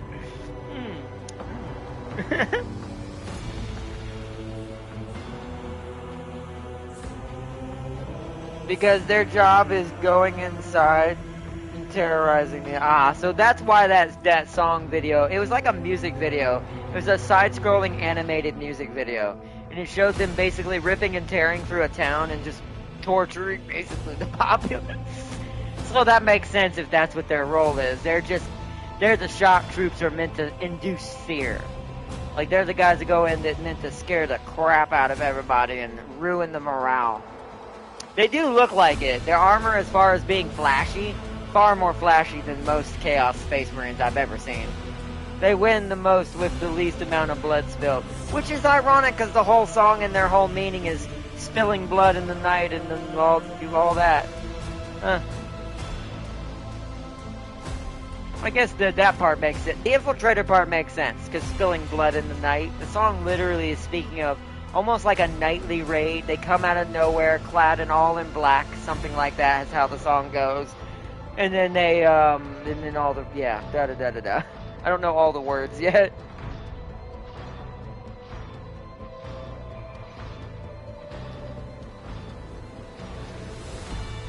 But, that's cool. I like infiltrators in general, but I still think that's a little weird that they consider everyone else weak when all their job is to terrorize. Also, Iron Warriors will never fight the Alpha Legion. Well, yeah, isn't the Alpha Legion the DPS version of what they are?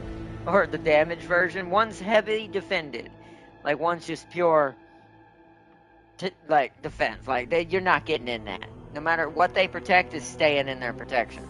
But isn't the Alpha Legion like the unstoppable force version? Like, they just punch.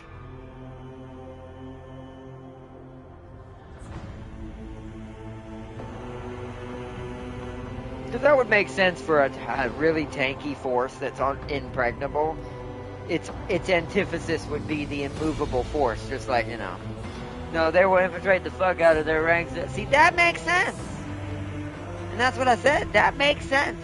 That is subterfuge. That should be the Iron Warrior's weakness. At least somebody's doing it. I think good on the Alpha Legion for knowing that. But this does mean that technically Chaos can do that too. It's just weird that it doesn't. Now, is Alpha Legion Chaos or regular Marines? I actually don't remember.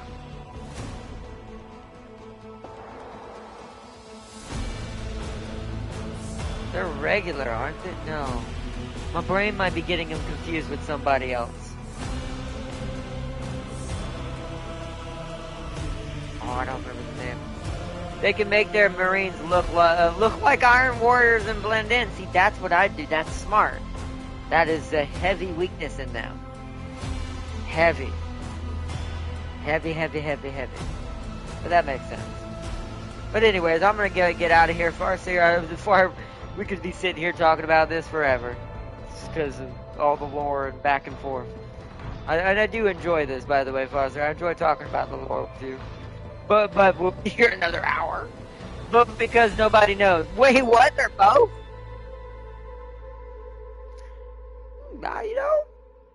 Maybe that's why I'm confused. Maybe that's why I keep thinking they're Chaos and a regular Marine. Maybe I've seen them as both. Maybe I have seen a Marine-looking version, and I've probably seen a Chaos variant. So they're both. How do you do that and get away with that in Imperial? Or in Warhammer in general? But they win. They're called Alpha Legion. No, I'm just kidding. But seriously, but yeah, big shout out to you, Farseer. Always enjoy our discussions of lore and just sitting and chilling. But I should wrap this up before it gets too late. Get ready and check in with James once he gets here later on tonight. See what we're doing tomorrow. And continue with our Slaneshmas. Also, big happy Slaneshmas to everyone out there. Also, Merry Christmas and Happy Holidays. Welcome, welcome. They infiltrated the Dark Angels, sabotaged Chaos, led their Chaos brothers to death, and ruined the Imperium time and time again.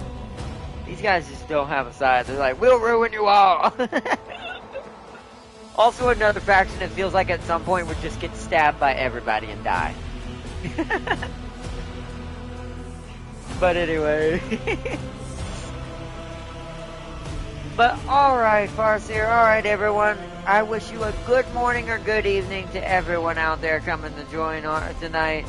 And I hope everyone has a good one. We're going to be, I actually don't know what time James will be up tomorrow. So I'm going to shoot for 3 to 4 o'clock tomorrow, depending on what goes on and when James gets up. So I say bye, Ardnot.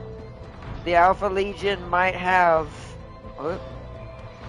1 million Marines, but nobody knows where they're at. Oh my God. See, that feels like, to me, that I almost kind of, I'll say this before I go, and before I say bye to you, Farseer, is that almost, not Slanesh necessarily, that almost feels like a hybrid Slanesh Siege faction. They're secretive, but they're also everywhere. They're watching you. You never know when they're there. There's millions of them, but no one knows who they are. Also, I forgot this. The Orkan Dawn of War 1 is a Alpha Legion agent. What?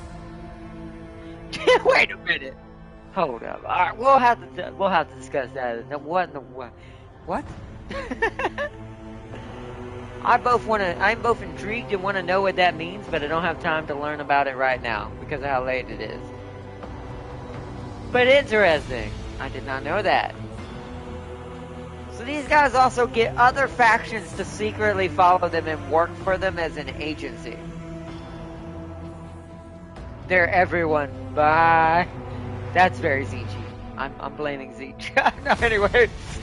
But I hope you have a good one, Farseer. Bye. And I hope everyone has a good one as well. And I will see you all in the next one. Peace and love, everyone. Bye, Farseer. Bye, everyone. Bye. Whoop, wrong button.